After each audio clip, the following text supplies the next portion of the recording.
King Arthur and the Knights of the Round Table. King Arthur, Sir Thomas Malory, The Coming of Arthur and the Founding of the Round Table. I Merlin foretells the birth of Arthur. King Vortigern the usurper sat upon his throne in London, when, suddenly, upon a certain day, ran in a breathless messenger, and cried aloud, Arise, Lord King, for the enemy is come, even Ambrosius and Uther, upon whose throne thou sittest, and full 20,000 with them, and they have sworn by a great oath, Lord, to slay thee, ere this year be done, and even now they march towards thee as the north wind of winter for bitterness and haste. At those words Vortigern's face grew white as ashes, and, rising in confusion and disorder, he sent for all the best artificers and craftsmen and mechanics, and commanded them vehemently to go and build him straightway in the furthest west of his lands a great and strong castle, where he might fly for refuge and escape the vengeance of his master's sons. And, moreover, cried he, let the work be done within 100 days from now, or I will surely spare no life amongst you all. Then all the host of craftsmen, fearing for their lives, found out a proper site whereon to build the tower, and eagerly began to lay in the foundations. But no sooner were the walls raised up above the ground than all their work was overwhelmed and broken down by night invisibly, no man perceiving how, or by whom, or what. And the same thing happening again, and yet again, all the workmen, full of terror, sought out the king, and threw themselves upon their faces before him, beseeching him to interfere and help them or to deliver them from their dreadful work. Filled with mixed rage and fear, the king called for the astrologers and wizards, and took counsel with them what these things might be, and how to overcome them. The wizards worked their spells and incantations, and in the end declared that nothing but the blood of a youth born without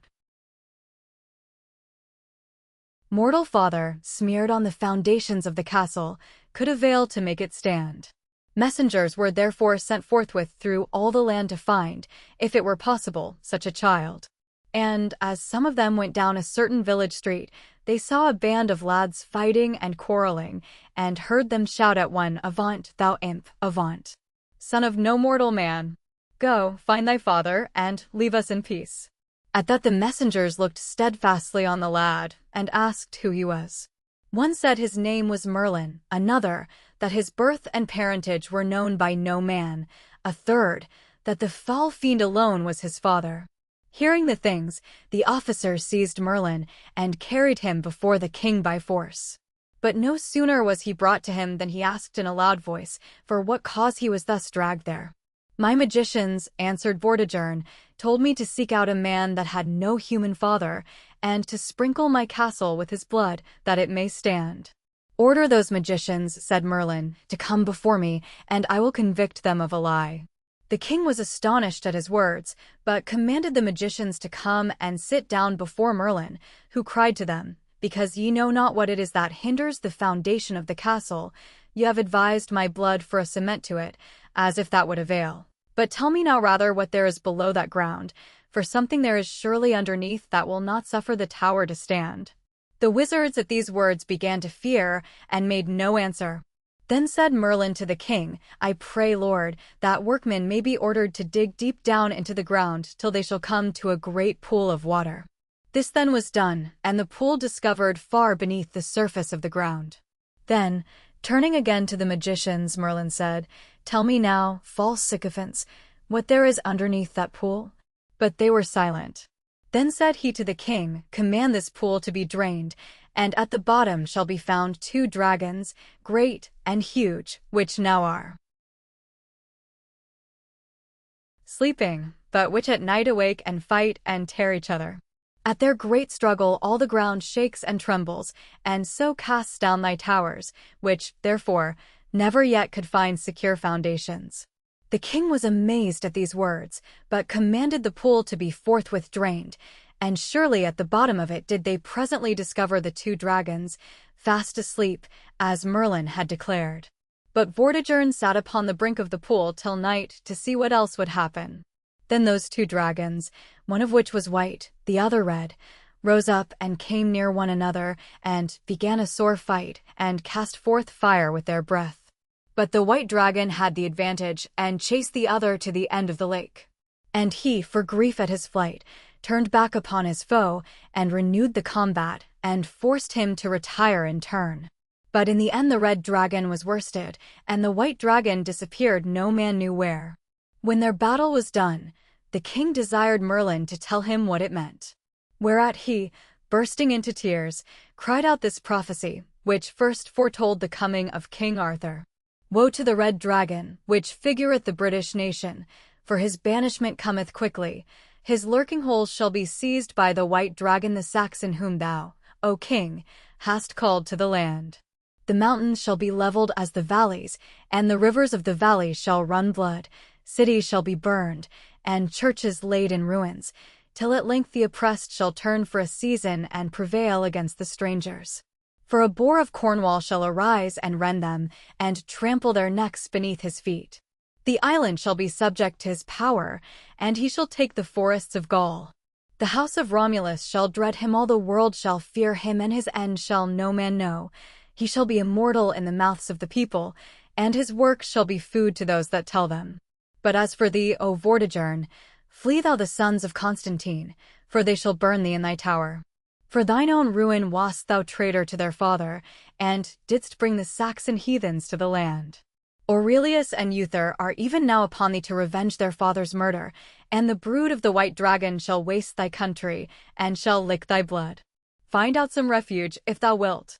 But who may escape the doom of God? The king heard all this, trembling greatly, and, convicted of his sins, said nothing in reply. Only he hasted the builders of his tower by day and night, and rested not till he had fled thereto. In the meantime, Aurelius, the rightful king, was hailed with joy by the Britons, who flocked to his standard, and prayed to be led against the Saxons. But he, till he had first killed Vortigern, would begin no other war. He marched therefore to Cambria, and came before the tower which the usurper had built. Then, crying out to all his knights, "Avenge ye on him who hath ruined Britain and slain my father and your king," he rushed with many thousands at the castle walls. But, being driven back again and yet again, at length he thought of fire, and ordered blazing brands to be cast into the building from all sides. These, finding soon a proper fuel, ceased not to rage till, spreading to a mighty conflagration, they burned down the tower and Vortigern within it. Then did Aurelius turn his strength against Hengist and the Saxons, and, defeating them in many places, weakened their power for a long season, so that the land had peace. Anon the king, making journeys to and fro, restoring ruined churches, and, creating order, came to the monastery near Salisbury, where all those British knights lay buried who had been slain there by the treachery of Hengist. For when in former times Hengist had made a solemn truce with Vortigern, to meet in peace and settle terms, whereby himself and all his Saxons should depart from Britain, the Saxon soldiers carried every one of them beneath his garment a long dagger, and, at a given signal, fell upon the Britons and slew them, to the number of nearly 500. The sight of the place where the dead lay moved Aurelius to great sorrow, and he cast about in his mind how to make a worthy tomb over so many noble martyrs, who had died there for their country. When he had in vain consulted many craftsmen and builders, he sent, by the advice of the archbishop, for Merlin, and asked him what to do. "If you would honor the burying place of these men," said Merlin, "with an everlasting monument, send for the Giants' Dance which is in Killarrows, a mountain in Ireland. For there is a structure of stone there which none of this age could raise without a perfect knowledge of the arts. They are stones of a vast size and wondrous nature, and if they can be placed here as they are there, round this spot of ground, they will stand forever." At these words of Merlin, Aurelius burst into laughter and said, "How is it possible to remove such vast stones from so great a distance, as if Britain, also, had no stones fit for the work?" "I pray the king," said Merlin, "to forbear vain laughter. What I have said is true, for those stones are mystical and have healing virtues. The giants of old brought them from the furthest coast of Africa, and placed them in Ireland while they lived in that country, and their design was to make baths in them, for use in time of grievous illness. For if they washed the stones and put the sick into the water, it certainly healed them, as also it did them that were wounded in battle, and there is no stone among them but hath the same virtue still. When the Britons heard this, they resolved to send for the stones, and to make war upon the people of Ireland if they offered to withhold them. So, when they had chosen Uther the king's brother for their chief, they set sail, to the number of 15,000 men, and came to Ireland.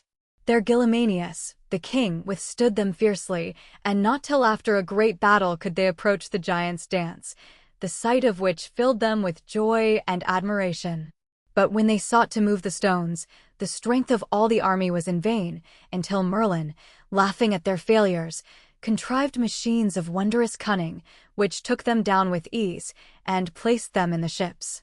When they had brought the whole to Salisbury, Aurelius, with the crown upon his head, kept for 4 days the feast of Pentecost with royal pomp, and in the midst of all the clergy and the people, Merlin raised up the stones, and set them round the sepulchre of the knights and barons, as they stood in the mountains of Ireland. Then was the monument called Stonehenge, and stands, as all men know, upon the plain of Salisbury to this very day. Soon thereafter it befell that Aurelius was slain by poison at Winchester, and was himself buried within the giants' dance. At the same time came forth a comet of amazing size and brightness, darting out a beam, at the end whereof was a cloud of fire shaped like a dragon, from whose mouth went out 2 rays, one stretching over Gaul, the other ending in 7 lesser rays over the Irish Sea. At the appearance of this star a great dread fell upon the people, and Uther, marching into Cambria against the son of Vortigern, himself was very troubled to learn what it might mean. Then Merlin, being called before him, cried with a loud voice, O mighty loss! O stricken Britain! Alas! The great prince is gone from us. Aurelius Ambrosius is dead, whose death will be ours also, unless God help us. Haste, therefore, noble Uther, to destroy the enemy. The victory shall be thine, and thou shalt be king of all Britain. For the star with the fiery dragon signifies thyself, and the ray over Gaul portends that thou shalt have a son, most mighty, whom all those kingdoms shall obey which the ray covers. Thus, for the 2nd time, did Merlin foretell the coming of King Arthur. And Uther, when he was made king, remembered Merlin's words, and caused 2 dragons to be made in gold, in likeness of the dragon he had seen in the star. One of these he gave to Winchester Cathedral, and had the other carried into all his wars before him, whence he was ever after called Uther Pendragon, or the Dragon's Head. Now, when Uther Pendragon had passed through all the land, and settled it, and even voyaged into all the countries of the Scots, and tamed the fierceness of that rebel people, he came to London, and ministered justice there. And it befell at a certain great banquet and high feast which the king made at Eastertide, there came, with many other earls and barons, Gorlois, Duke of Cornwall, and his wife Igerna, who was the most famous beauty in all Britain. And soon thereafter, Gorlois being slain in battle, Uther determined to make Igerna his own wife. But in order to do this, and enable him to come to her, for she was shut up in the high castle of Tintagel, on the furthest coast of Cornwall, the king sent for Merlin, to take counsel with him, and to pray his help. This, therefore, Merlin promised him on one condition, namely, that the king should give him up the first son born of the marriage. For Merlin by his art foreknew that this firstborn should be the long-wished prince, King Arthur. When Uther, therefore, was at length happily wedded, Merlin came to the castle on a certain day, and said, Sir, thou must now provide thee for the nourishing of thy child. And the king, nothing doubting, said, Be it as thou wilt. I know a lord of thine in this land, said Merlin, who is a man both true and faithful. Let him have the nourishing of the child. His name is Sir Ector, and he hath fair possessions both in England and in Wales. When, therefore, the child is born, let him be delivered unto me, unchristened, at yonder postern gate, and I will bestow him in the care of this good knight. So when the child was born, the king bid 2 knights and 2 ladies to take it, bound in rich cloth of gold, and deliver it to a poor man whom they should discover at the postern gate. And the child being delivered thus to Merlin, who himself took the guise of a poor man, was carried by him to a holy priest and christened by the name of Arthur, and then was taken to Sir Ector's house and nourished at Sir Ector's wife's own breasts. And in the same house he remained privily for many years, no man soever knowing where he was, save Merlin and the king. Anon it befell that the king was seized by a lingering distemper, and the Saxon heathens, taking their occasion, came back from over sea and swarmed upon the land, wasting it with fire and sword. When Uther heard thereof, he fell into a greater rage than his weakness could bear, and commanded all his nobles to come before him, that he might upbraid them for their cowardice. And when he had sharply and hotly rebuked them, he swore that he himself, nigh unto death although he lay, would lead them forth against the enemy. Then causing a horse litter to be made, in which he might be carried, for he was too faint and weak to ride, he went up with all his army swiftly against the Saxons. But they, when they heard that Uther was coming in a litter, disdained to fight him, saying it would be shame for brave men to fight with one half dead. So they retired into their city, and, as it were in scorn of danger, left the gates wide open. But Uther straightway commanding his men to assault the town, they did so without loss of time, and had already reached the gates, when the Saxons, repenting too late of their haughty pride, rushed forth to the defense. The battle raged till night, and was begun again next day, but at last, their leaders, Octa and Eosa, being slain, the Saxons turned their backs and fled, leaving the Britons a full triumph. The king at this felt so great joy, that, whereas before he could scarce raise himself without help, he now sat upright in his litter by himself, and said, with a laughing and merry face, "They called me the half-dead king, and so indeed I was. But victory to me half-dead is better than defeat and the best health. For to die with honor is far better than to live disgraced."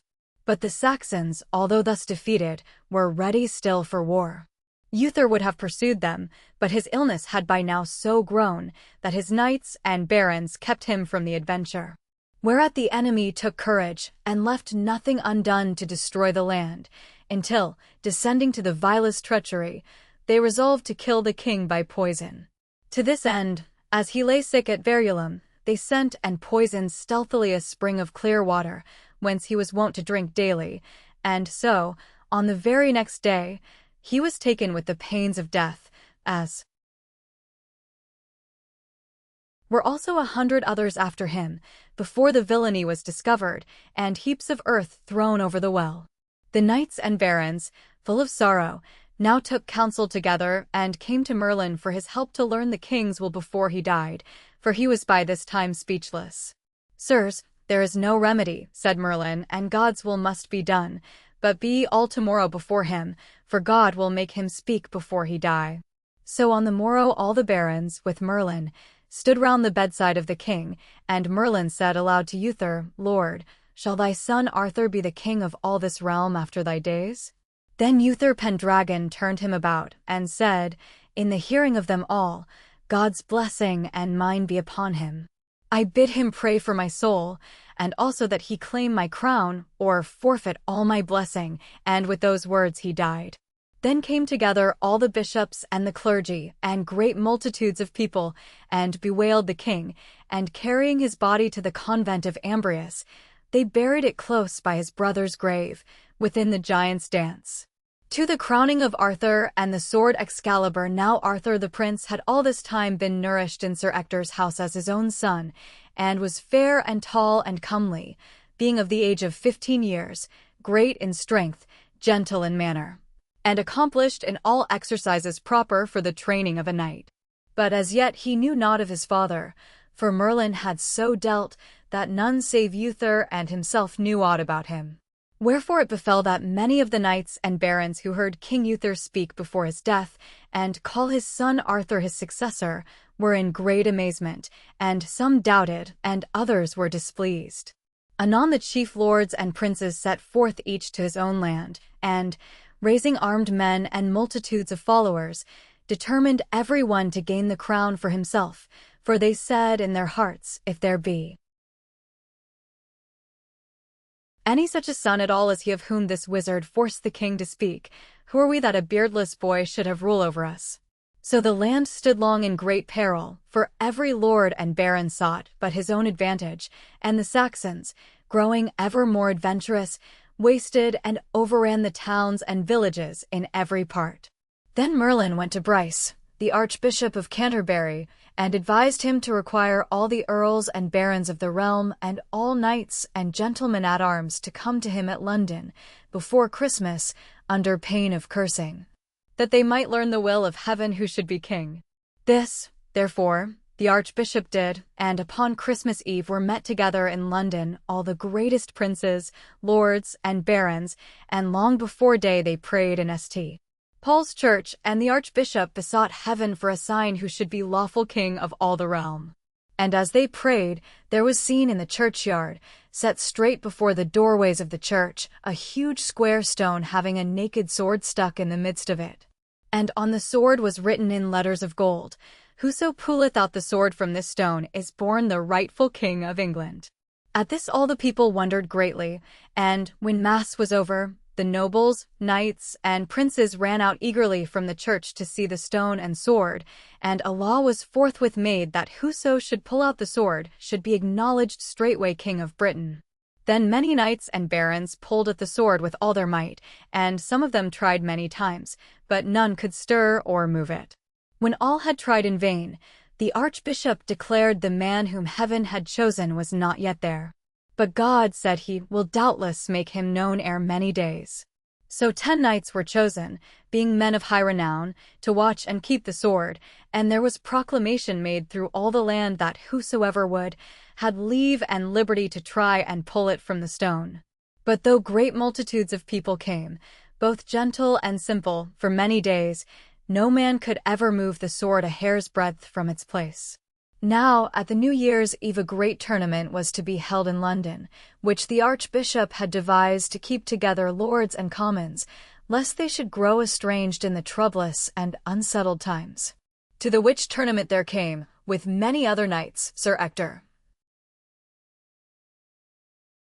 Arthur's foster father, who had great possessions near to London, and with him came his son, Sir Kay, but recently made knight, to take his part in the jousting, and young Arthur also to witness all the sports and fighting. But as they rode towards the justs, Sir Kay found suddenly he had no sword, for he had left it at his father's house, and turning to young Arthur, he prayed him to ride back and fetch it for him. "I will with a good will," said Arthur, and rode fast back after the sword. But when he came to the house, he found it locked and empty, for all were gone forth to see the tournament. Whereat, being angry and impatient, he said within himself, "I will ride to the churchyard and take with me the sword that sticketh in the stone, for my brother shall not go without a sword this day." So he rode and came to the churchyard, and alighting from his horse, he tied him to the gate, and went to the pavilion, which was pitched near the stone, wherein abode the 10 knights who watched and kept it, but he found no knights there, for all were gone to see the jousting. Then he took the sword by its handle, and lightly and fiercely he pulled it out of the stone, and took his horse and rode until he came to Sir Kay and delivered him the sword. But as soon as Sir Kay saw it, he knew well it was the sword of the stone, and, riding swiftly to his father, he cried out low, "Here, sir, is the sword of the stone, wherefore it is I who must be king of all this land." When Sir Ector saw the sword, he turned back straight with Arthur and Sir Kay and came to the churchyard, and there alighting, they went all 3 into the church, and Sir Kay was sworn to tell truly how he came by the sword. Then he confessed it was his brother Arthur who had brought it to him. Whereat Sir Ector, turning to young Arthur, asked him, "How gottest thou the sword?" "Sir," said he, "I will tell you. When I went home to fetch my brother's sword, I found nobody to deliver it to me, for all were abroad to the justs. Yet was I loath to leave my brother swordless, and, bethinking me of this one, I came hither eagerly to fetch it for him, and pulled it out of the stone without any pain." Then said Sir Ector, much amazed and looking steadfastly on Arthur, "If this indeed be thus, 'tis thou who shalt be king of all this land, and God will have it so for none, but he who should be rightful lord of Britain might ever draw this sword forth from that stone." But let me now with mine own eyes see thee put back the sword into its place and draw it forth again." "That is no mastery," said Arthur, and straightway set it in the stone. And then Sir Ector pulled at it himself, and after him Sir Kay, with all his might, but both of them in vain. Then Arthur, reaching forth his hand and grasping at the pommel, pulled it out easily, and at once. Then fell Sir Ector down upon his knees upon the ground before young Arthur, and Sir Kay also with him, and straightway did him homage as their sovereign lord. But Arthur cried aloud, "Alas! Mine own dear father and my brother, why kneel ye thus to me?" "Nay, my lord Arthur," answered then Sir Ector, "we are of no blood kinship with thee, and little though I thought how high thy kin might be, yet wast thou never more than foster child of mine." And then he told him all he knew about his infancy, and how a stranger had delivered him, with a great sum of gold, into his hands to be brought up and nourished as his own born child, and then had disappeared. But when young Arthur heard of it, he fell upon Sir Ector's neck, and wept, and made great lamentation, "For now," said he, "I have in one day lost my father, and my mother, and my brother." "Sir," said Sir Ector presently, "when thou shalt be made king, be good and gracious unto me and mine." "If not," said Arthur, "I were no true man's son at all, for thou art he in all the world to whom I owe the most, and my good lady and mother, thy wife, hath ever kept and fostered me as though I were her own. So if it be God's will that I be king hereafter as thou sayest, desire of me whatever thing thou wilt, and I will do it, and God forbid that I should fail thee in it." "I will but pray," replied Sir Ector, "that thou wilt make my son Sir Kay, thy foster brother, seneschal of all the lands." "That shall he be," said Arthur, "and never shall another hold that office, save thy son, while he and I do live." Anon, they left the church and went to the archbishop to tell him that the sword had been achieved. And when he saw the sword in Arthur's hand, he set a day and summoned all the princes, knights, and barons to meet again at St. Paul's church and see the will of heaven signified. So when they came together, the sword was put back in the stone, and all tried, from the greatest to the least, to move it, but there before them all not one could take it out save Arthur only. But then befell a great confusion and dispute, for some cried out it was the will of heaven, and "Long live King Arthur," but many more were full of wrath and said, "What? Would ye give the ancient scepter of this land unto a boy born none know how?" And the contention growing greatly, till nothing could be done to pacify their rage, the meeting was at length broken up by the archbishop and adjourned till Candlemas, when all should meet again. But when Candlemas was come, Arthur alone again pulled forth the sword, though more than ever came to win it, and the barons, sorely vexed and angry, put it in delay till Easter. But as he had sped before, so he did at Easter, and the barons yet once more contrived delays till Pentecost. But now the archbishop, fully seeing God's will, called together, by Merlin's counsel, a band of knights and gentlemen at arms, and set them about Arthur to keep him safely till the feast of Pentecost. And when at the feast Arthur still again alone prevailed to move the sword, the people all with one accord cried out, "Long live King Arthur! We will have no more delay, nor any other king, for so it is God's will, and we will slay whoso resisteth him and Arthur." And wherewithal they kneeled down all at once, and cried for Arthur's grace and pardon that they had so long delayed him from his crown. Then he full sweetly and majestically pardoned them, and taking in his hand the sword, he offered it upon the high altar of the church. Anon was he solemnly knighted with great pomp by the most famous knight there present, and the crown was placed upon his head, and, having taken oath to all the people, lords and commons, to be true king and deal in justice only unto his life's end, he received homage and service from all the barons who held lands and castles from the crown. Then he made Sir Kay High Steward of England, and Sir Badwain of Britain Constable, and Sir Ulfius Chamberlain, and after this, with all his court and a great retinue of knights and armed men, he journeyed into Wales, and was crowned again in the old city of Caerleon upon Usk. Meanwhile those knights and barons who had so long delayed him from the crown met together and went up to the coronation feast at Caerleon, as if to do him homage, and there they ate and drank such things as were set before them at the royal banquet, sitting with the others in the great hall. But when after the banquet Arthur began, according to the ancient royal custom, to bestow great boons and fiefs on whom he would, they all with one accord rose up, and scornfully refused his gifts, crying that they would take nothing from a beardless boy come of low or unknown birth, but would instead give him good gifts of hard sword strokes between neck and shoulders. Whereat arose a deadly tumult in the hall, and every man there made him ready to fight. But Arthur leaped up as a flame of fire against them, and all his knights and barons drawing their swords, rushed after him upon them and began a full sore battle, and presently the king's party prevailed, and drave the rebels from the hall and from the city, closing the gates behind them, and King Arthur brake his sword upon them in his eagerness and rage. But amongst them were 6 kings of great renown and might, who more than all raged against Arthur and determined to destroy him, namely, King Lot, King Nanters, King Urien, King Carados, King Ider, and King Anguisant.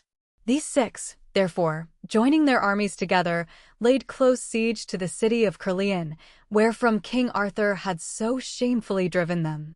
And after 15 days Merlin came suddenly into their camp, and asked them what this treason meant.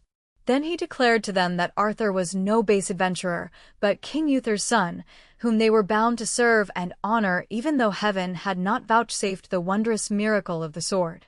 Some of the kings, when they heard Merlin speak thus, marveled and believed him, but others, as King Lot, laughed him and his words to scorn, and mocked him for a conjurer and wizard. But it was agreed with Merlin that Arthur should come forth and speak with the kings. So he went forth to them to the city gate, and with him the archbishop and Merlin, and Sir Kay, Sir Brastias, and a great company of others. And he spared them not in his speech, but spoke to them as king and chieftain, telling them plainly he would make them all bow to him if he lived, unless they choose to do him homage there and then, and so they parted in great wrath, and each side armed in haste. "What will ye do?" said Merlin to the kings. "You had best hold your hands, for were ye 10 times as many ye should not prevail." "Shall we be afraid of a dream reader?" quoth King Lot in scorn. With that Merlin vanished away and came to King Arthur. Then Arthur said to Merlin, "I have need now of a sword that shall chastise these rebels terribly." "Come then with me," said Merlin, "for hard by there is a sword that I can gain for thee." So they rode out that night till they came to a fair and broad lake, and in the midst of it King Arthur saw an arm thrust up, clothed in white samite, and holding a great sword in the hand. "Lo, yonder is the sword I spoke of," said Merlin. Then saw they a damsel floating on the lake in the moonlight. "What damsel is that?" said the king. "The Lady of the Lake," said Merlin, "for upon this lake there is a rock, and on the rock a noble palace, where she abideth, and she will come towards thee presently, when thou shalt ask her courteously for the sword." Therewith the damsel came to King Arthur, and saluted him, and he saluted her, and said, "Lady, what sword is that the arm holdeth above the water? I would that it were mine, for I have no sword." "Sir King," said the Lady of the Lake, "that sword is mine, and if thou wilt give me in return a gift whenever I shall ask it of thee, thou shalt have it." "By my faith," said he, "I will give thee any gift that thou shalt ask." "Well," said the damsel, "go into yonder barge, and row thyself unto the sword, and take it and the scabbard with thee, and I will ask my gift of thee when I see my time." So King Arthur and Merlin alighted, and tied their horses to 2 trees, and went into the barge, and when they came to the sword that the hand held, King Arthur took it by the handle and bore it with him, and the arm and hand went down under the water. And so they came back to land, and rode again to Caerleon. On the morrow Merlin bade King Arthur to set fiercely on the enemy, and in the meanwhile 300 good knights went over to King Arthur from the rebels' side. Then at the spring of day, when they had scarce left their tents, he fell on them with might and main, and Sir Baudwain, Sir Kay, and Sir Brastias slew on the right and on the left marvellously, and ever in the thickest of the fight King Arthur raged like a young lion, and laid on with his sword, and did wondrous deeds of arms, to the joy and admiration of the knights and barons who beheld him. Then King Lot, King Carados, and the king of the 100 Knights who also was with them going round to the rear, set on King Arthur fiercely from behind. But King Arthur, turning to his knights, fought ever in the foremost press until his horse was slain beneath him.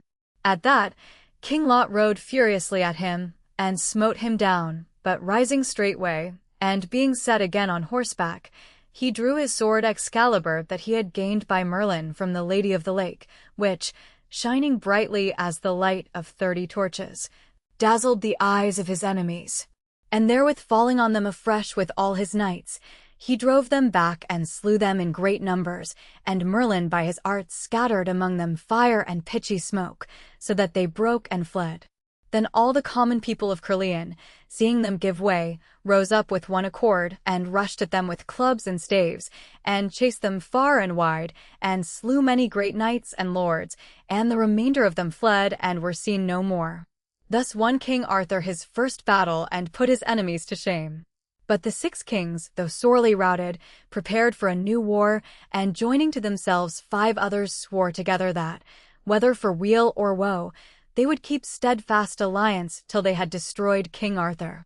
Then, with a host of 50,000 men at arms on horseback and 10,000 foot, they were soon ready, and sent forth their foreriders, and drew from the northern country towards King Arthur to the castle of Bedgraine.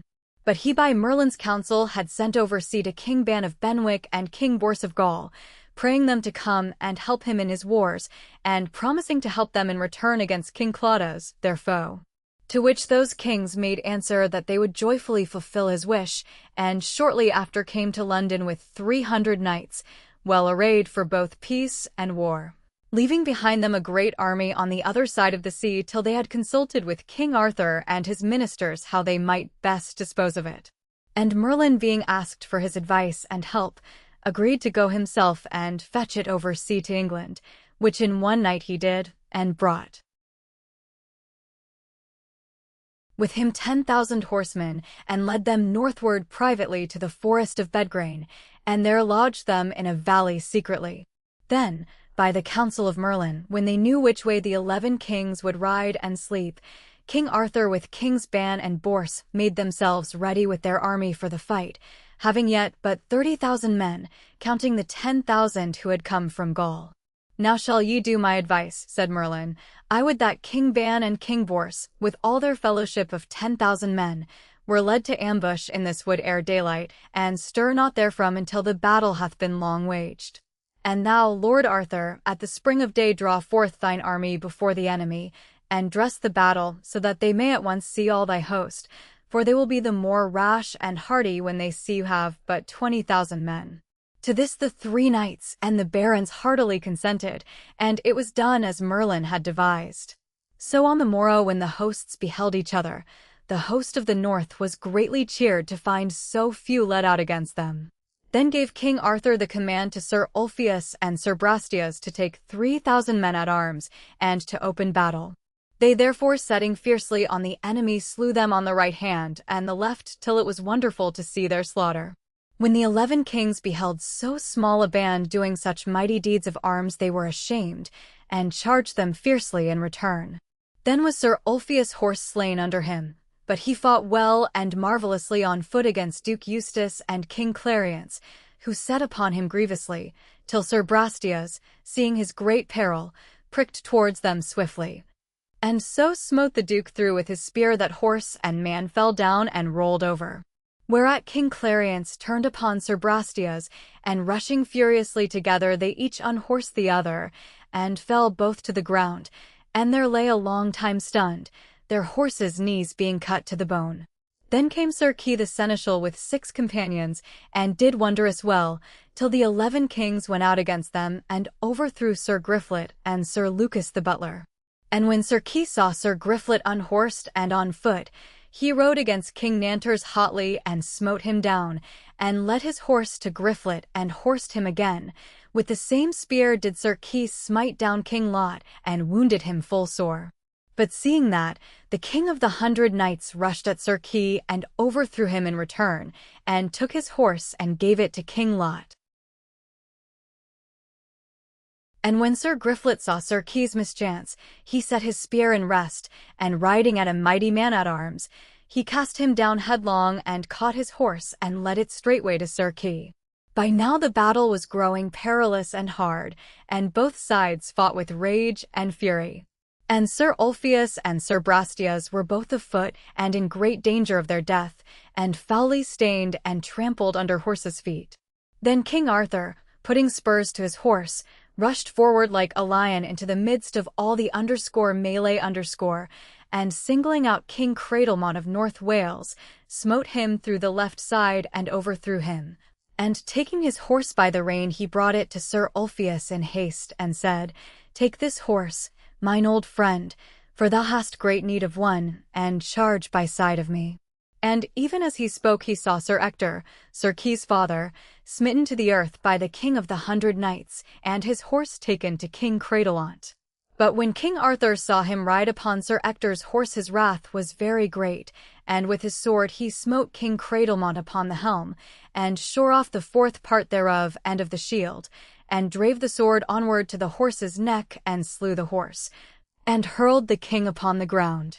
And now the battle waxed so great and furious that all the noise and sound thereof rang out by water and by wood, so that Kings Ban and Bors, with all their knights and men-at-arms in ambush, hearing the tumult and the cries, trembled and shook for eagerness, and scarce could stay in secret, but made them ready for the fray and dressed their shields and harness. But when King Arthur saw the fury of the enemy, he raged like a mad lion, and stirred and drove his horse now here, now there, to the right hand and to the left, and stayed not in his wrath till he had slain full 20 knights. He wounded also King Lot so sorely in the shoulder that he left the field, and in great pain and dolor cried out to the other kings, "Do as I devise, or we shall be destroyed." I, with the King of the 100 Knights, King Anguisant, King Ider, and the Duke of Cambenet, will take 15,000 men and make a circuit, meanwhile that ye do hold the battle with 12,000. Then coming suddenly we will fall fiercely on them from behind, and put them to the rout, but else shall we never stand against them. So Lot and 4 kings departed with their party to one side, and the 6 other kings dressed their ranks against King Arthur and fought long and stoutly. But now Kings Ban and Bors, with all their army fresh and eager, broke from their ambush and met face to face the 5 kings and their host as they came round behind, and then began a frantic struggle with breaking of spears and clashing of swords and slaying of men and horses. Anon King Lot, espying in the midst King Bors, cried out in great dismay, "Our Lady, now defend us from our death and fearful wounds. Our peril groweth great, for yonder cometh one of the worshipfullest kings and best knights in all the world." "Who is he?" said the King of the 100 Knights. "It is King Bors of Gaul," replied King Lot, "and much I marvel how he may have come with all his host into this land without our knowledge." "Ah," cried King Carados, "I will encounter with this king if you will rescue me when there is need." "Ride on," said they.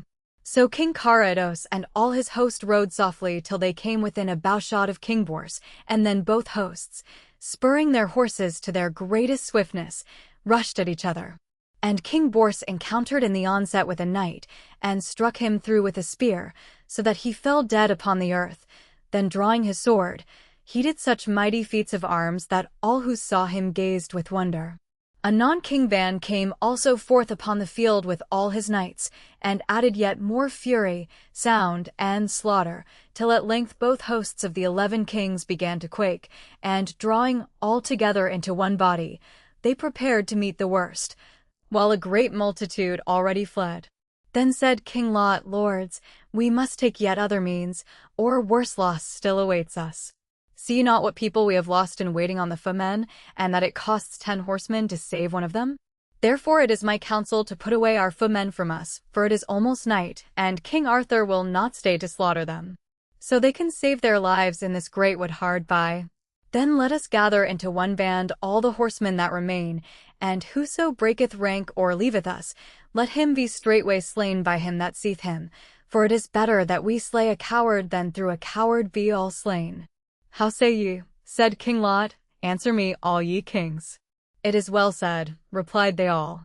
and swearing they would never fail each other, they mended and set right their armor and their shields, and took new spears and set them steadfastly against their thighs, waiting, and so stood still as a clump of trees stands on the plain, and no assaults could shake them. They held so hard together, which when King Arthur saw he marveled greatly, and was very wroth. Yet, cried he, I may not blame them, by my faith, for they do as brave men ought to do, and are the best fighting men and knights of most prowess that I ever saw or heard tell of. And so said also Kings Ban and Bors, and praised them greatly for their noble chivalry. But now came 40 noble knights out of King Arthur's host, and prayed that he would suffer them to break the enemy. And when they were allowed, they rode forth with their spears upon their thighs, and spurred their horses to their hottest. Then the 11 kings, with a party of their knights, rushed with set spears as fast and mightily to meet them, and when they were encountered, all the crash and splinter of their spears and armor rang with a mighty din.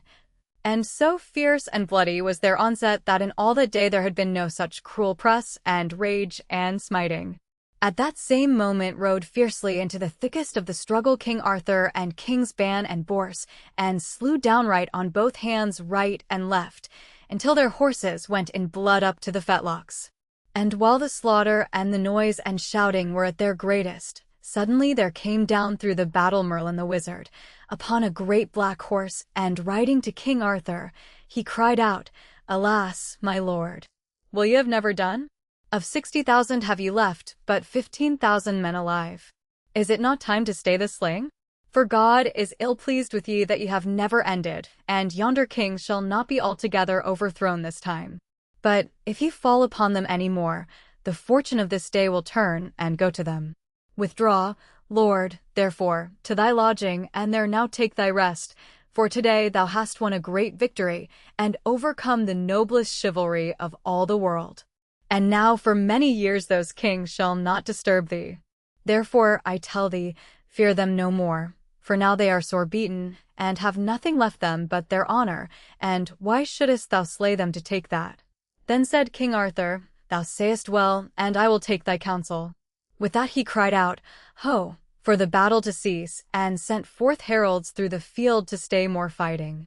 And gathering all the spoil, he gave it not amongst his own host, but to Kings Ban and Bors and all their knights and men-at-arms, that he might treat them with the greater courtesy as strangers. Then Merlin took his leave of Arthur and the 2 other kings, and went to see his master, Blaise, a holy hermit, dwelling in Northumberland, who had nourished him through all his youth. And Blaise was passing glad to see him, for there was a great love ever between them, and Merlin told him how King Arthur had sped in the battle, and how it had ended, and told him the names of every king and knight of worship who was there. So Blaise wrote down the battle, word for word, as Merlin told him, and in the same way ever after, all the battles of King Arthur's days Merlin caused Blaise, his master, to record. 3 Arthur drives the Saxons from his realm anon. Thereafter came word to King Arthur that Rience, king of North Wales, was making war upon King Leodegrance of Camelgard, whereat he was passing wroth, for he loved Leodegrance well, and hated Rience. So he departed with Kings Ban and Bors and 20,000 men, and came to Camelgard, and rescued Leodegrance, and slew 10,000 of Rience's men, and put him to flight. Then Leodegrance made a great festival to the 3 kings, and treated them with every manner of mirth and pleasure which could be devised. And there had King Arthur the first sight of Guinevere, daughter of Leodegrance, whom in the end he married, as shall be told hereafter. Then did Kings Ban and Bors take leave, and went to their own country, where King Claudas worked great mischief. And King Arthur would have gone with them, but they refused him, saying, Nay, ye shall not at this time, for ye have yet much to do in these lands of your own, and we with the riches we have won here by your gifts shall hire many good knights, and, by the grace of God, withstand the malice of King Claudas, and if we have need we will send to ye for succor, and likewise ye, if ye have need, send for us, and we will not tarry, by the faith of our bodies. When the 2 kings had left, King Arthur rode to Caerleon, and thither came to him his half-sister Bellicent, wife to King Lot, sent as a messenger, but in truth to espy his power, and with her came a noble retinue, and also her 4 sons Gawain, Gaheris, Agravain, and Gareth.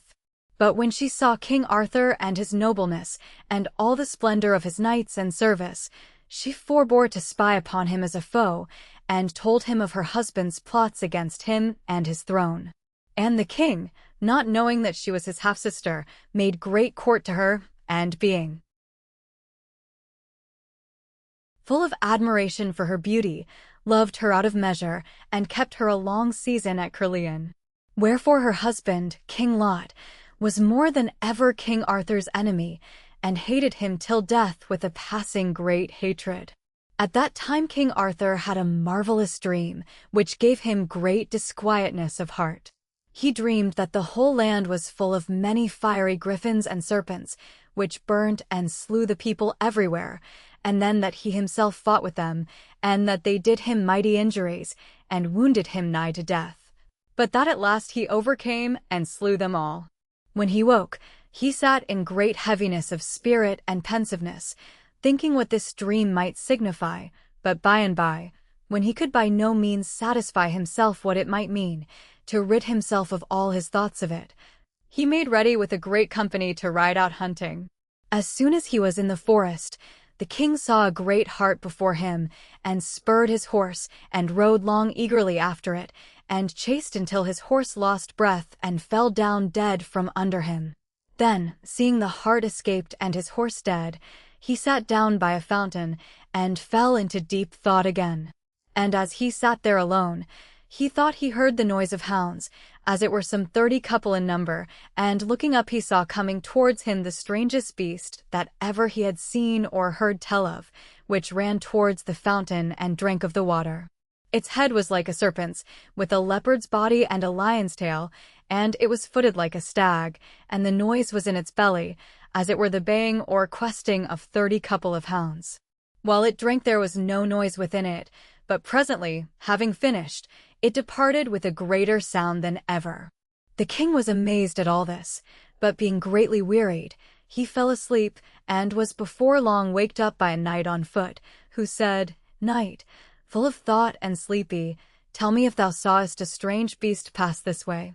"Such a one I saw," said King Arthur to the knight, "but that is now 2 miles distant at the least." "What would you with that beast?" "Sir," said the knight, "I have followed it for a long time, and have killed my horse, and would to heaven I had another to pursue my quest withal." At that moment came a yeoman with another horse for the king, which, when the knight saw, he earnestly prayed to be given him. "For I have followed this quest," said he, 12 months, and either I shall achieve him, or bleed of the best blood of my body.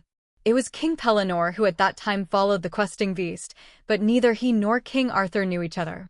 "Sir Knight," said King Arthur, "leave that quest, and suffer me to have it, and I will follow it other 12 months. "Ah, fool," said the knight, "thy desire is utterly in vain, for it shall never be achieved, but by me, or by my next of kin." Therewith he started to the king's horse, and mounted to the saddle, crying out, "Gramercy, this horse is mine." "Well," said the king, "thou mayest take my horse by force, and I will not say nay, but till we prove whether thou or I be best on horseback, I shall not rest content." "Seek me here," said the knight, "whenever thou wilt, and here by this fountain thou shalt find me." And so he passed forth on his way. Then sat King Arthur in a deep fit of study, and bade his yeomen fetch him yet another horse as quickly as they could. And when they left him all alone came Merlin, disguised as a child of 14 years of age, and saluted the king, and asked him why he was so pensive and heavy. "I may well be pensive and heavy," he replied, "for here even now I have seen the strangest sight I ever saw." "That know I well," said Merlin, "as well as thyself, and also all thy thoughts, but thou art foolish to take thought, for it will not amend thee. Also I know what thou art, and know thy father and thy mother." "That is false," said King Arthur. "How shouldst thou know?" "Thy years are not enough." "Yea," said Merlin, "but I know better than how thou wast born, and better than any man living." "I will not believe thee," said King Arthur, and was wroth with the child. So Merlin departed, and came again in the likeness of an old man of 80 years of age, and the king was glad at his coming, for he seemed wise and venerable. Then said the old man, "Why art thou so sad?" "For diverse reasons," said King Arthur, "for I have seen strange things today, and but this moment there was here a child who told me things beyond his years to know." "Yea," said the old man, "but he told thee truth, and more he would have told thee hadst thou suffered him. But I will tell thee wherefore thou art sad, for thou hast done a thing of late for which God is displeased with thee, and what it is thou knowest in thy heart, though no man else may know."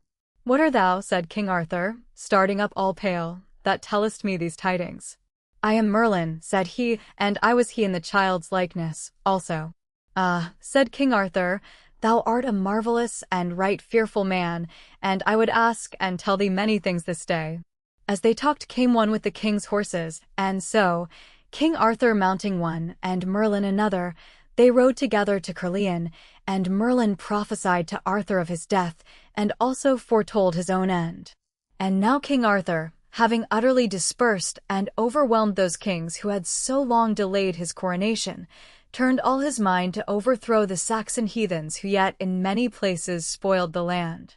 Calling together, therefore, his knights and men-at-arms, he rode with all his hosts to York, where Callgrin, the Saxon, lay with a great army, and there he fought a mighty battle, long and bloody, and drove him into the city, and besieged him. Then Baldulf, Callgrin's brother, came secretly with 6,000 men to assail King Arthur and to raise the siege. But King Arthur was aware of him, and sent 600 horsemen and 3,000 foot to meet and fall on him instead. This therefore they did, encountering them at midnight, and utterly defeated them, till they fled away for life. But Baldulf, full of grief, resolved to share his brother's peril, wherefore he shaved his head and beard, and disguised himself as a jester, and so passed through King Arthur's camp, singing and playing on a harp, till by degrees he drew near to the city walls, where presently he made himself known, and was drawn up by ropes into the town. Anon, while Arthur closely watched the city, came news that full 600 ships had landed countless swarms of Saxons under Keldric on the eastern coast.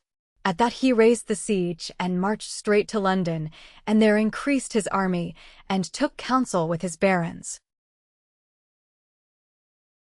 How to drive the Saxons from the land for evermore. Then with his nephew, Hol, king of the Armorican Britons, who came with a great force to help him, King Arthur, with a mighty multitude of barons, knights, and fighting men, went swiftly up to Lincoln, which the Saxons lay besieging. And there he fought a passing fierce battle, and made grievous slaughter, killing above 6,000 men, till the main body of them turned and fled. But he pursued them hotly into the wood of Celadon, where, sheltering themselves among the trees from his arrows, they made a stand, and for a long season bravely defended themselves. Anon, he ordered all the trees in that part of the forest to be cut down, leaving no shelter or ambush, and with their trunks and branches made a mighty barricade, which shut them in and hindered their escape. After 3 days, brought nigh to death by famine, they offered to give up their wealth of gold and silver spoils, and to depart forthwith in their empty ships, moreover, to pay tribute to King Arthur when they reached their home, and to leave him hostages till all was paid. This offer, therefore, he accepted, and suffered them to depart. But when they had been a few hours at sea, they repented of their shameful flight, and turned their ships back again, and landing at Totnes, ravaged all the land as far as the Severn, and, burning and slaying on all sides, bent their steps towards Bath. When King Arthur heard of their treachery and their return, he burned with anger till his eyes shone like 2 torches, and then he swore a mighty oath to rest no more until he had utterly destroyed those enemies of God and man, and had rooted them for ever out of the land of Britain. Then marching hotly with his armies on to Bath, he cried aloud to them, "Since these detestable and impious heathens disdain to keep their faith with me, to keep faith with God, to whom I swear to cherish and defend this realm, will now this day avenge on them the blood of all that they have slain in Britain." In like manner after him spoke the archbishop, standing upon a hill, and crying that today they should fight both for their country and for paradise. For whoso, he said, shall in this holy war be slain, the angels shall forthwith receive him. For death in this cause shall be penance and absolution for all sins. At these words every man in the whole army raged with hatred and pressed eagerly to rush upon those savages. Anon King Arthur, dressed in armor shining with gold and jewels, and wearing on his head a helmet with a golden dragon, took a shield painted with the likeness of the Blessed Mary. Then girding on Excalibur and taking in his right hand his great lance Ron, he placed his men in order and led them out against the enemy, who stood for battle on the slope of Badon Hill, ranged in the form of a wedge, as their custom was. And they, resisting all the onslaughts of King Arthur and his host, made that day a stout defense, and at night lay down upon the hill. But on the next day Arthur led his army once again to the attack, and with wounds and slaughter such as no man had ever seen before, he drove the heathen step by step before him, backwards and upwards, till he stood with all his noblest knights upon the summit of the hill. And then men saw him, red as the rising sun from spur to plume, lift up his sword, and, kneeling, kiss the cross of it, and after, rising to his feet, set might and main with all his fellowship upon the foe, till, as a troop of lions roaring for their prey, they drove them like a scattered herd along the plains, and cut them down till they could cut no more for weariness. That day King Arthur by himself alone slew with his sword Excalibur 470 heathens. Colgrin also and his brother Baldulf were slain. Then the king bade Cader, Duke of Cornwall, follow Keldric, the chief leader, and the remnant of his hosts, unto the uttermost. He, therefore, when he had first seized their fleet, and filled it with chosen men, to beat them back when they should fly to it at last, chased them and slew them without mercy so long as he could overtake them. And though they crept with trembling hearts for shelter to the coverts of the woods and dens of mountains, yet even so they found no safety, for Cader slew them, even one by one. Last of all he caught and slew Keldric himself, and slaughtering a great multitude took hostages for the surrender of the rest. Meanwhile, King Arthur turned from Badon Hill and freed his nephew Hull from the Scots and Picts, who besieged him in Alcold. And when he had defeated them in 3 sore battles, he drove them before him to a lake, which was one of the most wondrous lakes in all the world, for it was fed by 60 rivers, and had 60 islands, and 60 rocks, and on every island 60 eagles' nests. But King Arthur with a great fleet sailed round the rivers, and besieged them in the lake for 15 days, so that many thousands died of hunger. Anon the King of Ireland came with an army to relieve them, but Arthur, turning on him fiercely, routed him, and compelled him to retreat in Terata's land.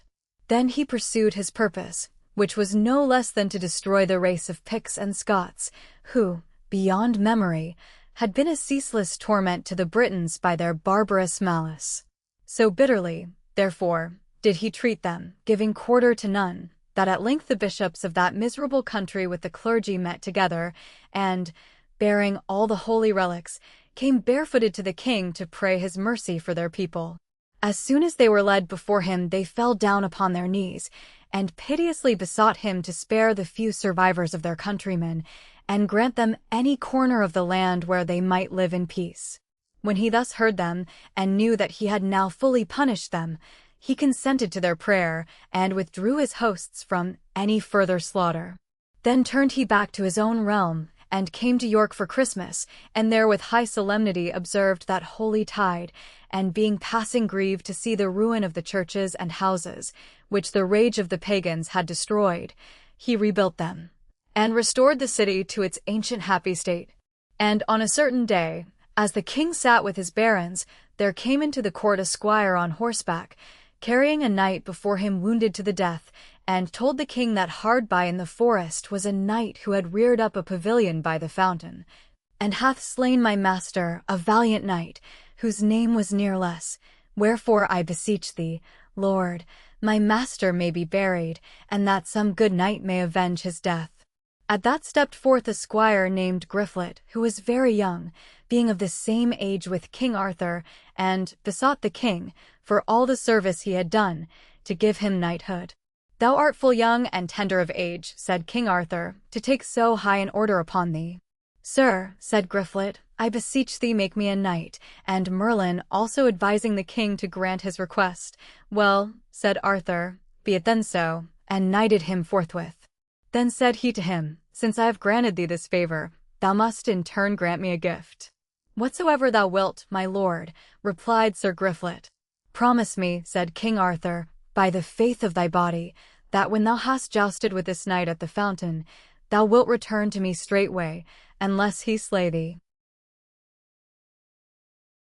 "I promise," said Sir Griflet, and taking his horse in haste, he dressed his shield, and took a spear in his hand and rode full gallop till he came to the fountain, by the side of which he saw a rich pavilion, and a great horse standing well saddled and bridled. And on a tree close by there hung a shield of many colors and a long lance. Then Sir Griflet smote upon the shield with the butt of his spear until he cast it to the ground. At that a knight came out of the pavilion and said, "Fair knight, why smote ye down my shield?" "Because," said Griflet, "I would joust with thee." "It were better not," replied the knight, "for thou art young and but lately made a knight, and thy strength is small compared to mine." "For all that," said Sir Griflet, "I will joust with ye." "I am full loath," replied the knight, "but if I must, I must." Then did they will their horses far apart, and running them together, the strange knight shivered Sir Griflet's spear to fragments, and smote him through the shield and the left side, and broke his own spear into Sir Griflet's body, so that the truncheon stuck there. And Sir Griflet and his horse fell down. But when the strange knight saw him overthrown, he was sore grieved, and hastily alighted, for he thought that he had slain him. Then he unlaced his helm and gave him air, and tended him carefully till he come out of his swoon, and leaving the truncheon of his spear in his body, he set him upon horse, and commended him to God, and said he had a mighty heart, and if he lived would prove a passing good knight. And so Sir Griflet rode to the court, where, by aid of good physicians, he was healed in time and his life saved. At that same time there came before the king 12 old men, ambassadors from Lucius Tiberius, Emperor of Rome, and demanded of Arthur tribute unto Caesar for his realm, or else, said they, the emperor would destroy both him and his land. To whom King Arthur answered that he owed the emperor no tribute, nor would send him any, but said he, on a fair field I will pay him his proper tribute with a sharp spear and sword, and by my father's soul that tribute shall he take from me, whether he will or not. So the ambassadors departed passing wroth, and King Arthur was as wroth as they. But on the morrow of Sir Griflet's hurt, the king commanded to take his horse and armor secretly outside the city walls before sunrise of the next morning, and, rising along while before dawn, he mounted up and took his shield and spear, and bade his chamberlain tarry till he came again, but he forbore to take Excalibur, for he had given it for safety into charge of his sister, Queen Morgan le Fay. And as the king rode at a soft pace, he saw suddenly 3 villains chasing Merlin and making to attack and slay him. Clapping spurs to his horse, he rushed towards them, and cried out in a terrible voice, "Flee, churls, or take your deaths." But they, as soon as they perceived a knight, fled away with the haste of hares. "O Merlin," said the king, "here hadst thou been killed, despite thy many crafts, had I not chanced to pass." "Not so," said Merlin, "for when I would, I could have saved myself, but thou art nearer to thy death than I, for without special help from heaven thou ridest now towards thy grave." And as they were thus talking, they came to the fountain and the rich pavilion pitched beside it, and saw a knight sitting all armed on a chair in the opening of the tent. "Sir knight," said King Arthur, "for what cause abidest thou here? To joust with any knight that passeth by? If so, I caution thee to quit that custom." "That custom," said the knight, "have I followed and will follow, let whosoever will say nay, and if any is aggrieved at it, let him who will amend it." "I will amend it," said King Arthur. "And I will defend it," answered the knight. Then the knight mounted his horse and made himself ready, and charging at each other they met so hard that both their lances splintered into pieces. Then King Arthur drew his sword, but the knight cried out, "Not so, but let us run another tilt together with sharp spears." "I would with a good will," said King Arthur, "but I have no more spears." "I have enough of spears," replied the knight, and called a squire, who brought 2 good new lances. Then spurring their horses, they rushed together with all their might, and broke each one his own spear short off in his hand. Then the king again put his hand to his sword, but the knight once more cried out, "Nay, yet abide a while. You are the best jouster that I ever met with. For the love of knighthood, let us joust yet once again." So once again they tilted with their fullest force, and this time King Arthur's spear was shivered, but the knights held whole, and drove so furiously against the king that both his horse and he were hurled to the ground. At that, King Arthur was enraged and drew his sword and said, "I will attack thee now, Sir Knight, on foot, for on horseback I have lost the honor." "I will be on horseback," said the knight. But when he saw him come on foot, he lighted from his horse, thinking it shame to have so great advantage. And then began they a strong battle, with many great strokes and grievous blows, and so hewed with their swords that the fragments of their armor flew about the fields, and both so bled that all the ground around was like a marsh of blood. Thus they fought long and mightily, and anon, after brief rest fell to again, and so hurtled together like 2 wild boars that they both rolled to the ground. At last their swords clashed furiously together, and the knight's sword shivered the king's in 2. Then said the knight, "Now art thou in my power, to save thee or to slay. Yield therefore as defeated, and a recreant knight, or thou shalt surely die." "As for death," replied King Arthur, "welcome be it when it cometh, but as for yielding me to thee as a recreant because of this poor accident upon my sword, I had far liefer die than be so shamed." So saying, he sprang on the knight, and took him by the middle and threw him down, and tore off his helm. But the knight, being a huge man, wrestled and struggled in a frenzy with the king until he brought him under, and tore off his helm in turn, and would have smitten off his head. At that came Merlin and said, "Knight, hold thy hand, for if thou slayest yonder knight, thou puttiest all this realm to greater loss and damage than ever realm was in, for he is a man of greater worship than thou dreamest of."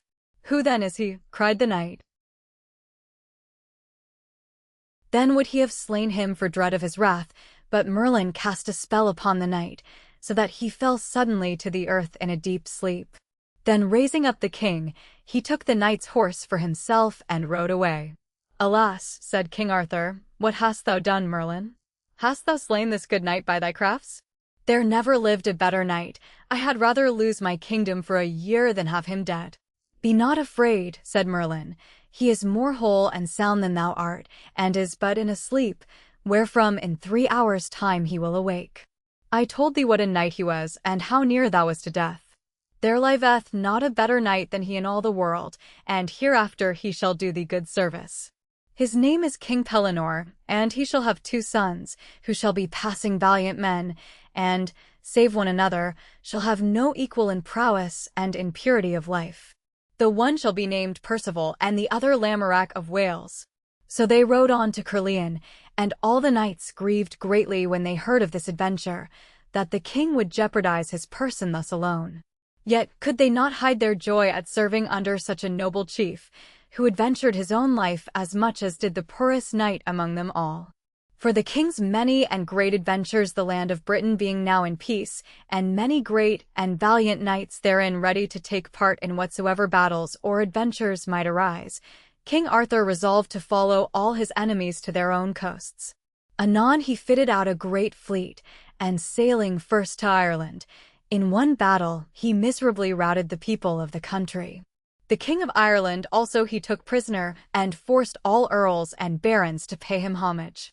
Having conquered Ireland, he went next to Iceland and subdued it also, and the winter being then arrived, returned to Britain. In the next year he set forth to Norway, whence many times the heathen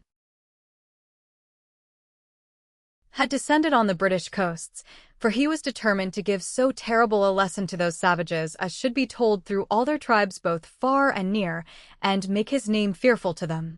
As soon as he was come, Riculf, the king, with all the power of that country, met and gave him battle, but after mighty slaughter, the Britons had at length the advantage, and slew Riculf and a countless multitude besides. Having thus defeated them, they set the cities on fire, dispersed the country people, and pursued the victory till they had reduced all Norway, as also Dacia, under the dominion of King Arthur.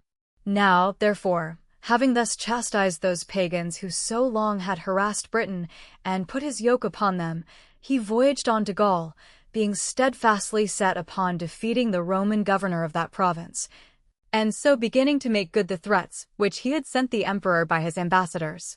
So soon as he was landed on the shores of Gaul, there came to him a countryman who told him of a fearful giant in the land of Brittany, who had slain, murdered, and devoured many people, and had lived for 7 years upon young children only, insomuch, said the man, that all the children of the country are destroyed, and but the other day he seized upon our duchess, as she rode out with her men, and took her away to his lodging in a cave of a mountain, and though 500 people followed her, yet could they give her no help or rescue, but left her shrieking and crying lamentably in the giant's hands.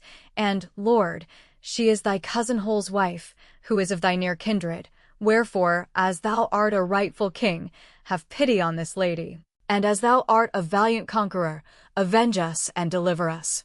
Alas, said King Arthur, this is a great mischief that you tell of. I had rather than the best realm I have, that I had rescued that lady ere the giant laid his hand on her.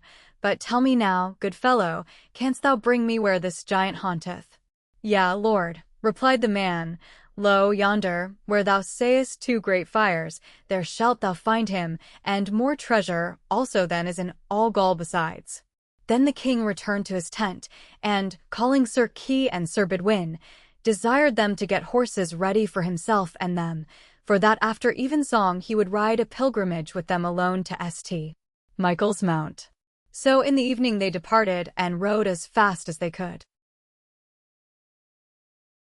till they came near the mount, and there alighted, and the king commanded the 2 knights to await him at the hill foot, while he went up alone. Then he ascended the mountain till he came to a great fire. And there he found a sorrowful widow wringing her hands and weeping miserably, sitting by a new-made grave. And saluting her, King Arthur prayed her wherefore she made such heavy lamentations. Sir Knight, she said, speak softly, for yonder is a devil, who, if he hear thy voice, will come and straightway slay thee. Alas, what dost thou here? 50 such men as thou were powerless to resist him. Here lieth dead my lady, Duchess of Brittany, wife to Sir Hol, who was the fairest lady in the world, foully and shamefully slaughtered by that fiend. Beware that thou go not too nigh, for he hath overcome and vanquished 15 kings, and hath made himself a coat of precious stones, embroidered with their beards. But if thou art so hardy, and wilt speak with him, at yonder great fire he is at supper. Well, said King Arthur, I will accomplish mine errand, for all thy fearful words, and so went forth to the crest of the hill, and saw where the giant sat at supper, gnawing on a limb of a man, and baking his huge frame by the fire, while 3 damsels turned 3 spits, whereon were spitted, like larks, 12 young children lately born. When King Arthur saw all that, his heart bled for sorrow, and he trembled for rage and indignation. Then lifting up his voice he cried aloud, God, that wieldeth all the world, give thee short life and shameful death, and may the devil have thy soul. Why hast thou slain those children and that fair lady? Wherefore arise, and prepare thee to perish, thou glutton and fiend, for this day thou shalt die by my hands. Then the giant, mad with fury at these words, started up, and seizing a great club, smote the king, and struck his crown from off his head. But King Arthur smote him with his sword so mightily in return, that all his blood gushed forth in streams. At that the giant, howling in great anguish, threw away his club of iron, and caught the king in both his arms and strove to crush his ribs together. But King Arthur struggled and writhed, and twisted him about so that the giant could not hold him tightly, and as they fiercely wrestled, they both fell, and rolling over one another, tumbled wrestling and struggling and fighting frantically from rock to rock, till they came to the sea. And as they tore and strove and tumbled, the king ever and anon smote at the giant with his dagger, till his arms stiffened in death around King Arthur's body, and groaning horribly, he died. So presently the two knights came and found the king locked fast in the giant's arms, and very faint and weary, and loosed him from their hold. Then the king bade Sir Kay to smite off the giant's head, and set it on the truncheon of a spear, and bear it to Sir Hull, and tell him that his enemy is slain, and afterwards let it be fastened to the castle gate, that all the people may behold it. And go ye two up on the mountain, and fetch me my shield and sword, and also the great club of iron you will see there. And as for the treasure, ye shall find their wealth beyond counting, but take as much as ye will, for I have his kirtle and the club. I desire no more. Then the knights fetched the club and kirtle, as the king had ordered, and took the treasure to themselves, as much as they could carry, and returned to the army. But when this deed was noised abroad, all the people came in multitudes to thank the king, who told them to give thanks to God, and to divide the giant's spoils amongst them equally. And King Arthur desired Sir Hull to build a church upon the mount, and dedicate it to the Archangel Michael. On the morrow, all the host moved onwards into the country of Champagne, and Flollo, the Roman tribune, retired before them into Paris. But while he was preparing to collect more forces from the neighboring countries, King Arthur came upon him unawares, and besieged him in the town. And when a month had passed, Flollo, full of grief at the starvation of his people, who died in hundreds day by day, sent to King Arthur, and desired that they two might fight together, for he was a man of mighty stature and courage, and thought himself sure of the victory. This challenge King Arthur, full weary of the siege, accepted with great joy, and sent back word to Flollo that he would meet him whensoever he appointed. And a truce being made on both sides, they met together the next day on the island without the city, where all the people also were gathered to see the issue. And as the king and Flollo rode up to the lists, each was so nobly armed and horsed, and sat so mightily upon his saddle, that no man could tell which way the battle would end. When they had saluted one another, and presented themselves against each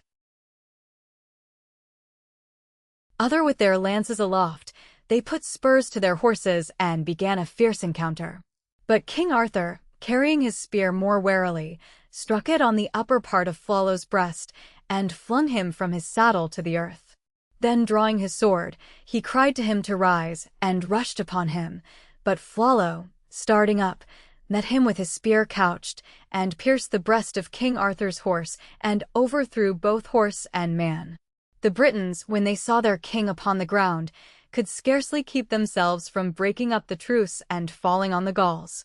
But as they were about to burst the barriers and rush upon the lists, King Arthur hastily arose, and, guarding himself with his shield, ran with speed on Flollo. And now they renewed the assault with great rage, being sorely bent upon each other's death.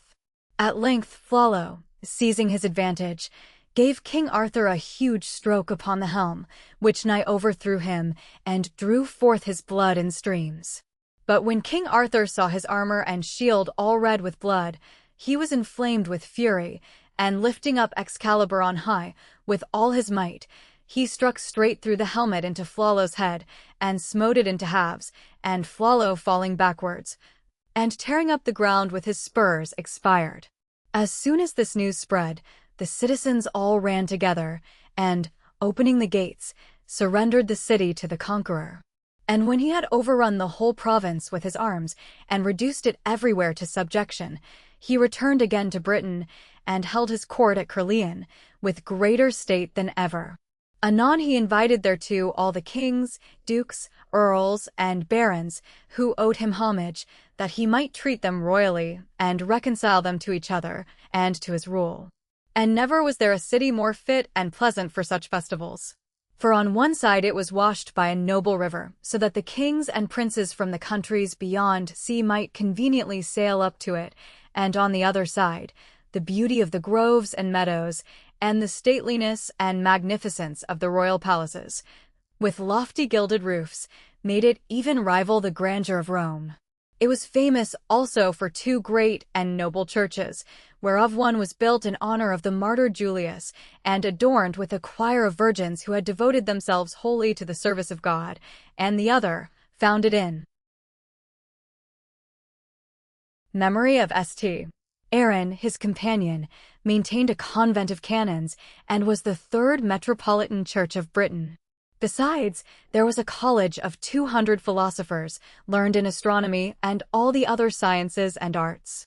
In this place, therefore, full of such delights, King Arthur held his court, with many justs and tournaments, and royal huntings, and rested for a season after all his wars. And on a certain day there came into the court a messenger from Rience, King of North Wales, bearing this message from his master, that King Rience had discomfited 11 kings, and had compelled each one of them to cut off his beard, that he had trimmed a mantle with these beards, and lacked but one more beard to finish it, and that he therefore now sent for King Arthur's beard, which he required of him forthwith, or else he would enter his lands and burn and slay, and never leave them till he had taken by force not his beard only, but his head also. When King Arthur heard these words, he flushed all scarlet, and rising in great anger said, "Well, it is for thee that thou speakest another man's words with thy lips, and not thine own. Thou hast said thy message, which is the most insolent and villainous that ever man heard sent to any king. Now hear my reply. My beard is yet too young to trim that mantle of thy master's with, yet, young although I be, I owe no homage either to him or any man, nor will ever owe. But, young although I be, I will have thy master's homage upon both his knees before this year be past, or else he shall lose his head, by the faith of my body, for this message is the shamefullest I ever heard speak of. I see well thy king hath never yet met with a worshipful man, but tell him that King Arthur will have his head or his worship right soon." Then the messenger departed, and Arthur, looking round upon his knights, demanded of them if any there knew this King Rience.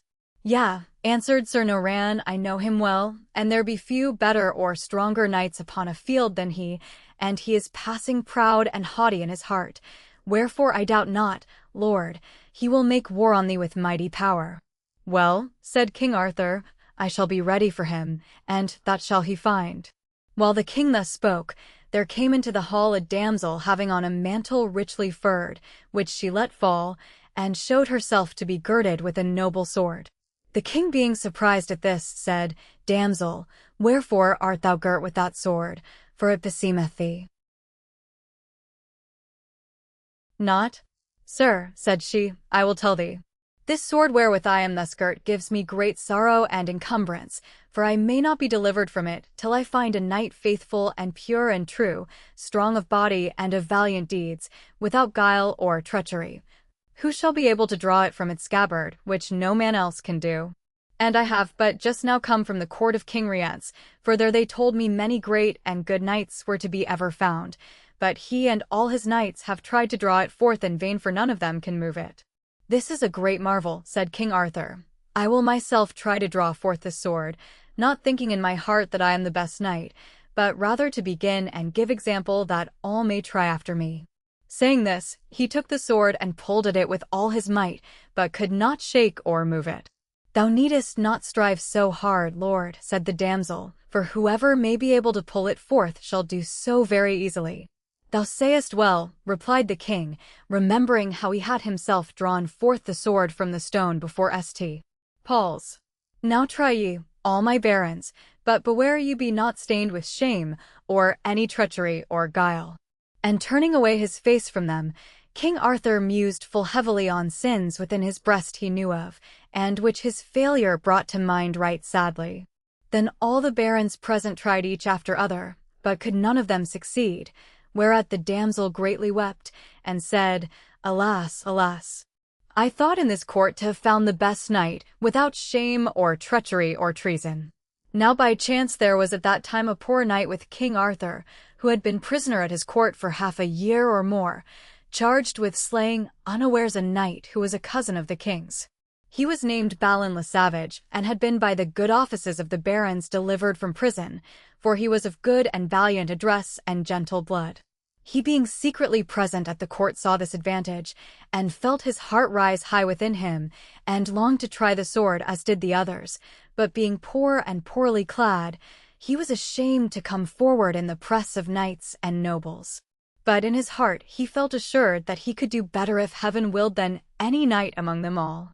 So as the damsel left the king, he called to her and said, "Damsel, I pray thee of thy courtesy, suffer me to try the sword as well as all these lords, for though I be but poorly clad, I feel assurance in my heart." The damsel looked at him, saw in him a likely and an honest man, but because of his poor garments could not think him to be any knight of worship, and said, "Sir, there is no need to put me to any more pain or labor. Why shouldst thou succeed where so many worthy ones have failed?" "Ah, fair lady," answered Balin, "worthiness and brave deeds are not shown by fair raiment, but manhood and truth lie hid within the heart. There be many worshipful knights unknown to all the people." "By my faith, thou sayest truth," replied the damsel. "Try therefore, if thou wilt, what thou canst do." So Balin took the sword by the girdle and hilt, and drew it lightly out, and looking on its workmanship and brightness, it pleased him greatly. But the king and all the barons marveled at Sir Balin's fortune, and many knights were envious of him, "For, truly," said the damsel, "this is a passing good knight, and the best man I have ever found, and the most worshipfully free from treason, treachery, or villainy, and many wonders shall he achieve. Now, gentle and courteous knight," continued she, turning to Balin, "give me the sword again." "Nay," said Sir Balin, "save it be taken from me by force, I shall preserve this sword forevermore." "Thou art not wise," replied the damsel, "to keep it from me, for if thou wilt do so, thou shalt slay with it the best friend thou hast, and the sword shall be thine own destruction also." "I will take whatever adventure God may send," said Balin, "but the sword will I keep, by the faith of my body." "Thou wilt repent it shortly," said the damsel. "I would take the sword for thy sake rather than for mine, for I am passing grieved and heavy for thy sake, who wilt not believe the peril I foretell thee." With that she departed, making great lamentation. Then Balin sent for his horse and armor, and took his leave of King Arthur, who urged him to stay at his court. "For," said he, "I believe that thou art displeased that I showed thee unkindness. Blame me not overmuch, for I was misinformed against thee, and knew not truly what a knight of worship thou art. Abide in this court with my good knights, and I will so advance thee that thou shalt be well pleased." "God thank thee, Lord," said Balin, "for no man can reward thy bounty and thy nobleness. But at this time I must needs depart, praying thee ever to hold me in thy favor." "Truly," said King Arthur, "I am grieved for thy departure, but tarry not long, and thou shalt be right welcome to me and all my knights when thou returnest, and I will repair my neglect and all that I have done amiss against thee." "God thank thee, Lord," again said Balin, and made ready to depart.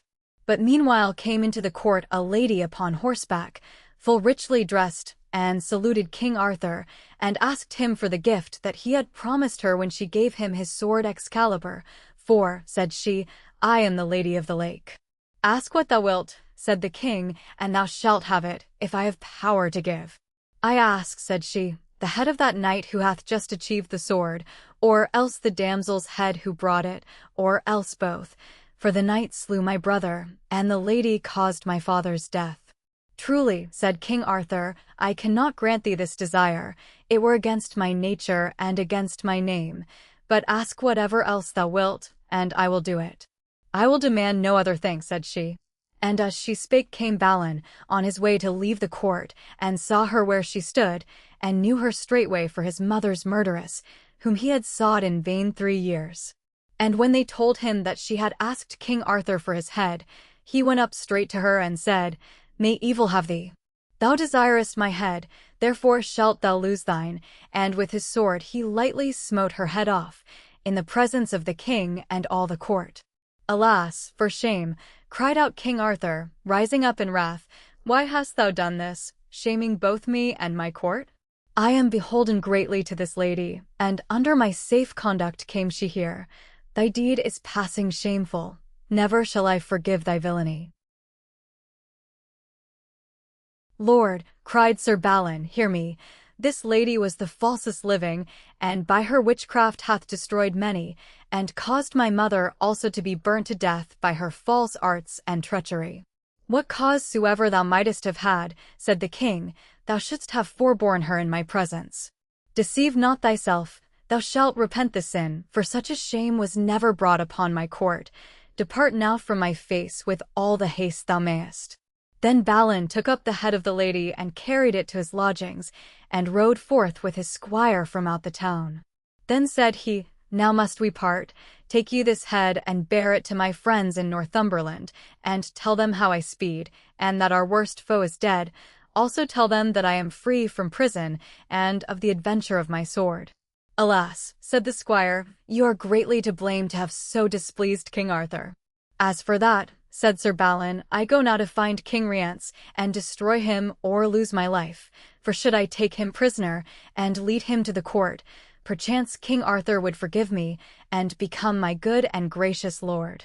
"Where shall I meet thee again?" said the squire. "In King Arthur's court," said Balin. Sir Balin fights with his brother. Sir Balin. Now there was a knight at the court more envious than the others of Sir Balin, for he counted himself one of the best knights in Britain.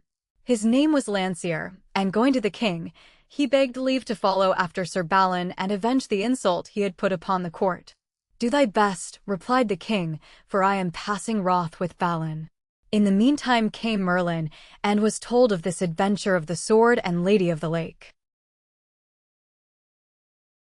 "Now hear me," said he, "when I tell you that this lady who hath brought the sword is the falsest damsel living." "Say not so," they answered, "for she hath a brother a good knight, who slew another knight this damsel loved. So she, to be revenged upon her brother, went to the Lady Lile of Avilion, and besought her help. Then Lady Lile gave her the sword, and told her that no man should draw it forth but one, a valiant knight and strong, who should avenge her on her brother. This, therefore, was the reason why the damsel came here." "I know it all as well as you do," answered Merlin, "and would to God she had never come hither, for never came she into any company but to do harm, and that good knight who hath achieved the sword shall be himself slain by it, which shall be great harm and loss. For a better knight there liveth not, and he shall do unto my lord the king great honor and service." Then Sir Lancear, having armed himself at all points, mounted and rode after Sir Balin as fast as he could go, and overtaking him, he cried aloud, "Abide, Sir Knight. Wait yet awhile, or I shall make thee do so." Hearing him cry, Sir Balin fiercely turned his horse and said, "Fair knight, what wilt thou with me? Wilt thou joust?" "Yea," said Sir Lancear, "it is for that I have pursued thee." "Peradventure," answered Balin, "thou hadst best have stayed at home, for many a man who thinketh himself already victor, in death by his own downfall." "Of what court art thou?" "Of King Arthur's court," cried Lancear, "and I am come to revenge the insult thou hast put on it this day." "Well," said Sir Balin, "I see that I must fight thee, and I repent to be obliged to grieve King Arthur or his knights, and my quarrel seemeth full foolish to me, for the damsel that is dead worked endless evils through the land. Or else I had been loath as any knight that liveth to have slain a lady." "Make thee ready," shouted Lancear, "for one of us shall rest forever in this field." But at their first encounter Sir Lancear's spear flew into splinters from Sir Balin's shield, and Sir Balin's lance pierced with such might through Sir Lancear's shield, that it rove the hauberk also, and passed through the knight's body and the horse's crupper. And Sir Balin, turning fiercely round again, drew out his sword, and knew not that he had already slain him, and then he saw him lie a corpse upon the ground.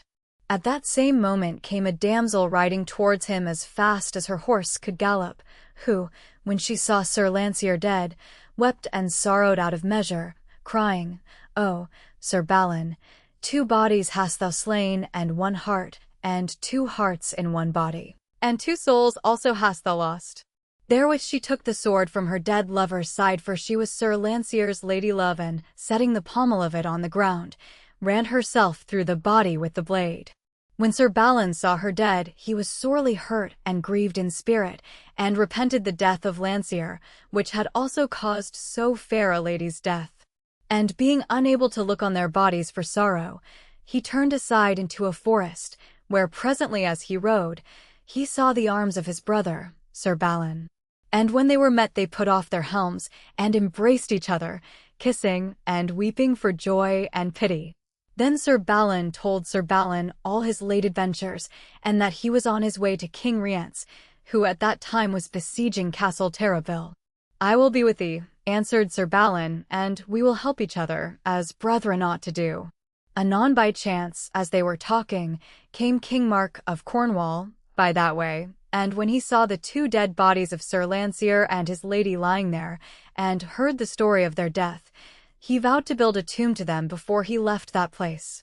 So pitching his pavilion there, he sought through all the country round to find a monument, and found at last a rich and fair one in a church, which he took and raised above the dead knight and his damsel, writing on it, "Here lieth Lancear, son of the King of Ireland, who, at his own request, was slain by Balin, and here beside him also lieth his lady Colombe, who slew herself with her lover's sword for grief and sorrow." Then as Sir Balin and Sir Balin rode away, Merlin met with them, and said to Balin, "Thou hast done thyself great harm not to have saved that lady's life who slew herself, and because of it, thou shalt strike the most dolorous stroke that ever man struck, save he that smote our Lord. For thou shalt smite the truest and most worshipful of living knights, who shall not be recovered from his wounds for many years, and through that stroke 3 kingdoms shall be overwhelmed in poverty and misery." "If I believed," said Balin, "what thou sayest, I would slay myself too." "Make thee a liar." At that Merlin vanished suddenly away, but afterwards he met them in disguise towards night, and told them he could lead them to King Rience, whom they sought. For this night he is to ride with 60 lances only through a wood hard by. So Sir Balin and Sir Balin hid themselves within the wood, and at midnight came out from their ambush among the leaves by the highway, and waited for the king, whom presently they heard approaching with his company. Then did they suddenly leap forth and smote at him, and overthrew him, and laid him on the ground, and turning on his company wounded and slew 40 of them, and put the rest to flight. And returning to King Rience they would have slain him there, but he craved mercy, and yielded to their grace, crying, "Knights full of prowess, slay me not, for by my life ye may win something but my death can avail ye not." "Ye say truth," said the 2 knights, and put him in a horse litter, and went swiftly through all the night, till at cockcrow they came to King Arthur's palace. There they delivered him to the warders and porters, to be brought before the king, with this message, that he was sent to King Arthur by the Knight of the 2 Swords, for so was Balin known by name, since his adventure with the damsel, and by his brother. And so they rode away again ere sunrise. Within a month or 2 thereafter, King Arthur, being somewhat sick, went forth outside the town, and had his pavilion pitched in a meadow, and there abode, and laid him down on a pallet to sleep, but could get no rest. And as he lay he heard the sound of a great horse, and looking out of the tent door, saw a knight ride by, making great lamentation. "Abide, fair sir," said King Arthur, "and tell me wherefore thou makest this sorrow." "Ye may little amend it," said the knight, and so passed on. Presently after Sir Balin rode, by chance, past that meadow, and when he saw the king he alighted and came to him on foot, and kneeled and saluted him. "By my head," said King Arthur, "ye be welcome, Sir Balin," and then he thanked him heartily for revenging him upon King Rience, and for sending him so speedily a prisoner to his castle, and told him how King Nero, Rience's brother, had attacked him afterwards to deliver Rience from prison, and how he had defeated him and slain him, and also King Lot of Orkney, who was joined with Nero, and whom King Pellinore had killed in the battle. Then when they had thus talked, King Arthur told Sir Balin of the sullen knight that had just passed his tent, and desired him to pursue him and to bring him back. So Sir Balin rode and overtook the knight in a forest with a damsel, and said, "Sir knight, thou must come back with me unto my lord, King Arthur, to tell him the cause of thy sorrow, which thou hast refused even now to do." "That will I not," replied the knight, "for it would harm me much, and do him no advantage." Sir, said Sir Balin, I pray thee make ready, for thou must needs go with me, or else I must fight with thee and take thee by force. Wilt thou be warrant for safe conduct if I go with thee? Inquired the knight. Yea, surely, answered Balin, I will die else. So the knight made ready to go with Sir Balin, and left the damsel in the wood. But as they went, there came one invisible, and smote the knight through the body with a spear. Alas, cried Sir Hurleus, for so was he named, I am slain under thy guard and conduct, by that traitor knight called Garlon, who through magic and witchcraft rideth invisibly. Take, therefore, my horse, which is better than thine, and ride to the damsel whom we left, and follow the quest I had in hand, as she will lead thee and revenge my death when thou best mayest. That will I do, said Sir Balin, by my knighthood, and so I swear to thee. Then went Sir Balin to the damsel, and rode forth with her, she carrying ever with her the truncheon of the spear wherewith Sir Hurleus had been slain. And as they went, a good knight, Perin de Mountbelgard, joined their company, and vowed to take adventure with them wheresoever they might go. But presently as they passed a hermitage fast by a churchyard, came the knight Garlon, again invisible, and smote Sir Perin through the body with a spear, and slew him as he had slain Sir Hurleus. Whereat Sir Balin greatly raged, and swore to have Sir Garlon's life, whenever next he might encounter and behold him in his bodily shape. Anon he and the hermit buried the good knight Sir Perin, and rode on with the damsel till they came to a great castle, whereinto they were about to enter. But when Sir Balin had passed through the gateway, the portcullis fell behind him suddenly, leaving the damsel on the outer side, with men around her, drawing their swords as if to slay her. When he saw that, Sir Balin climbed with eager haste by wall and tower, and leaped into the castle moat, and rushed towards the damsel and her enemies, with his sword drawn, to fight and slay them. But they cried out, Put up thy sword, Sir Knight, we will not fight thee in this quarrel, for we do nothing but an ancient custom of this castle. Then they told him that the lady of the castle was passing sick, and had lain ill for many years, and might never more be cured, unless she had a silver dish full of the blood of a pure maid and a king's daughter. Wherefore the custom of the castle was, that never should a damsel pass that way, but she must give a dish full of her blood. Then Sir Balin suffered them to bleed the damsel with her own consent, but her blood helped not the lady of the castle. So on the morrow they departed, after right good cheer and rest. Then they rode 3 or 4 days without adventure, and came at last to the abode of a rich man, who sumptuously lodged and fed them. And while they sat at supper, Sir Balin heard a voice of some one groaning grievously.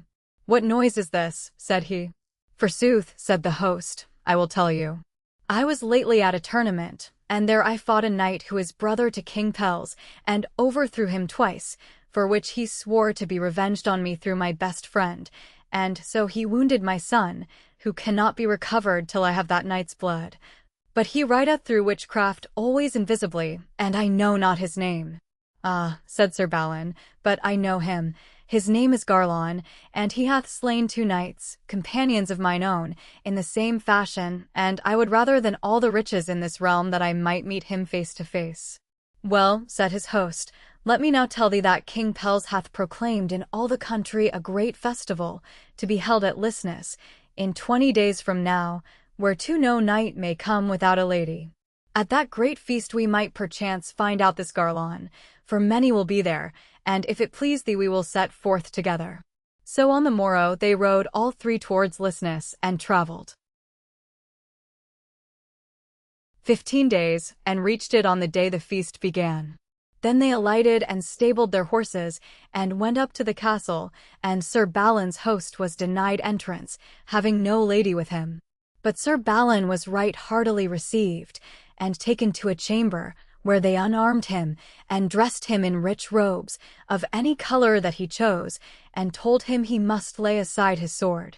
This, however, he refused, and said, It is the custom of my country for a knight to keep his sword ever with him, and if I may not keep it here, I will forthwith depart. Then they gave him leave to wear his sword. So he went to the great hall, and was set among knights of rank and worship, and his lady before him. Soon he found means to ask one who sat near him, "Is there not here a knight whose name is Garlon?" "Yonder he goeth," said his neighbor, "he with that black face. He is the most marvelous knight alive, for he rideth invisibly, and destroyeth whom he will." "Ah, well," said Balin, drawing a long breath, "is that indeed the man? I have aforetime heard of him." Then he mused long within himself, and thought, "If I shall slay him here and now, I shall not escape myself, but if I leave him, peradventure I shall never meet with him again at such advantage, and if he live, how much more harm and mischief will he do?" But while he deeply thought, and cast his eyes from time to time upon Sir Garlon, that false knight saw that he watched him, and thinking that he could at such a time escape revenge, he came and smote Sir Balin on the face with the back of his hand, and said, "Knight, why dost thou so watch me? Be ashamed, and eat thy meat, and do that which thou camest for." "Thou sayest well," cried Sir Balin, rising fiercely. "Now will I straightway do that which I came to do, as thou shalt find." With that he whirled his sword aloft and struck him downright on the head, and clove his skull asunder to the shoulder. "Give me the truncheon," cried out Sir Balin to his lady, "wherewith he slew thy knight." And when she gave it him, for she had always carried it about with her, wherever she had gone he smote him through the body with it, and said, "With that truncheon didst thou treacherously murder a good knight, and now it sticketh in thy felon body." Then he called to the father of the wounded son, who had come with him, to Lysnes, and said, "Now take as much blood as thou wilt, to heal thy son withal." But now arose a terrible confusion, and all the knights leaped from the table to slay Balin, King Pelles himself the foremost, who cried out, "Knight, thou hast slain my brother at my board. Die, therefore, die, for thou shalt never leave this castle." "Slay me thyself, then," shouted Balin. "Yea," said the king, "that will I. For no other man shall touch thee, for the love I bear my brother." Then King Pelles caught in his hand a grim weapon and smote eagerly at Balin, but Balin put his sword between his head and the king's stroke, and saved himself, but lost his sword, which fell down smashed and shivered into pieces by the blow. So being weaponless, he ran to the next room to find a sword, and so from room to room, with King Pelles after him, he in vain ever eagerly casting his eyes round every place to find some weapon. At last he ran into a chamber wondrous richly decked, where was a bed all dressed with cloth of gold, the richest that could be thought of, and one who lay quite still within the bed, and by the bedside stood a table of pure gold, borne on 4 silver pillars, and on the table stood a marvellous spear, strangely wrought. When Sir Balin saw the spear, he seized it in his hand, and turned upon King Pelles, and smote at him so fiercely and so sore that he dropped swooning to the ground. But at that dolorous and awful stroke the castle rocked and rove throughout, and all the walls fell crashed and breaking to the earth, and Balin himself fell also in their midst, struck as it were to stone, and powerless to move a hand or foot. And so 3 days he lay amidst the ruins, until Merlin came and raised him up and brought him a good horse, and bade him ride out of that land as swiftly as he could. "May I not take the damsel with me I brought hither?" said Sir Balin. "Lo, where she lieth dead," said Merlin. "Ah, little knowest thou, Sir Balin, what thou hast done, for in this castle and that chamber which thou didst defile was the blood of our Lord Christ. And also that most holy cup, the sangreal, wherefrom the wine was drunk at the last supper of our Lord. Joseph of Arimathea brought it to this land, when first he came here to convert and save it. And on that bed of gold it was himself who lay, and the strange spear beside him was the spear wherewith the soldier Longus smote our Lord, which evermore had dripped with blood. King Pelles is the nearest kin to Joseph in direct descent, wherefore he held these holy things in trust, but now have they all gone at thy dolorous stroke, no man knoweth whither, and great is the damage to this land, which until now hath been the happiest of all lands. For by that stroke thou hast slain thousands, and by the loss and parting of the sangreal, the safety of this realm is put in peril, and its great happiness is gone for evermore." Then Balin departed from Merlin, struck to his soul with grief and sorrow, and said, "In this world shall we meet nevermore." So he rode forth through the fair cities and the country, and found the people lying dead on every side. And all the living cried out on him as he passed, O Balin, all this misery hast thou done. For the dolorous stroke thou gavest King Pelles, 3 countries are destroyed, and doubt not but revenge will fall on thee at last. When he had passed the boundary of those countries, he was somewhat comforted, and rode 8 days without adventure. Anon he came to a cross, whereon was written in letters of gold, It is not for a knight alone to ride towards this castle. Looking up, he saw a hoary ancient man come towards him, who said, Sir Balin le Savage, thou passest thy bounds this way, therefore turn back again, it will be best for thee, and with these words he vanished. Then did he hear a horn blow as it were the death note of some hunted beast. That blast, said Balin, is blown for me, for I am the prey, though yet I be not dead. But as he spoke he saw 100 ladies with a great troop of knights come forth to meet him with bright faces and great welcome, who led him to the castle and made a great feast, with dancing and minstrelsy and all manner of joy. Then the chief lady of the castle said, Knight with the 2 swords, thou must encounter and fight with a knight hard by, who dwelleth on an island, for no man may pass this way without encountering him. It is a grievous custom, answered Sir Balin. There is but one knight to defeat, replied the lady. Well, said Sir Balin, be it as thou wilt. I am ready and quite willing, and though my horse and my body be full weary, yet is my heart not weary, save of life. And truly I were glad if I might meet my death. Sir, said one standing by, methinketh your shield is not good, I will lend you a bigger. I thank thee, sir, said Balin, and took the unknown shield and left his own, and so rode forth, and put himself and horse into a boat, and came to the island. As soon as he had landed, he saw come riding towards him a knight dressed all in red, upon a horse trapped in the same color. When the Red Knight saw Sir Balin and the 2 swords he wore, he thought it must have been his brother, for the Red Knight was Sir Balin, but when he saw the strange arms on his shield, he forgot the thought, and came against him fiercely. At the first course they overthrew each other, and both lay swooning on the ground, but Sir Balin was the most hurt and bruised, for he was weary and spent with traveling. So Sir Balin rose up first his feet and drew his sword, and Sir Balin painfully rose against him and raised his shield. Then Sir Balin smote him through the shield and brake his helmet, and Sir Balin, in return, smote at him with his fated sword, and had well nigh slain his brother. And so they fought till their breaths failed. Then Sir Balin, looking up, saw all the castle towers stand full of ladies. So they went again to battle, and wounded each other full sore, and paused, and breathed again, and then again began the fight, and this for many times they did, till all the ground was red with blood. And by now, each had full grievously wounded the other with 7 great wounds, the least of which might have destroyed the mightiest giant in the world. But still they rose against each other, although their hauberks now were all unnailed, and they smiting at each other's naked bodies with their sharp swords. At the last, Sir Balin, the younger brother, withdrew a little space and laid him down. Then said Sir Balin le Savage, What knight art thou? For never before have I found a knight to match me thus. My name, said he all faintly, is Balin, brother to the good knight Sir Balin. Ah, God, cried Balin, that ever I should see this day, and therewith fell down backwards in a swoon. Then Sir Balin crept with pain upon his feet and hands, and put his brother's helmet off his head, but could not know him by his face, it was so hued and bloody.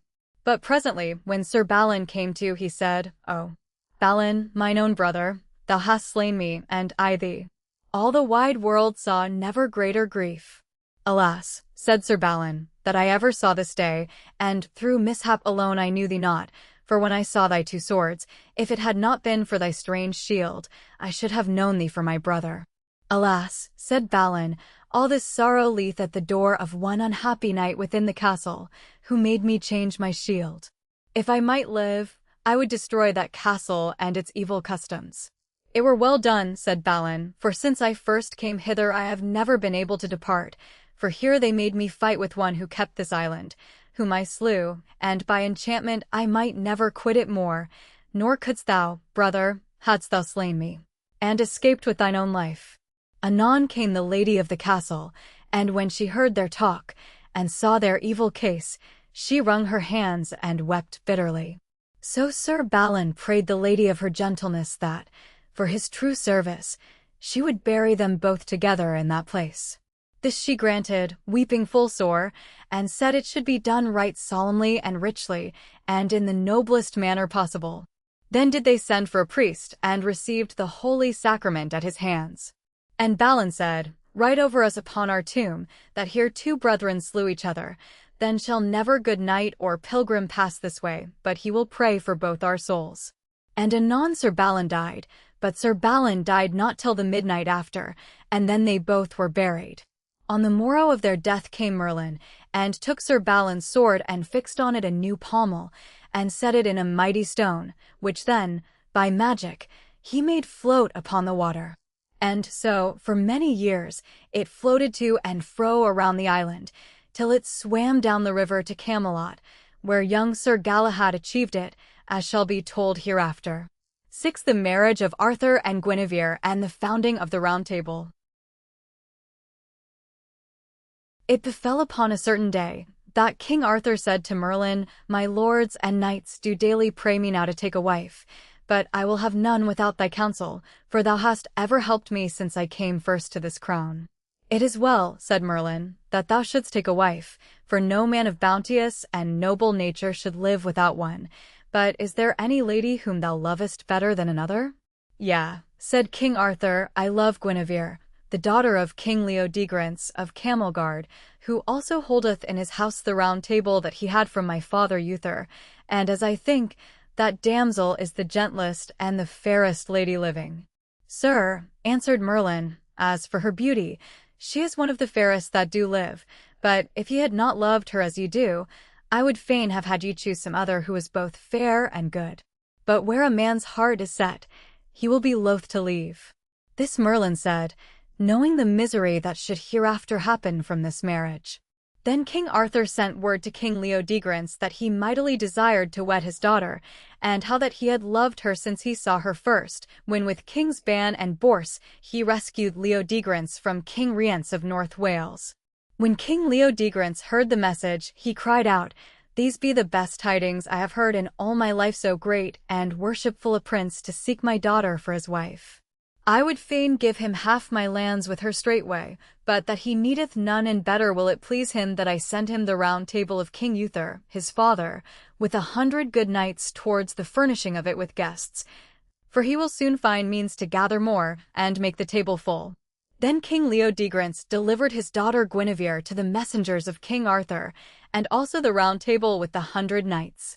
So they rode royally and freshly, sometimes by water and sometimes by land, towards Camelot. And as they rode along in the spring weather, they made full many sports and pastimes. And in all those sports and games, a young knight lately come to Arthur's court, Sir Lancelot by name, was passing strong, and won praise from all, being full of grace and hardihood, and Guinevere also ever looked on him with joy. And always in the eventide, when the tents were set beside some stream or forest, many minstrels came and sang before the knights and ladies as they sat in the tent doors, and many knights would tell adventures, and still Sir Lancelot was foremost, and told the knightliest tales, and sang the goodliest songs of all the company.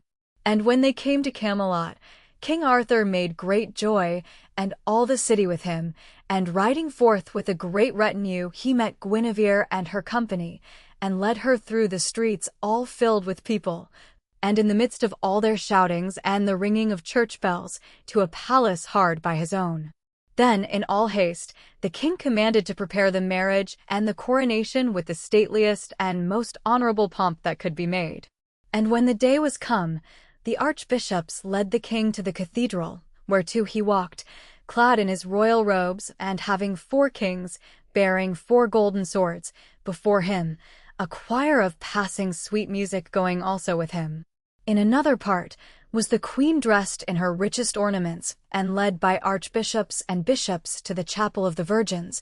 The 4 queens also of the 4 kings last mentioned walked before her, bearing 4 white doves, according to ancient custom.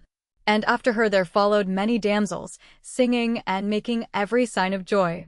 And when the 2 processions were come to the churches, so wondrous was the music and the singing, that all the knights and barons who were there pressed on each other, as in the crowd of battle, to hear and see the most they might. When the king was crowned, he called together all the knights that came with the Round Table from Camelgard and 28 others, great and valiant men, chosen by Merlin out of all the realm, towards making up the full number of the table. Then the Archbishop of Canterbury blessed the seats of all the knights, and when they rose again therefrom to pay their homage to King Arthur, there was found upon the back of each knight's seat his name, written in letters of gold. But upon one seat was found written, "This is the Siege Perilous, wherein if any man shall sit save him whom heaven hath chosen, he shall be devoured by fire." Anon came young Gawain, the king's nephew, praying to be made a knight, whom the king knighted then and there. Soon after came a poor man, leading with him a tall fair lad of 18 years of age, riding on a lean mare. And falling at the king's feet, the poor man said, "Lord, it was told me, that at this time of thy marriage thou wouldst give to any man the gift he asked for, so it were not unreasonable." "That is the truth," replied King Arthur, "and I will make it good." "Thou sayest graciously and nobly," said the poor man. "Lord, I ask nothing else, but that thou wilt make my son here a knight." "It is a great thing that thou askest," said the king. "What is thy name?" "Ares, the cowherd," answered he. "Cometh this prayer from thee or from thy son?" inquired King Arthur. "Nay, Lord, not from myself," said he, "but from him only, for I have 13 other sons, and all of them will fall to any labor that I put them to. But this one will do no such work for anything that I or my wife may do, but is for ever shooting or fighting, and running to see knights and joustings, and torments me both night and day that he be made a knight." "What is thy name?" said the king to the young man. "My name is Tor," said he. Then the king, looking at him steadfastly, was well pleased with his face and figure, and with his look of nobleness and strength. "Fetch all thy other sons before me," said the king to Ares. But when he brought them, none of them resembled Tor in size or shape or feature. Then the king knighted Tor, saying, "Be thou to thy life's end a good knight and a true, as I pray God thou mayest be, and if thou provest worthy and of prowess, one day thou shalt be counted in the Round Table." Then turning to Merlin, Arthur said, "Prophesy now, O Merlin, shall Sir Tor become a worthy knight or not?" "Yea, Lord," said Merlin, "so he ought to be, for he is the son of that King Pellinore whom thou hast met, and proved to be one of the best knights living. He is no cowherd's son." Presently after came in King Pellinore, and when he saw Sir Tor he knew him for his son, and was more pleased than words can tell to find him knighted by the king. And Pellinore did homage to King Arthur, and was gladly and graciously accepted of the king, and then was led by Merlin to a high seat at the Table Round, near to the Perilous Seat. But Sir Gawain was full of anger at the honor done King Pellinore, and said to his brother Gaheris, "He slew our father, King Lot, therefore will I slay him." "Do it not yet," said he, "wait till I also be a knight, then will I help ye in it. It is best ye suffer him to go at this time, and not trouble this high feast with bloodshed." "As ye will, be it," said Sir Gawain. Then rose the king and spake to all the Table Round, and charged them to be ever true and noble knights, to do neither outrage nor murder, nor any unjust violence, and always to flee treason, also by no means ever to be cruel, but give mercy unto him that asked for mercy, upon pain of forfeiting the liberty of his court forevermore.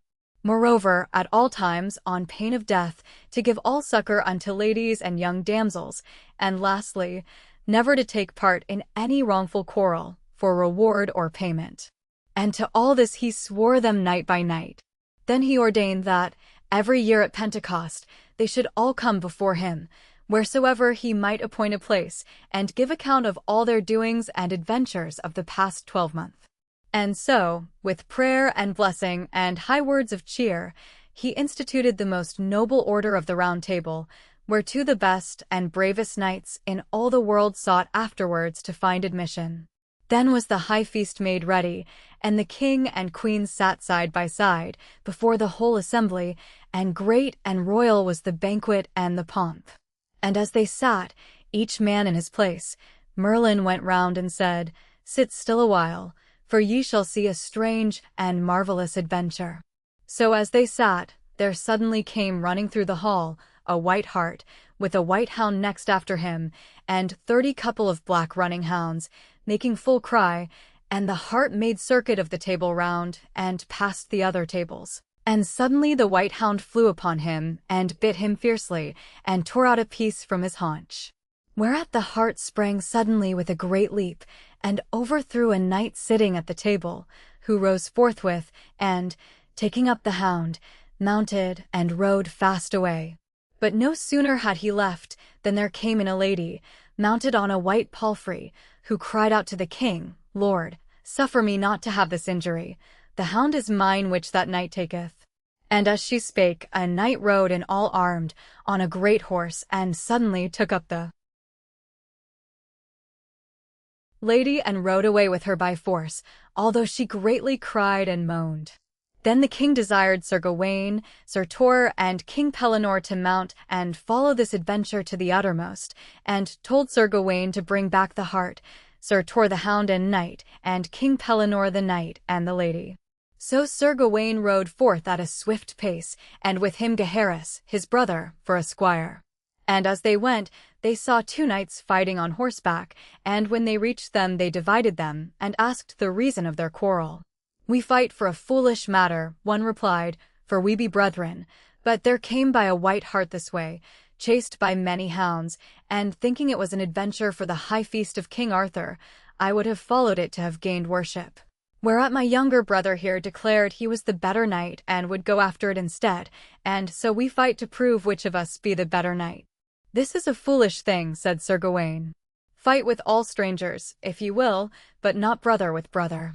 Take my advice, set on against me, and if ye yield to me, as I shall do my best to make ye, ye shall go to King Arthur and yield ye to his grace."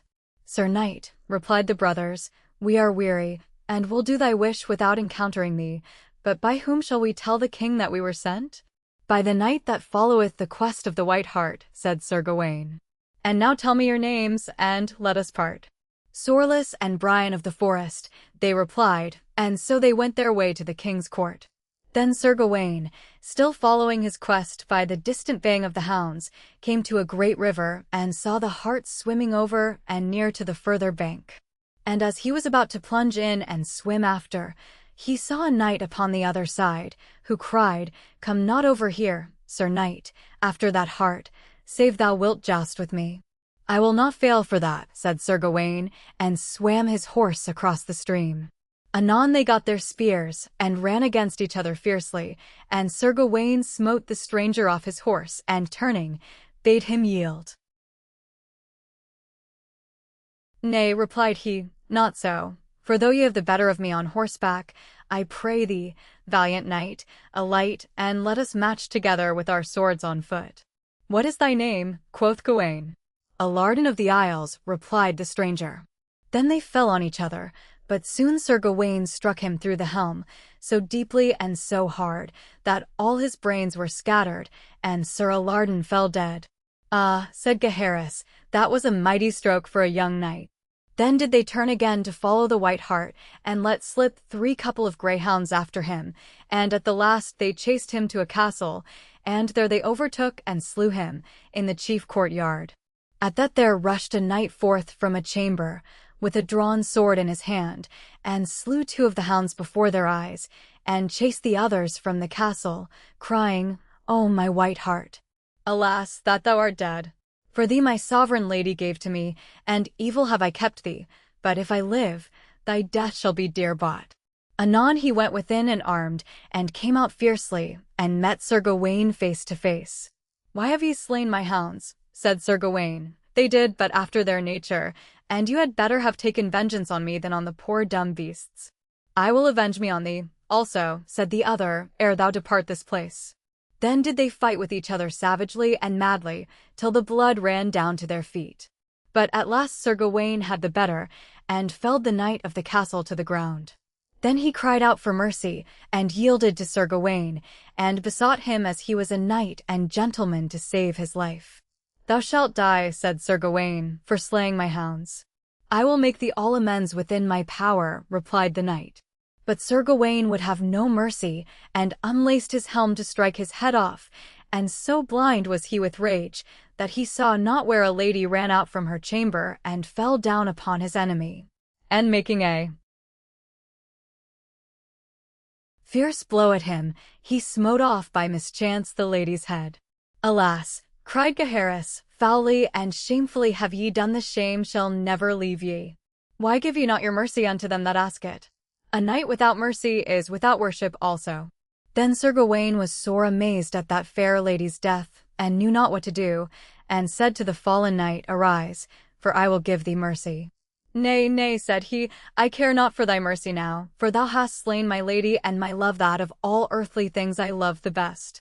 "I repent me sorely of it," said Sir Gawain, "for I meant to have struck thee. But now shalt thou go to King Arthur, and tell him this adventure, and how thou hast been overcome by the knight that followeth the quest of the White Hart." "I care not whether I live or die, or where I go," replied the knight. So Sir Gawain sent him to the court to Camelot, making him bear one dead greyhound before and one behind him on his horse. "Tell me thy name before we part," said he. "My name is Athmore of the Marsh," he answered. Then went Sir Gawain into the castle, and prepared to sleep there, and began to unarm. But Gaheris upbraided him, saying, "Will you disarm in this strange country?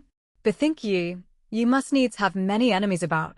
No sooner had he spoken than there came out suddenly 4 knights, well armed, and assailed them hard, saying to Sir Gawain, "Thou new-made knight, how hast thou shamed thy knighthood? A knight without mercy is dishonored. Slayer of fair ladies, shame to thee evermore. Doubt not thou shalt thyself have need of mercy ere we leave thee." Then were the brothers in great jeopardy, and feared for their lives, for they were but 2 to 4, and weary with travelling, and one of the 4 knights shot Sir Gawain with a bolt, and hit him through the arm, so that he could fight no more. But when there was nothing left for them but death, there came 4 ladies forth, and prayed the 4 knights mercy for the strangers. So they gave Sir Gawain and Gaheris their lives, and made them yield themselves prisoners. On the morrow came one of the ladies to Sir Gawain, and talked with him, saying, "Sir Knight, what cheer?" "Not good," said he. "It is your own default, sir," said the lady, "for you have done a passing foul deed in slaying that fair damsel yesterday, and ever shall it be great shame to you. But ye be not of King Arthur's kin." "Yea, truly am I," said he. "My name is Gawain, son of King Lot of Orkney, whom King Pellinore slew, and my mother, Bellicent, is half-sister to the king." When the lady heard that, she went and presently got leave for him to quit the castle, and they gave him the head of the White Hart to take with him, because it was in his quest, but made him also carry the dead lady with him. Her head hung round his neck, and her body lay before him on his horse's neck. So in that fashion he rode back to Camelot, and when the king and queen saw him, and heard tell of his adventures, they were heavily displeased, and, by order of the queen, he was put upon his trial before a court of ladies, who judged him to be evermore, for all his life, the knight of ladies' quarrels, and to fight always on their side, and never against any, except he fought for one lady and his adversary for another. Also they charged him never to refuse mercy to him that asked it, and swore him to it on the holy Gospels. Thus ended the adventure of the White Hart. Meanwhile, Sir Tor had made him ready, and followed the knight who rode away with the hound. And as he went, there suddenly met him in the road a dwarf, who struck his horse so viciously upon the head with a great staff, that he leaped backwards a spear's length. "Wherefore so smitest thou my horse, foul dwarf?" shouted Sir Tor. "Because thou shalt not pass this way," replied the dwarf, "unless thou fight for it with yonder knights in those pavilions," pointing to 2 tents, where 2 great spears stood out, and 2 shields hung upon 2 trees hard by. "I may not tarry, for I am on a quest I needs must follow," said Sir Tor. "Thou shalt not pass," replied the dwarf, and therewith blew his horn. then rode out quickly at Sir Tor one-armed on horseback, but Sir Tor was quick as he, and riding at him bore him from his horse, and made him yield. Directly after came another still more fiercely, but with a few great strokes and buffets Sir Tor unhorsed him also, and sent them both to Camelot to King Arthur. Then came the dwarf and begged Sir Tor to take him in his service, for, said he, I will serve no more recreant knights. Take then a horse, and come with me, said Tor. Ride ye after the knight with the white hound, said the dwarf. I can soon bring you where he is. So they rode through the forest till they came to 2 more tents. And Sir Tor alighting, went into the first, and saw 3 damsels lie there, sleeping. Then went he to the other, and found another lady also sleeping, and at her feet the white hound he sought for, which instantly began to bay and bark so loudly that the lady woke. But Sir Tor had seized the hound and given it to the dwarf's charge. What will you do, Sir Knight? Cried out the lady. Will you take away my hound from me by force? Yea, lady, said Sir Tor, for so I must, having the king's command, and I have followed it from King Arthur's court at Camelot to this place. Well, said the lady, you will not go far before ye be ill-handled, and will repent ye of the quest. I shall cheerfully abide whatsoever adventure cometh, by the grace of God, said Sir Tor, and so mounted his horse and began to ride back on his way. But night coming on, he turned aside to a hermitage that was in the forest, and there abode till the next day, making but sorrowful cheer of such poor food as the hermit had to give him, and hearing a mass devoutly before he left on the morrow. And in the early morning, as he rode forth with the dwarf towards Camelot, he heard a knight call loudly after him, Turn, turn. Abide, Sir Knight, and yield me up the hound thou tookest from my lady. At which he turned, and saw a great and strong knight, armed full splendidly, riding down upon him fiercely through a glade of the forest. Now Sir Tor was very ill provided, for he had but an old courser, which was as weak as himself, because of the hermit's scanty fare. He waited, nevertheless, for the strange knight to come, and at the first onset with their spears, each unhorsed the other, and then fell to with their swords like 2 mad lions. Then did they smite through one another's shields and helmets till the fragments flew on all sides, and their blood ran out in streams, but yet they carved and rove through the thick armor of the hauberks, and gave each other great and ghastly wounds. But in the end Sir Tor, finding the strange knight faint, doubled his strokes until he beat him to the earth. Then did he bid him yield to his mercy. That will I not, replied Abellius, while my life lasteth and my soul is in my body, unless thou give me first the hound. I cannot, said Sir Tor, and will not, for it was my quest to bring again that hound and thee unto King Arthur, or otherwise to slay thee.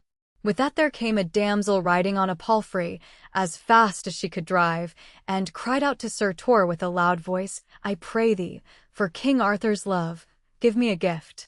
Ask, said Sir Tor, and I will give thee.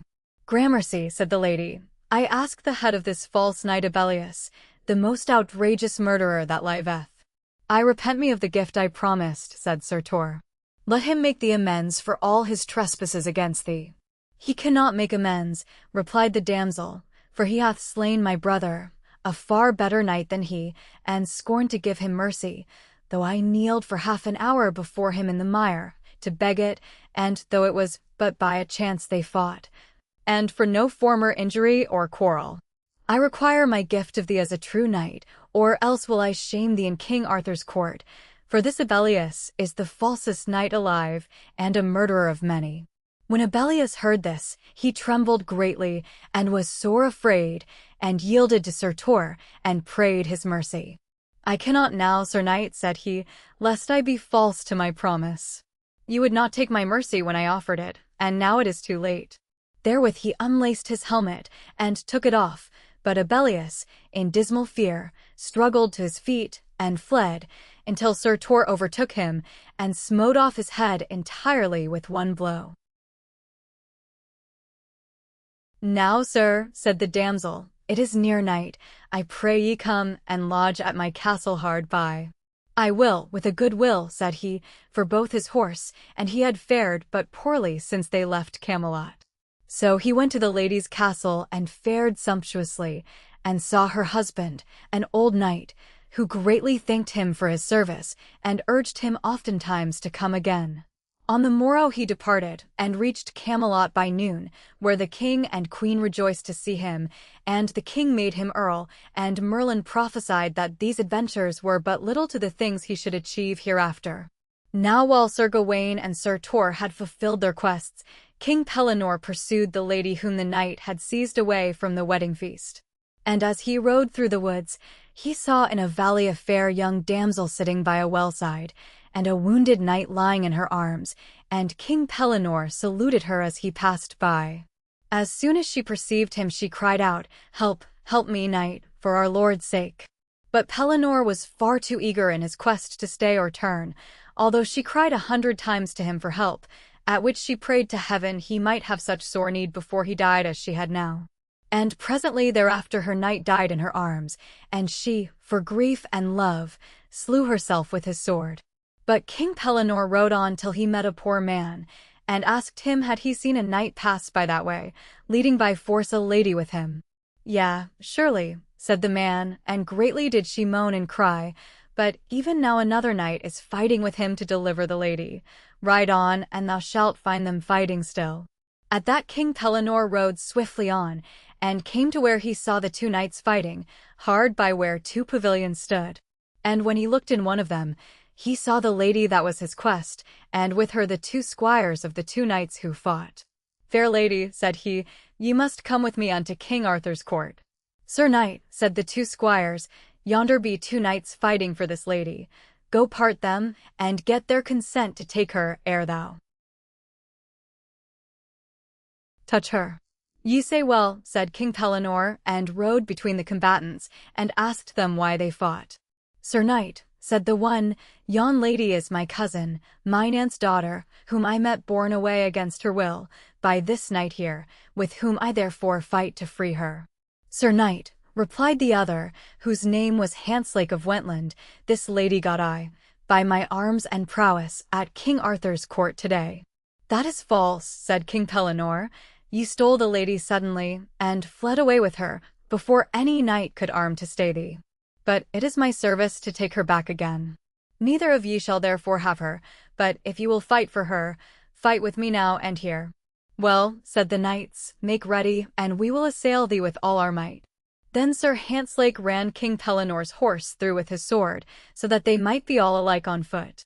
But King Pellinore at that was passing wroth, and ran upon Sir Hantzlake, with a cry, "Keep well thy head," and gave him such a stroke upon the helm as clove him to the chin, so that he fell dead to the ground. When he saw that, the other knight refused to fight, and kneeling down said, "Take my cousin the lady with thee, as thy quest is, but as thou art a true knight, suffer her to come to neither shame nor harm." So the next day King Pellinore departed for Camelot, and took the lady with him, and as they rode in a valley full of rough stones, the damsel's horse stumbled and threw her, so that her arms were sorely bruised and hurt. And as they rested in the forest for the pain to lessen, night came on, and there they were compelled to make their lodging. A little before midnight they heard the trotting of a horse. "Be still," said King Pellinore, "for now we may hear of some adventure," and therewith he armed her. Then he heard two knights meet and salute each other, in the dark, one riding from Camelot, the other from the north. "What tidings at Camelot?" said one. "By my head," said the other, "I have but just left there, and have espied King Arthur's court, and such a fellowship is there as never may be broke or overcome. For well-nigh all the chivalry of the world is there, and all full loyal to the king, and now I ride back homewards to the north to tell our chiefs, that they waste not their strength in wars against him."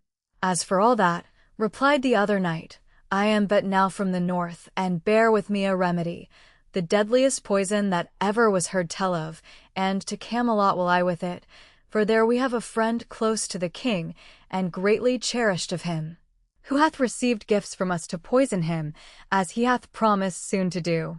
"Beware," said the first knight, "of Merlin, for he knoweth all things, by the devil's craft."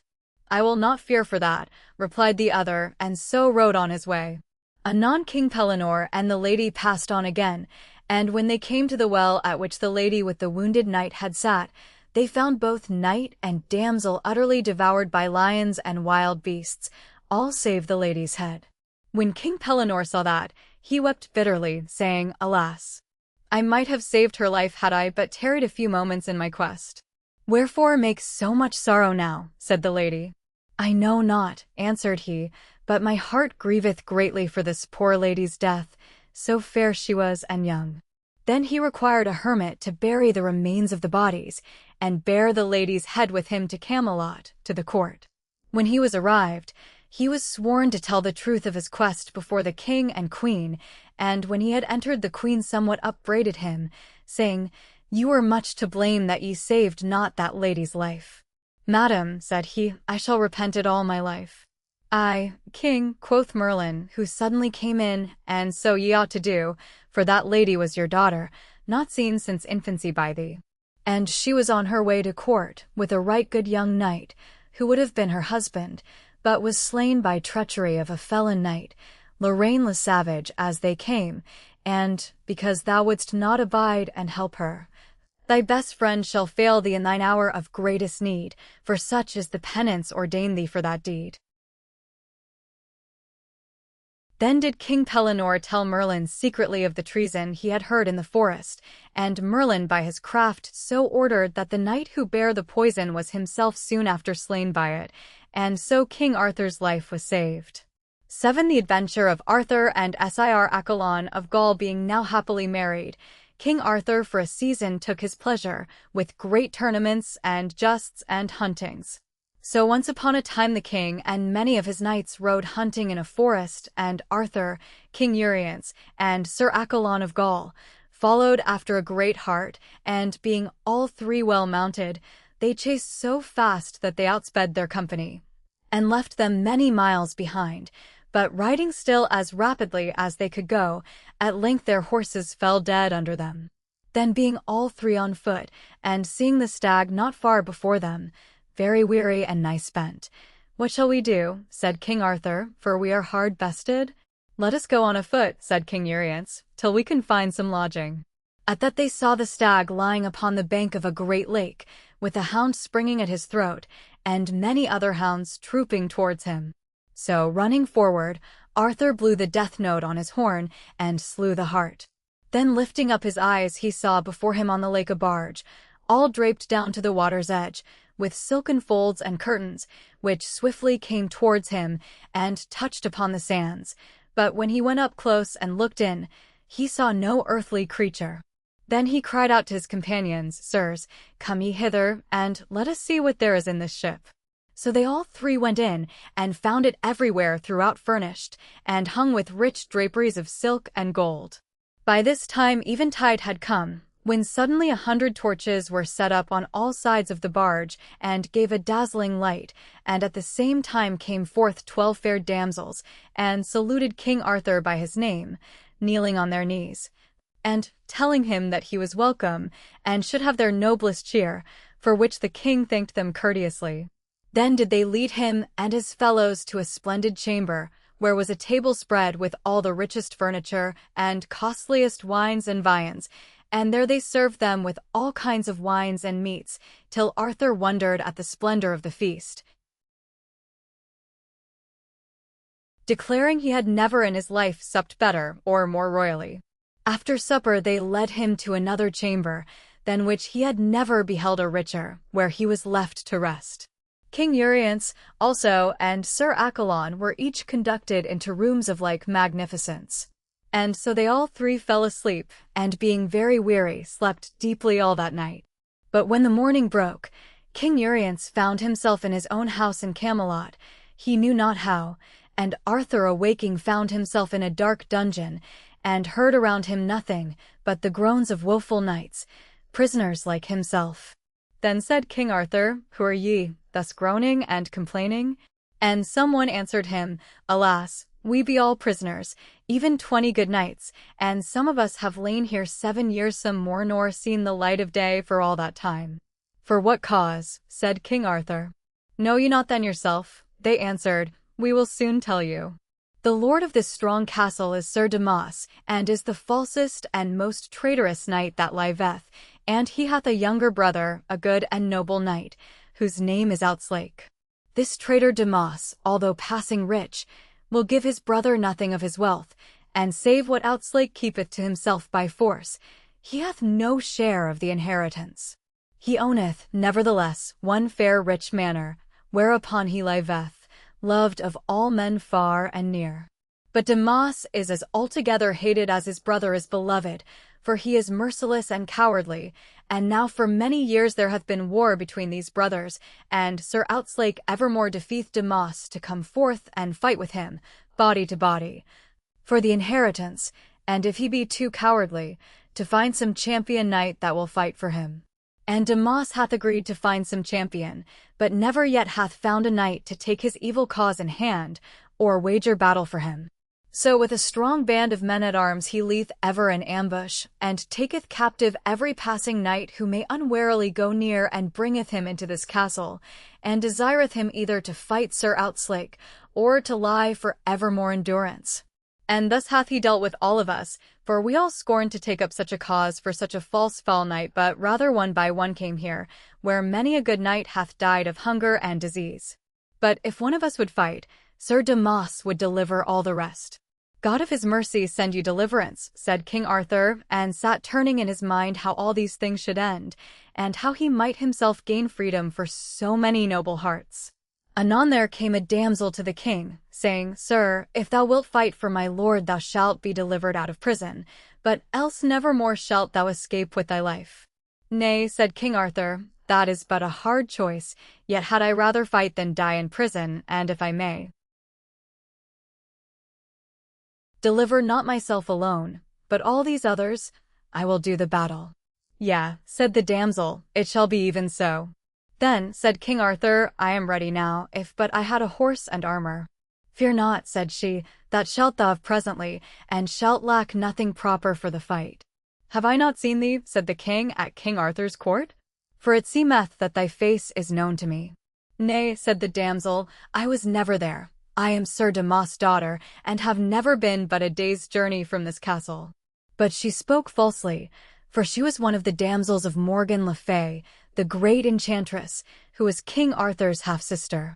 When Sir Damas knew that there had been at length a knight found who would fight for him, he sent for Arthur, and finding him a man so tall and strong, and straight of limb, he was passingly well pleased, and made a covenant with him, that he should fight unto the uttermost for his cause, and that all the other knights should be delivered. And when they were sworn to each other on the holy Gospels, all those imprisoned knights were straightway led forth and delivered, but abode there one and all to see the battle.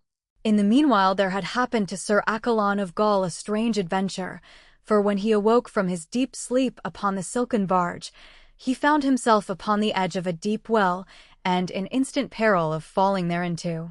Whereat, leaping up in great affright, he crossed himself and cried aloud, May God preserve my lord King Arthur and King Uriens, for those damsels in the ship have betrayed us, and were doubtless devils and no women, and if I may escape this misadventure, I will certainly destroy them wheresoever I may find them. With that there came to him a dwarf with a great mouth and a flat nose, and saluted him, saying that he came from Queen Morgan le Fay. And she greeteth you well, said he, and biddeth you be strong of heart, for tomorrow you shall do battle with a strange knight, and therefore she hath sent you here Excalibur, King Arthur's sword, and the scabbard likewise. And she desireth you, as you do love her, to fight this battle to the uttermost, and without any mercy, as you have promised her you would fight when she should require it of you.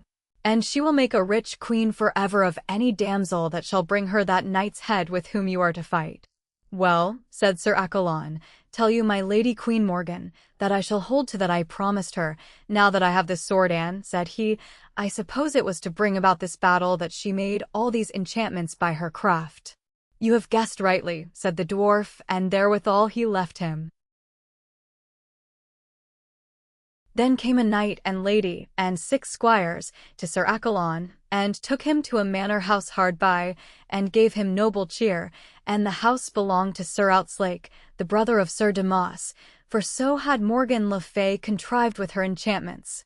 Now Sir Outzlake himself was at that time sorely wounded and disabled, having been pierced through both his thighs by a spear thrust.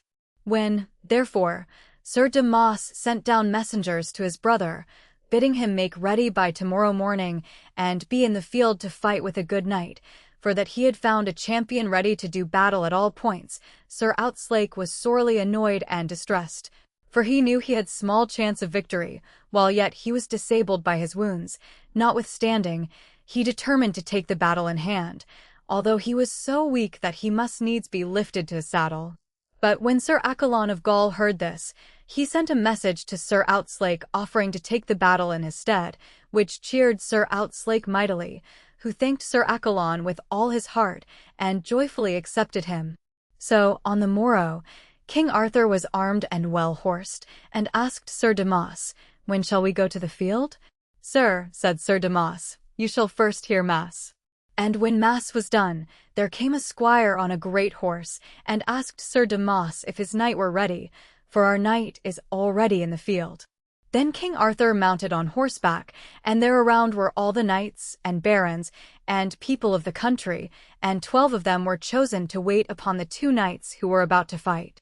And as King Arthur sat on horseback, there came a damsel from Morgan le Fay, and brought to him a sword, made like Excalibur, and a scabbard also, and said to him, "Morgan le Fay sendeth you here your sword for her great love's sake." And the king thanked her, and believed it to be as she said, but she traitorously deceived him, for both sword and scabbard were counterfeit, brittle, and false, and the true sword Excalibur was in the hands of Sir Accolon. Then, at the sound of a trumpet, the champions set themselves on opposite side of the field, and giving rein and spur to their horses urged them to so great a speed that, each smiting the other in the middle of the shield, rolled his opponent to the ground, both horse and man. Then starting up immediately, both drew their swords and rushed swiftly together. And so they fell to eagerly, and gave each other many great and mighty strokes. And as they were thus fighting, the damsel Vivien, Lady of the Lake, who loved King Arthur, came upon the ground, for she knew by her enchantments how Morgan le Fay had craftily devised to have King Arthur slain by his own sword that day, and therefore came to save his life. And Arthur and Sir Accolon were now grown hot against each other, and spared not strength nor fury in their fierce assaults. But the king's sword gave way continually before Sir Accolon's, so that at every stroke he was sore wounded, and his blood ran from him so fast that it was a marvel he could stand. When King Arthur saw the ground so sore be-blooded, he bethought him in dismay that there was magic treason worked upon him, and that his own true sword was changed, for it seemed to him that the sword in Sir Accolon's hand was Excalibur.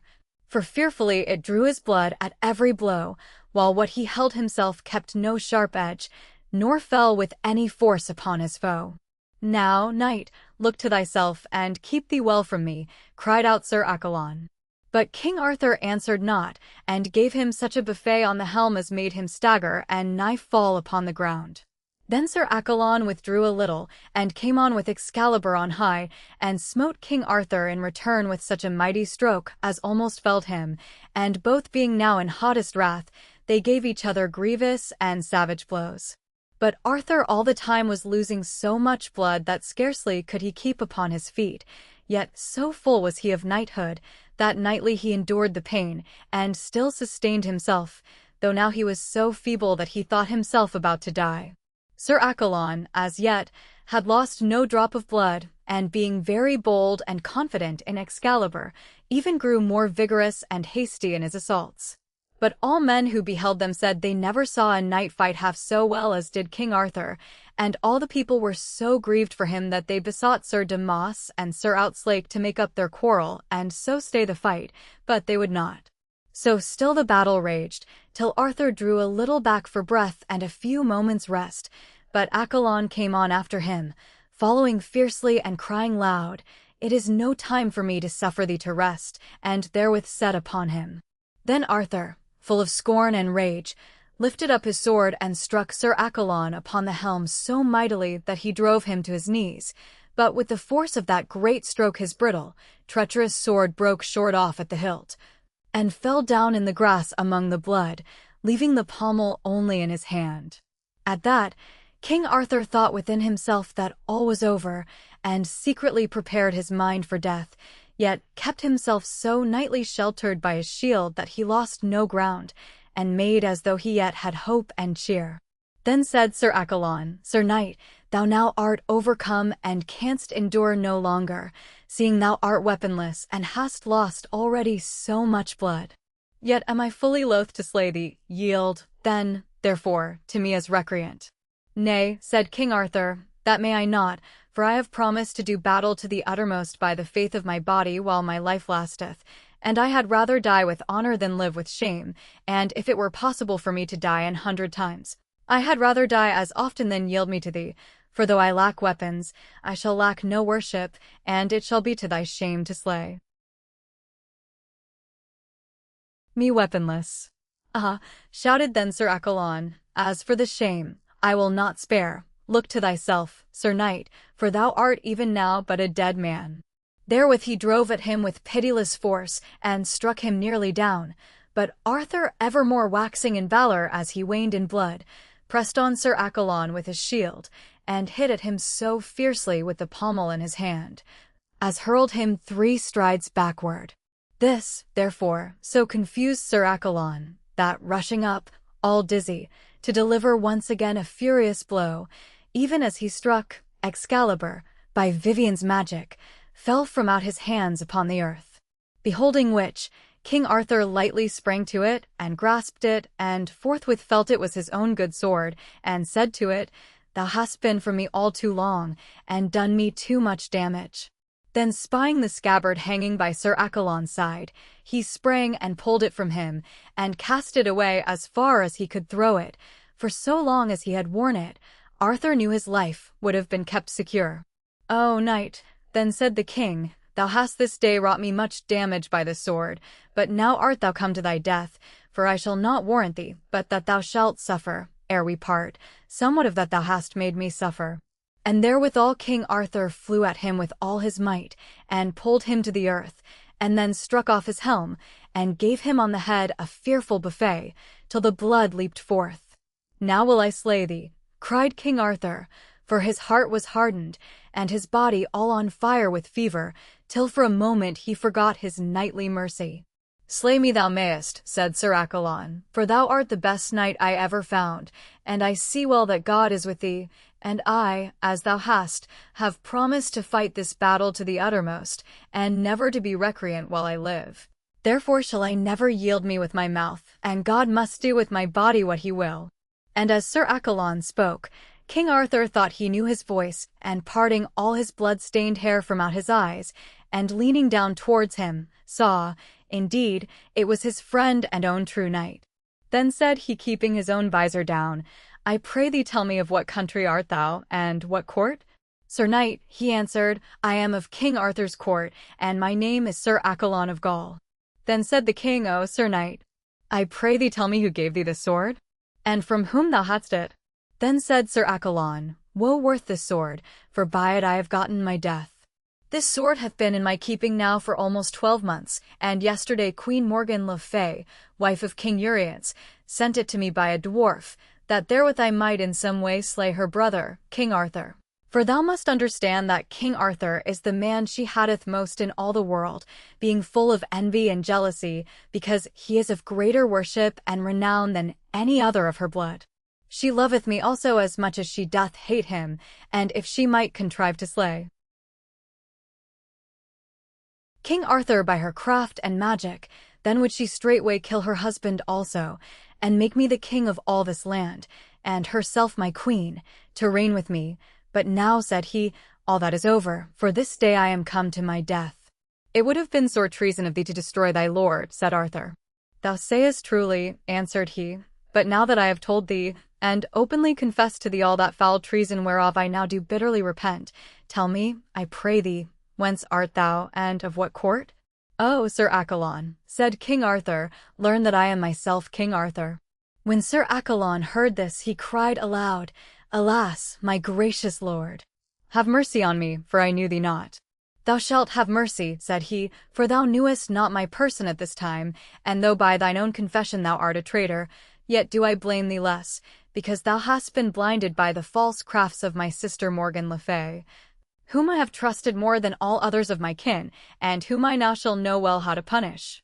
Then did Sir Accolon cry loudly, O lords, and all good people, this noble knight that I have fought with is the noblest and most worshipful in all the world, for it is King Arthur, our liege lord and sovereign king, and full sorely I repent that I have ever lifted lance against him, though in ignorance I did it.